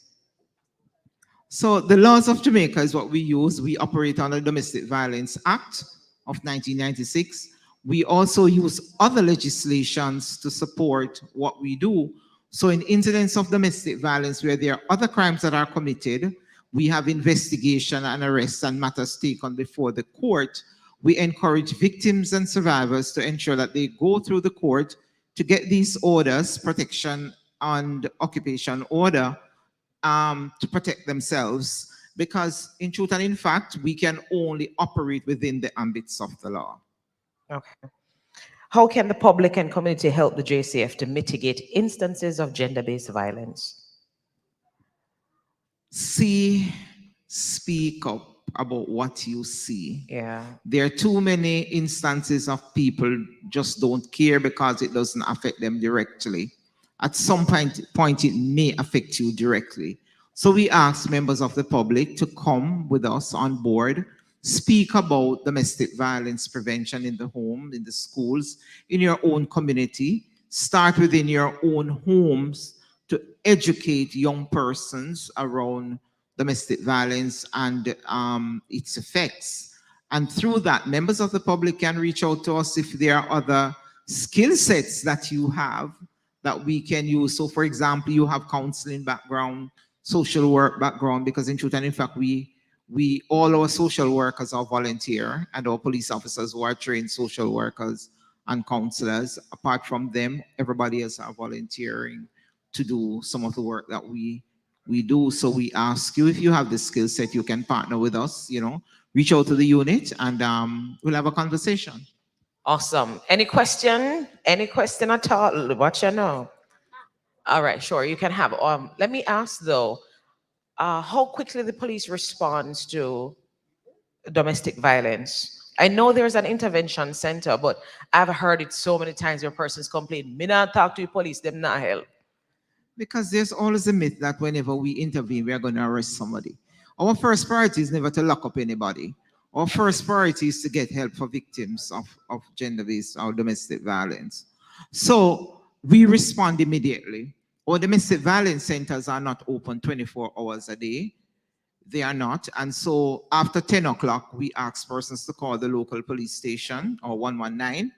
And if it is that it's a dire emergency, 119 will call my number and I reach out to the local police to say, look, you need to go and do this now. But we respond immediately to the incidents of domestic violence that are reported to us. The challenge I can tell you right now is that many times persons don't follow through. They don't. So they come and they say, oh, I just want you to know about it, but that's it. Because sometimes they're told to report it. No matter what happens, report it. Don't just leave it like that. Just in case anything happens, it depends on file. We always encourage that. Even if you don't want to go to the court, report it. We give you a CR10 like SSP Jones-Williams said, because that's our protocol. We give you that CR10. We have an entry in our diary because statements are voluntary. We can't force you to give us a statement.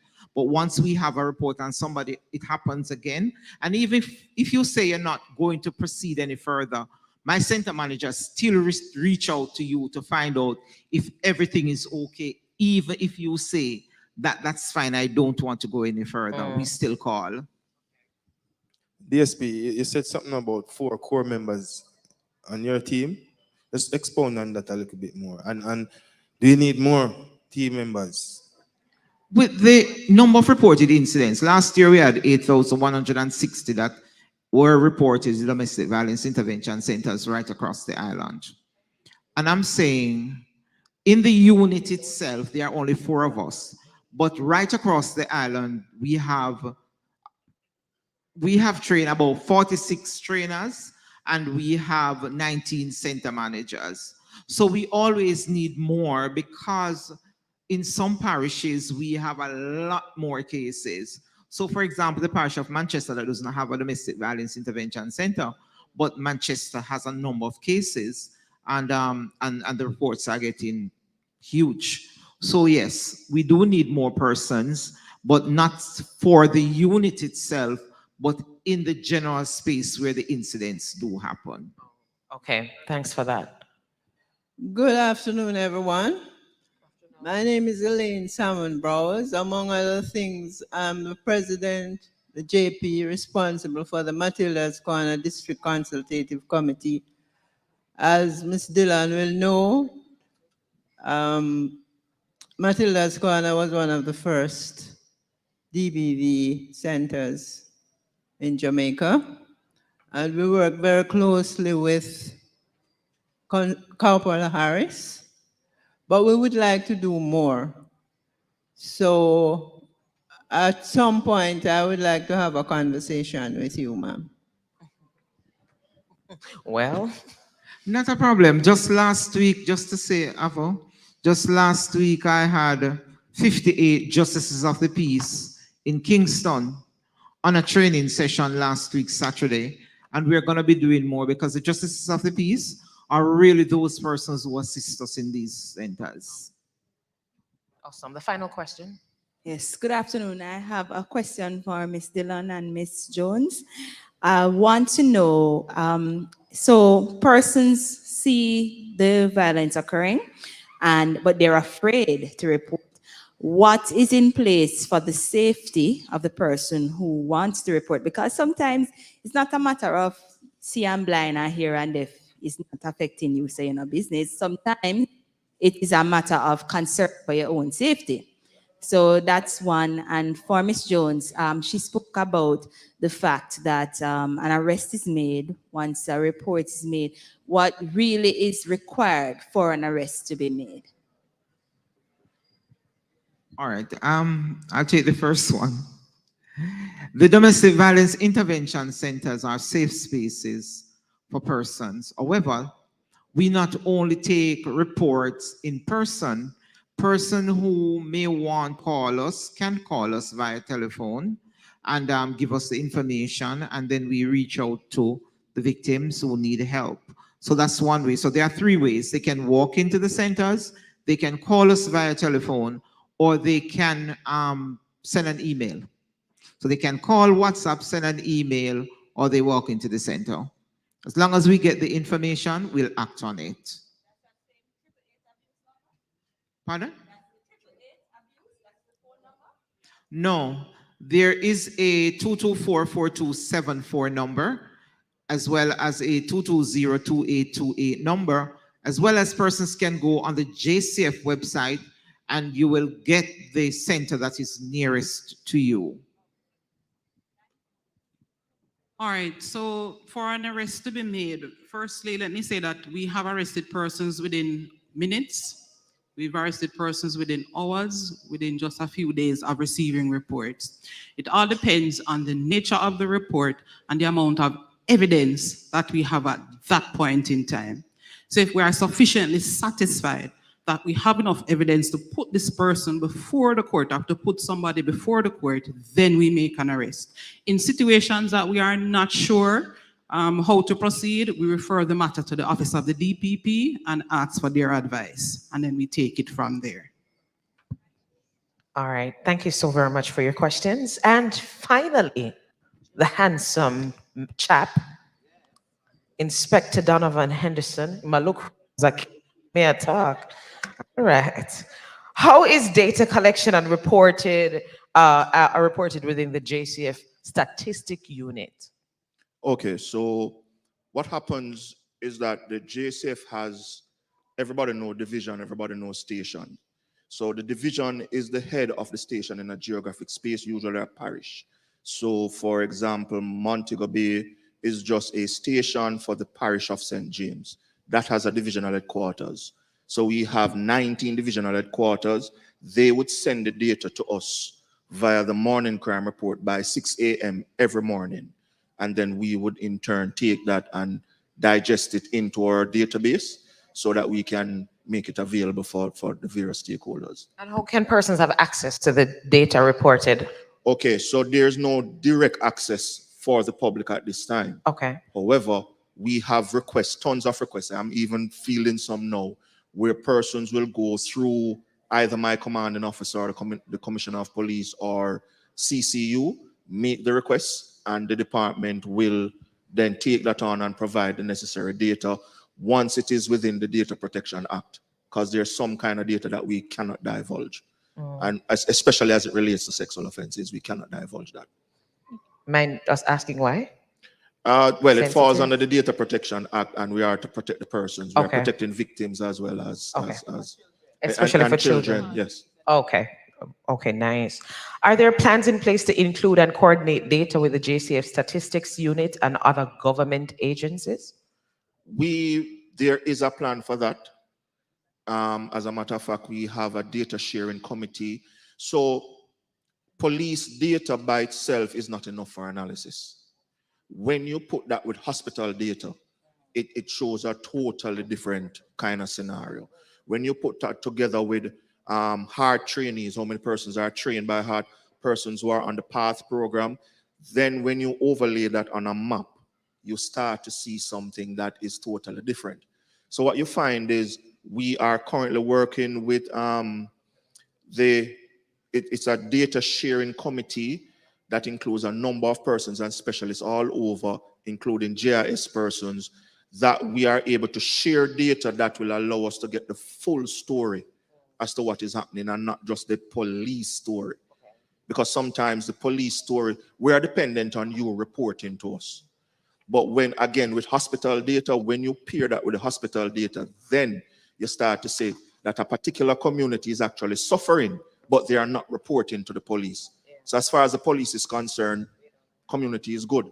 But when you pair that with the hospital data, then you start to see the bigger picture. So that is a part of it. So we are way advanced in having that data sharing going. But when you mention the hospital data, it's like you have information about abuse coming into the hospital and that is reported back to you? Not necessarily abuse, but the hospitals, as I know it, shootings must be reported to the police. And we have certain woundings, serious woundings reported to the police. And this is the thing. It emanates out of domestic violence. Okay. It emanates out of gender-based, that kind of situation.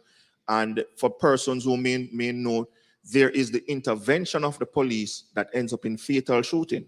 Okay. So we had one that was on social media. The guy stabbed his common law, and he went after the police. Unfortunately, he was fatally shot. No, that adds to our statistics, but it started with gender-based violence. Yeah. Wow. Wow. I got a lot today. Thank you so very much for that. Inspector Donovan Henderson, any question, any commendation? All right. No question. Okay, so hold on there. President Rob wants to make a point.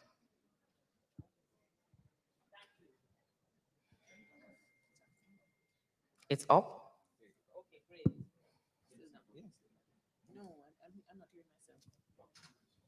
Great. So in keeping with the idea of strategic alignment, I wanted to tell Inspector, is it, Henderson, that we have a new database that we're working on. Where is Rochelle? Rochelle, let me see your hand. Great. GBV IMS, it's the Gender-Based Violence Information Management System. And that is to capture data relating to our shelters. Elder, you're smiling, I can see that. This is making sure that the data that we capture for the persons who come into our shelters, the victims and survivors and their children, underage children, that the data is collected and kept. We want to know how that can be aligned to your database so that we have that alignment. So that is something that we can have the discussion and get that going. And we're governed by the Data Protection Act. However, let me try and put on the commissioner's hat for a moment and the minister's hat. The JCF is evolving where the report that is made to the station will no longer be taken and put in a book. We're evolving to put that on the computer at this point.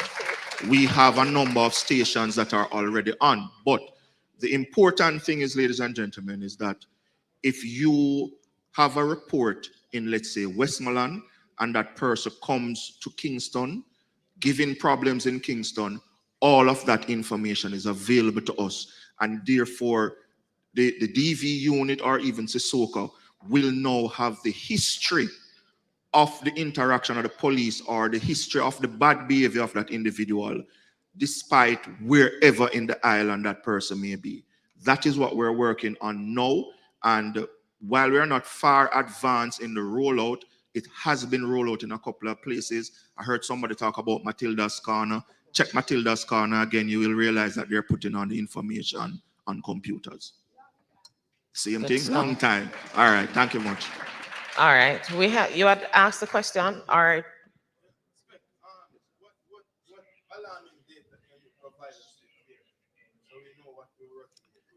Alarming data is already provided. When it comes on to this kind of violence, most of the persons are known. Now, this is the thing, the prevention of gender-based violence is extremely important to me, because when you look at our murder rate, if gender-based is giving us, let's say, 10% of our murders, and you have eliminated that, you have shaved off 10% of what we already have, which is significant. So it is important as best as possible to shave those off. The only other alarming thing I can tell you is this: gangsters also commit domestic violence. So that's a message that we need to tell our females and our youngsters that, hey, the gun that is used to get you the money today is the gun that can turn against you tomorrow as the spouse of the criminal. When we thought that was a given, I didn't know. But then sometimes we still don't know. All right, we have 2 more questions quickly. I love the SSV. Williams. Mrs. Williams. All right. Working in our field for quite some time, working at the center, one of the things that the males are very concerned about is what you have mentioned. When a report is made and investigations prove otherwise, what redress is there for the males and what kind of relief is there, having been embarrassed in the first instance and then being looked at as a sexual offender? Well, the truth is there are some legal recourse for them. They can probably try a civil suit, go the civil route, or if there is sufficient evidence to prove public mischief, then that's also an option. All right, beautiful.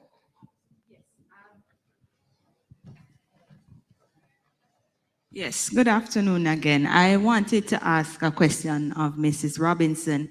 So I believe it's Mr. Zulu, was his name, spoke earlier about an initiative where there are some teen camps, I think, and they speak to the boys and girls to let the boys know that domestic violence is not acceptable and to let the girls know the same. And I remember the name of the lady who said one of the main challenges as well is the fact that a lot of women worldwide believe that domestic violence is a sign of love.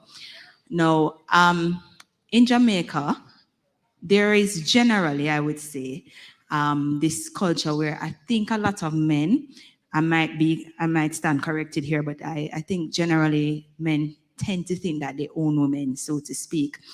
But I wanted to know, especially in light of what you spoke about, the men's empowerment, what is being done really to change that narrative in terms of the socialization for men and boys, especially because we have to really work on the youth and we have to work on the grown men too, to really understand that as women, we are not theirs. And if it is that we want to leave, we should be free to leave. You shouldn't, when we leave and go somewhere safe, you're fine, we hunt we down and do something. So what really, especially as it relates to the men's empowerment, how does that really tie into changing that socialization? Thank you. Are you the gender focal point from SRC? Yes, I am. Okay, great. So thank you for that question, or more than one question. So the Male Empowerment Unit, as you heard, is that space that allows for men to be able to speak without feeling victimized and misunderstood and judged. Yes, because sometimes we have these stereotypes in our head about what they should do or how they should do it. And sometimes it's totally different to what they are thinking in their heads when you talk to them, right? Inspector Henderson, when you talk to men, you realize sometimes the ideas that you have are totally foreign to what they are thinking or how they're manifesting. So the Male Empowerment Unit is designed to allow them to have that confidential, non-discriminatory space where they can speak together about their issues and come up with strategies. Because we don't want to just be working with women only. Because for years, that's why we're no gender affairs and not women's affairs anymore. Because the focus is not just on one sex, women only, who are being abused, those women who are being abused, but there are other spaces in the gender architecture, like entrepreneurship, empowerment, where women must not be seen as just victims or just as survivors. They must be seen also as women who are able to do so much and empower others. So when we bring the men along, what we do is to make sure that we stem that generation curse that's going to come to some of those boys who are coming up. And we deal with it right there and then. Have these men even mentor. Mr. Miller, where are you? Or Male Empowerment. Are you here, Mr. Miller? Mr. Miller, could you stand so they can see you? So Mr. Miller is the person who manages, give him a clap, yes. That's Nashan Miller. He manages the male empowerment space. And prior to that, we call it men and masculinity. And before that, there was a special service desk. And before that was the male space. So we've evolved over the space. And what it does, it allows for men, and we have a few, Reverend Lewis, are you still here? We have some men who are here because they are part of the Male Empowerment Network. And they are poised to ensure that they influence men in positive ways and influence boys and also get rid of some of the stereotypes that we have. Because sometimes one person or a few persons might have been hurt by males or cheated. There might have, something went wrong, and that allows them to shut down men totally, or just have this idea that all men are bad, all men are violent, all men are aggressors and perpetrators. And we know that that is not the truth. So what we allow the male space to do is to interrogate the data and to give us a real true-to-life picture, of what it is to be a male. Because sometimes we stereotype men. I know the ladies are guilty, right? We don't? Some ladies stereotype men. And sometimes we judge them, and sometimes we are right, but sometimes we are not right. And so what we do is to allow them to speak. Instead of speaking for them or thinking for them, we allow them to speak. And when they speak, they come up with strategies and programs and initiatives. If I were to call Nashan up here, he would speak for days about some of the things that the men have come up with that will allow us to see them in a different light and for them to understand that the messages that we're sending, we're not just talking because we are dripping faucets, but we really do want them to understand that if we feel this way about something, we want this kind of action to be taken. And we want us to work harmoniously. You've heard the expression gender harmonious societies, and it's not utopian.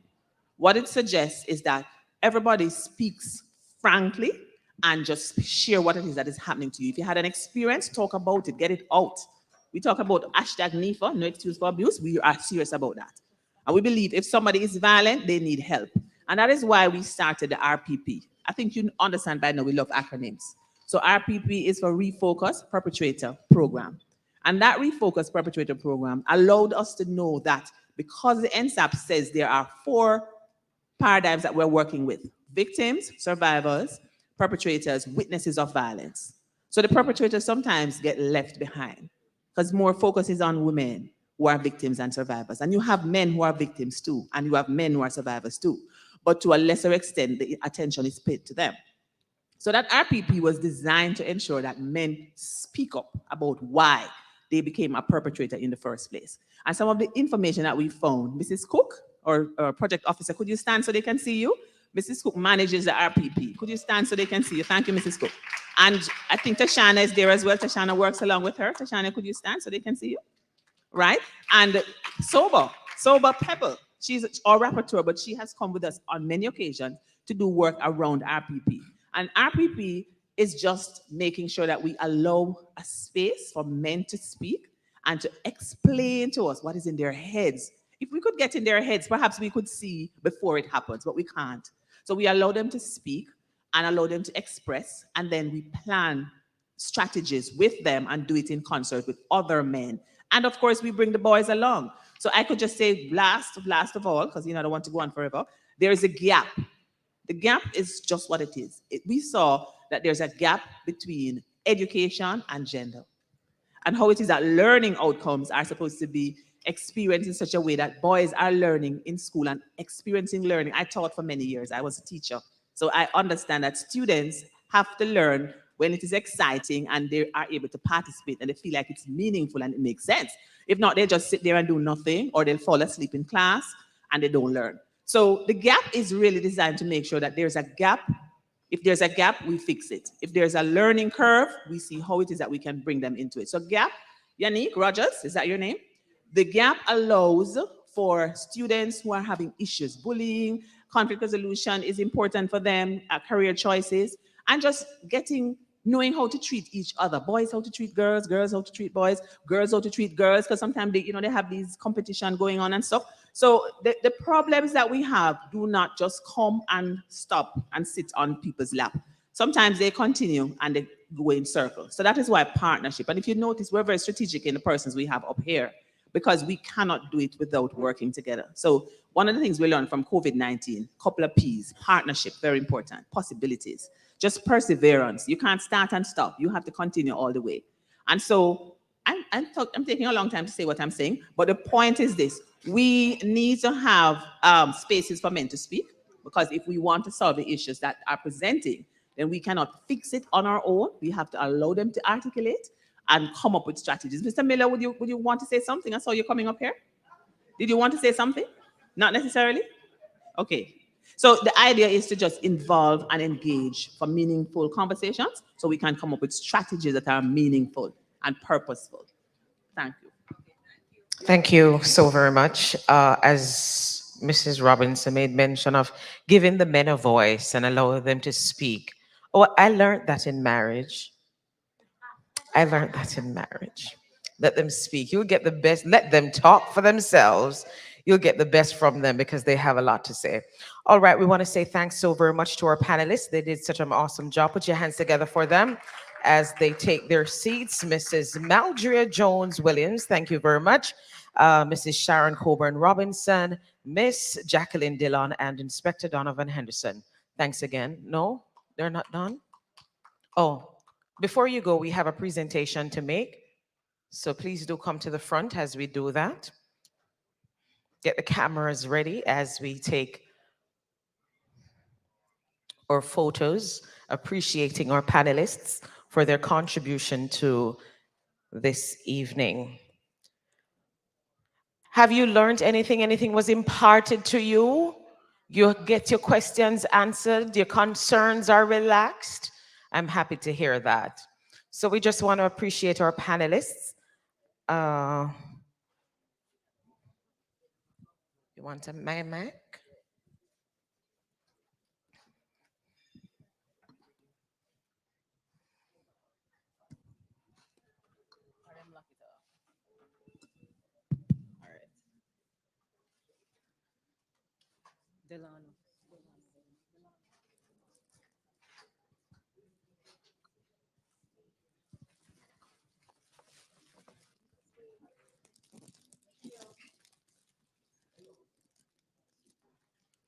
On behalf of the Bureau of Gender Affairs, Ministry of Culture, Entertainment, and Sports, we want to thank you for your well done job that you have been doing for many years. And we hope that you continue to bless many lives as you've always been doing. And we love and appreciate your work and continue being good. And God bless you through all your endeavors.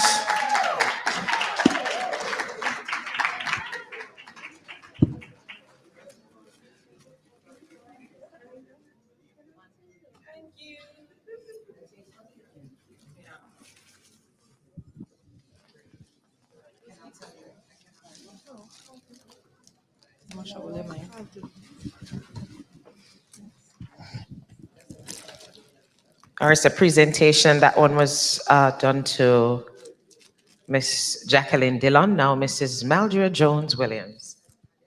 Thank you. Commanding Officer, Senior Superintendent, Maldria Jones-Williams. I said to you, thank God I'm putting a person to the voice that I've been speaking to. Thank you so much for participating today. And of course, those information that you have released was well informed. Thank you so much. And we are hopeful that whenever we call you, you avail yourself. Thank you so much. Thank you for having me. Thank you. Thank you.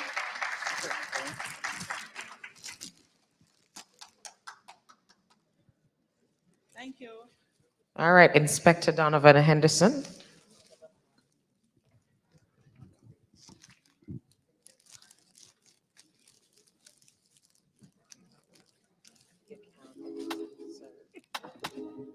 Inspector Anderson, on behalf of the Gender Bureau Affairs, we would like to thank you for being here, being a part of the panelists, and we do appreciate you, and we want to tell you thanks.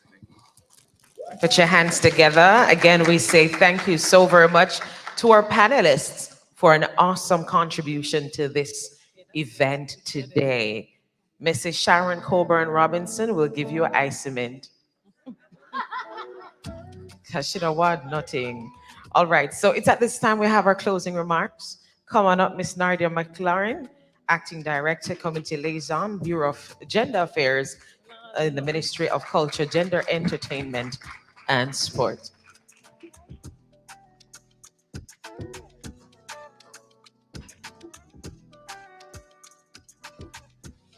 It has been a very riveting day. I want to commend you all for staying to the end of this day. Thank you for your dedication and your support towards the cause, which is eliminating gender-based violence against our women and girls. So I want to tell you thank you for being here. Give yourselves a final round of applause. So I have the pleasure of doing the closing remarks. So I want to say firstly, the Lord for waking up us this morning. Many persons didn't get an opportunity to wake up, so we want to tell him thank you. Our chairperson, Avage, next. You did a wonderful job. Miss Marcia is not here. She's responsible for this lovely decor. She always does a wonderful job. And before I get to Marcia, can I talk about Elga from the Spotlight Initiative? Even before we started planning her dedication towards the elimination of gender-based violence, specifically violence against women, rang us, sent us many emails, text messages, and calls to say, what are the plans? What are the plans? We need to have an event in order to observe this day and do it in a very meaningful way for the women and girls of Jamaica. So a special thank you, Miss Elga and the Spotlight Initiative team from UNFPA.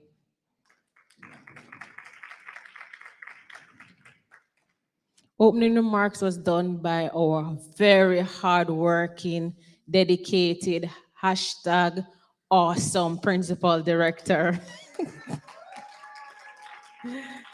Mrs. Sharon Coburn Robinson. She has the vision and she has the team to help to implement that vision. So staff, VTMs of the Bureau of Gender Affairs, could you stand and give yourselves a round of applause? You can now exhale. You did a wonderful job for all the areas that you contributed to make this day a success. For all the persons who are here today from St. Mary, St. Thomas, War Hill, the St. Anne Disabilities, our gender focal points, our ministries, departments, and agencies, thank you. We are all in this. From the discussions, you would have garnered that gender-based violence is everybody's business. And we all have a role to play in eliminating gender-based violence. COPE initiative. Let me thank Miss Terry Sinclair. That's a correct name. From Yard Empire.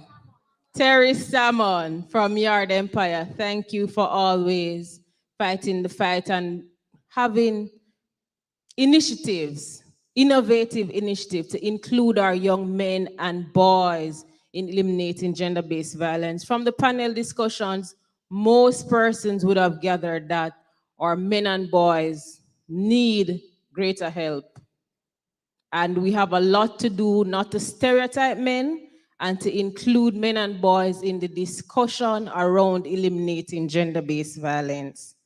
To all our partners from UNFPA, the United Nations, the EU, thank you.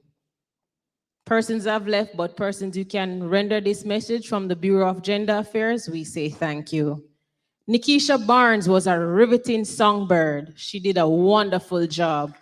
Nikisha, she has left, but thank you. And to our hardworking minister with the most departments, the Ministry of Culture, Gender, Entertainment, and Sport, she does a lot. And a lot of the work that the Bureau of Gender Affairs has achieved has been with her support and dedication under our MPGE political will is very important, and that is what she gives to us. So thank you to our Minister of Culture, Gender, Entertainment, and Sport. Rochelle, thank you, you and Elga, for your presentation and the work that they have done a lot of work to have the shelter strategy, to guide the shelter operation in Jamaica.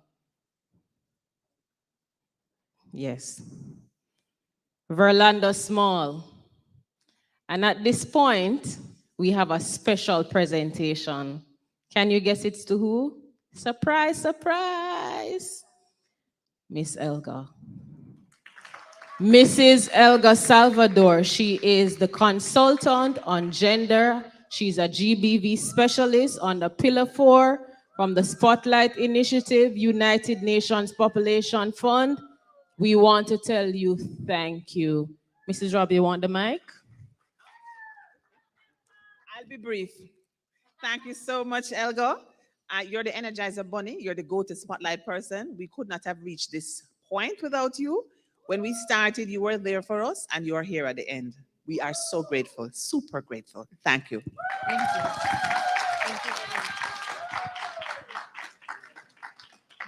Thank you, Mrs. Elva Salvador.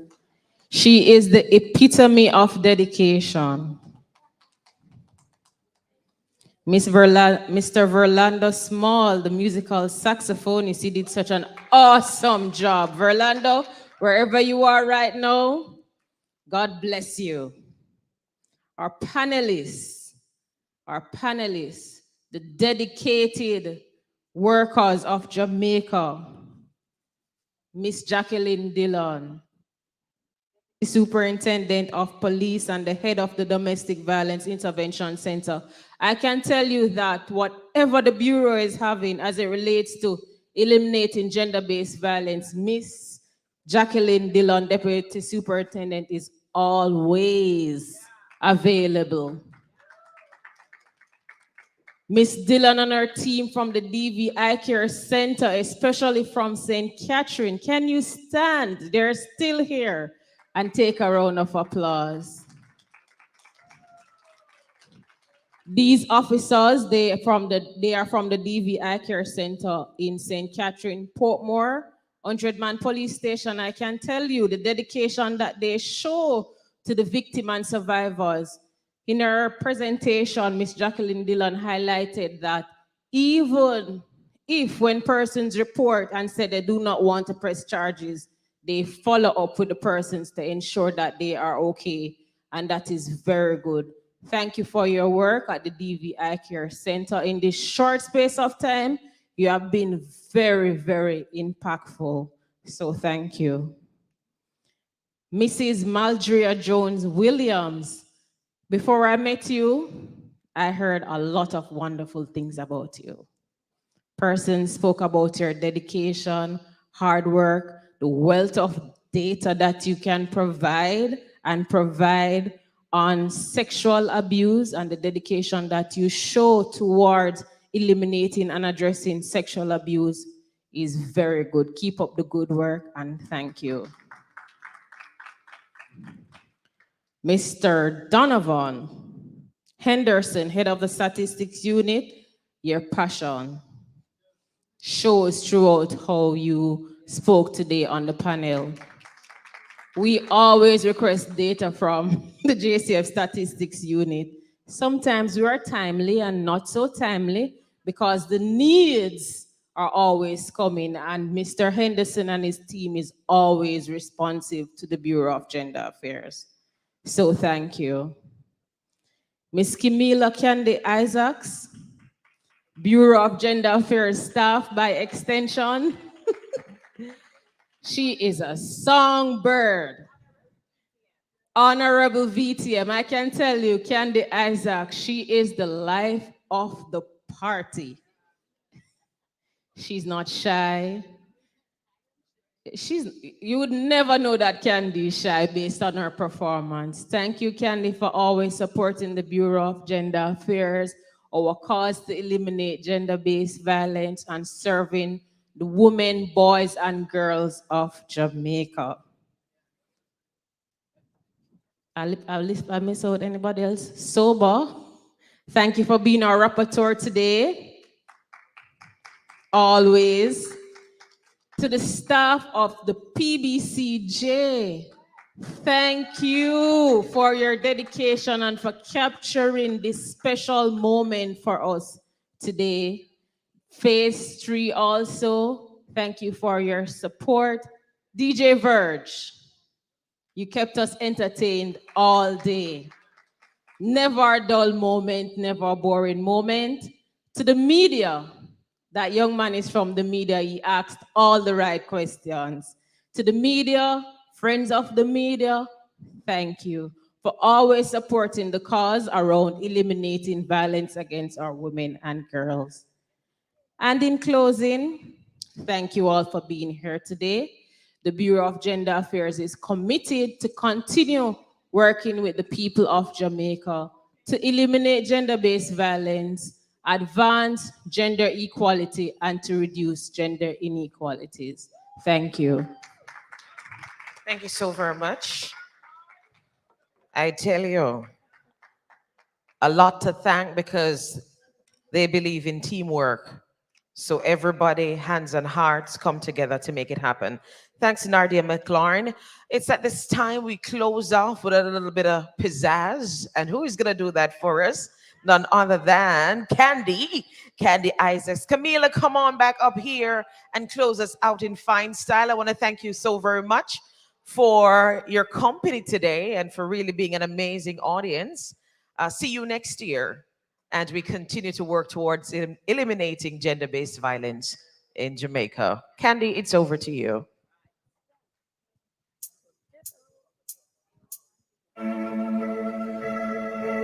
She's just the girl and she's on fire. Hot like a catastrophe, like a highway. She's living in a world and it's on fire. Feeling a catastrophe, but she knows she can fly away. Oh, she's got both feet on the ground and she's burning it down. Oh, she's got her head in the clouds and she's not backing down. This girl is on fire. This girl is on fire. She's walking on a fire. This girl is on fire. She's living in a world that's a flame. So much you can burn your eyes. Better look the other way. You can try, but you'll never forget her name.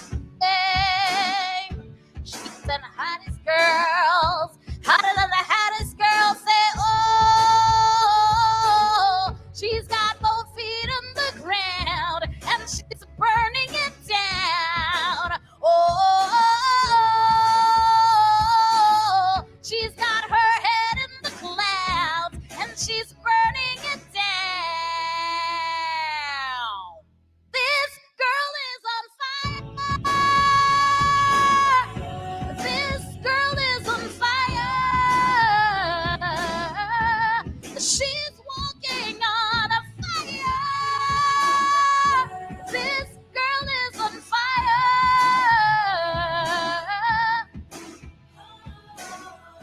See, everybody stands as she goes by.